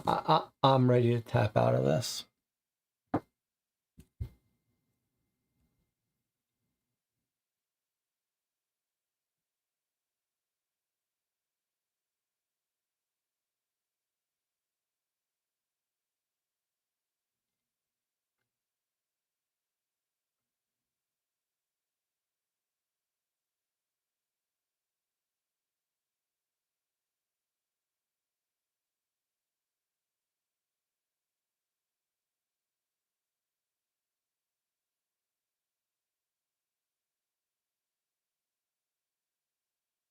I suppose a natural thing would be to assign numbers to these. Like 2 plus 4, letter 2 plus letter 4, letter 3 plus letter 9.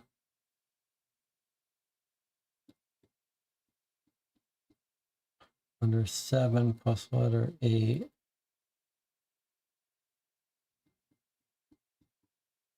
Letter 6 plus letter 12. I just don't see how that helps us much. Rob says, you're very close. Keep going. Okay. You have to know by now, by 5 years, you have to know that when I read that comment, I have no idea what you're talking about. You know that 10 things have happened, and because of the YouTube delays, you have to know that you cannot just refer to something and say, oh yeah, what you're doing now is right.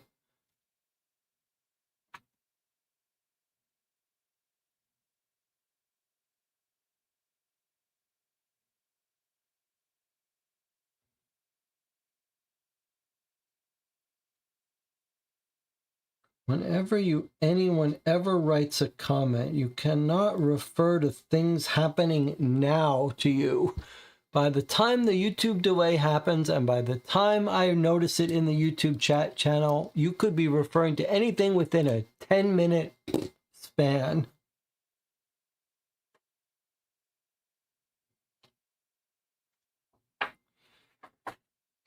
Okay, Rob is saying that the thing I was doing when I was adding these letters this way, F-L-O-R, was the right idea. And then V minus U would be an A. K plus L is this very annoying process where I have to do A, B, C, D, E, F, G, H, I, J, K, L. And then D plus H. A, B, C, D, E, F, G, H becomes an L. Q minus P becomes an A. And then our third box is E plus G. A, B, C, D, E, F, G would be an L. B plus J, I could start at J and go 2, which gives an L. Q plus I. A, B, C, D, E, F, G, H, I. I get a Z. And S minus R is an A, and this is 1, 2, 3.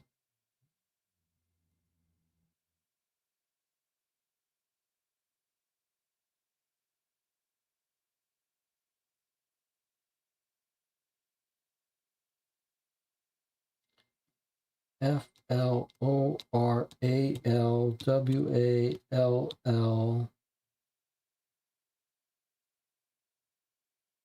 Oral wall And then this must be wrong. Q plus I. E, E, F, G, H, I. I get a Z unless we wrote that down wrong. That looks like, I guess it's a G, not a Q. That's the other way you get destroyed with this.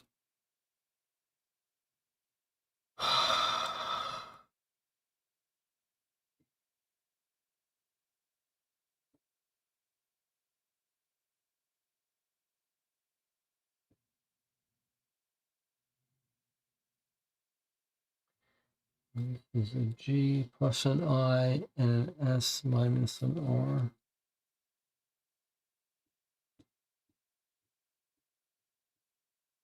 And this becomes a P.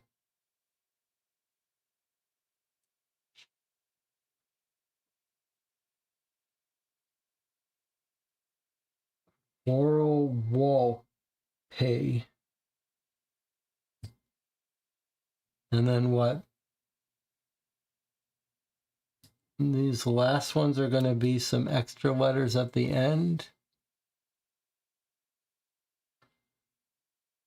F plus J.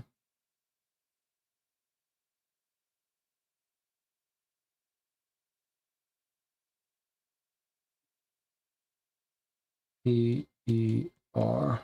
Floral wallpaper.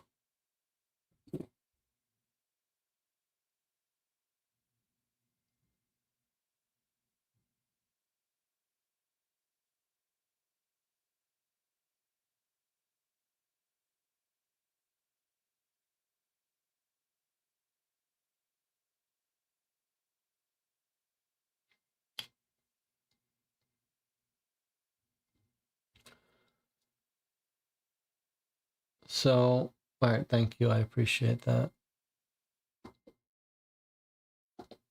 So behind the redacted and then separate word in asterisk determined from letter math, that really did mean to say behind the blank phrase,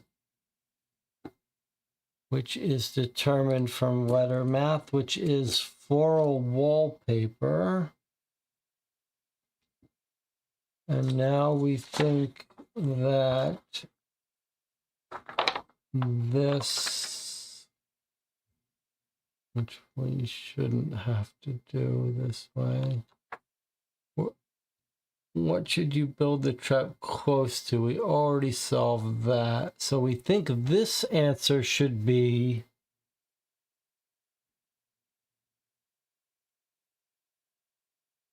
where should I search?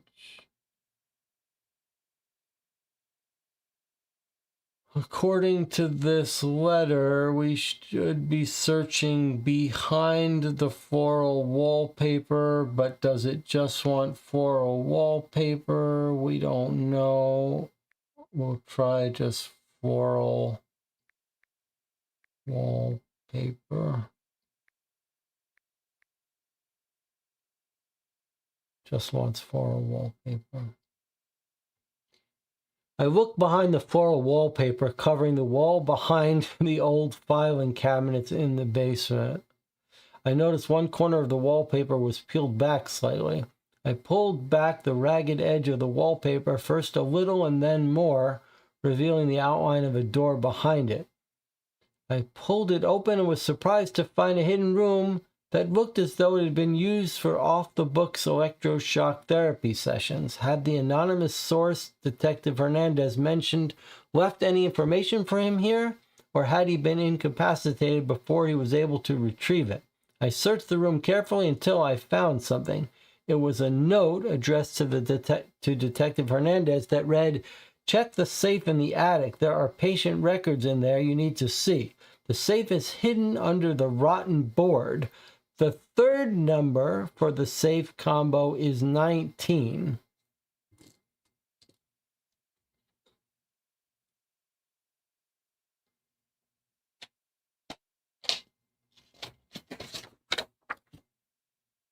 The third number for safe combo is 19.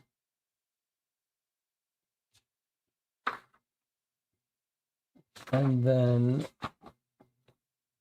here, when you have all of these, add them up and use them to open the safe.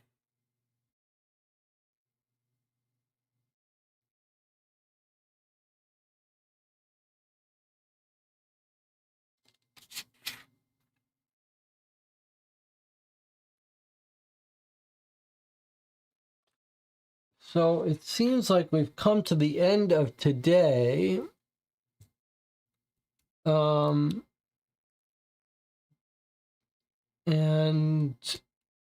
we're not being asked for anything yet. I'm still a little confused about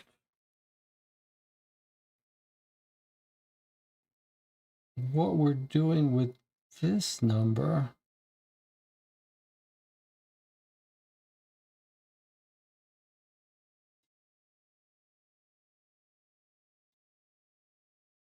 We've got a 4-digit number from this calculation.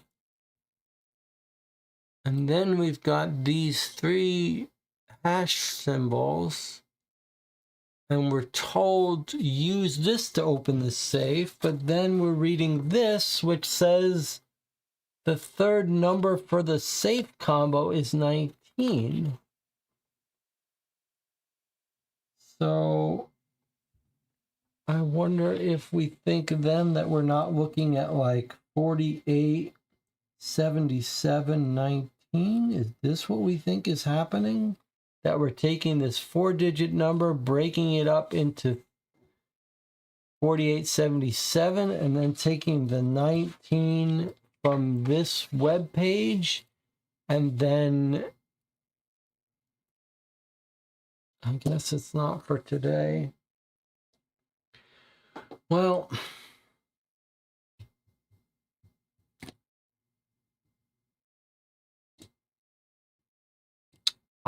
I'm just kind of speechless about this session today.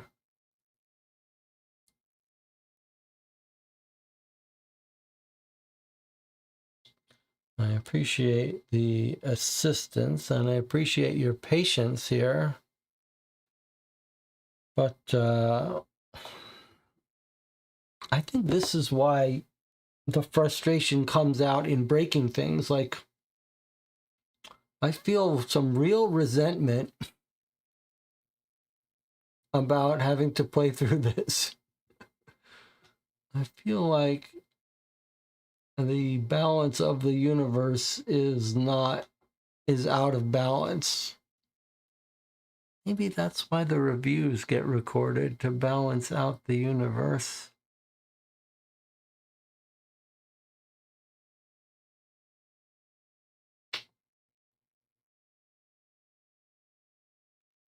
Something has gone very wrong with this set of letters, and it's a shame.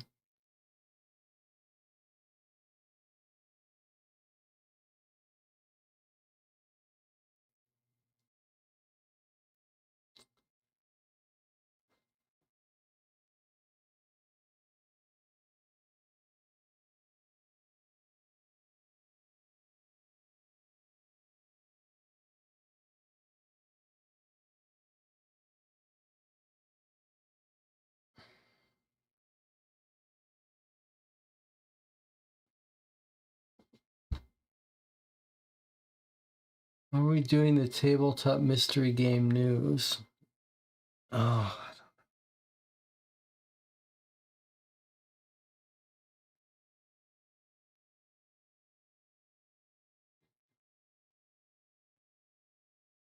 I don't know where to put all my anger. I don't know where to put all my anger.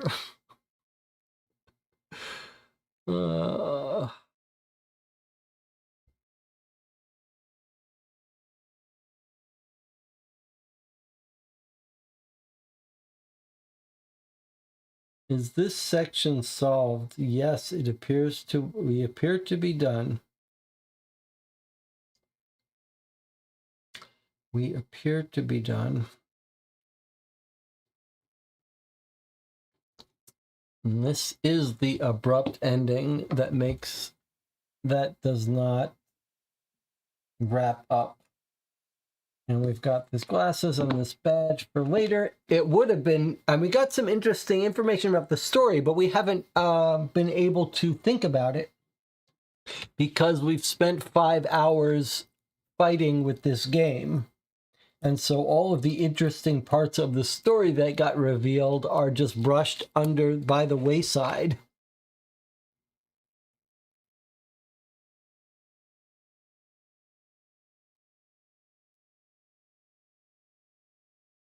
This is not how you do this.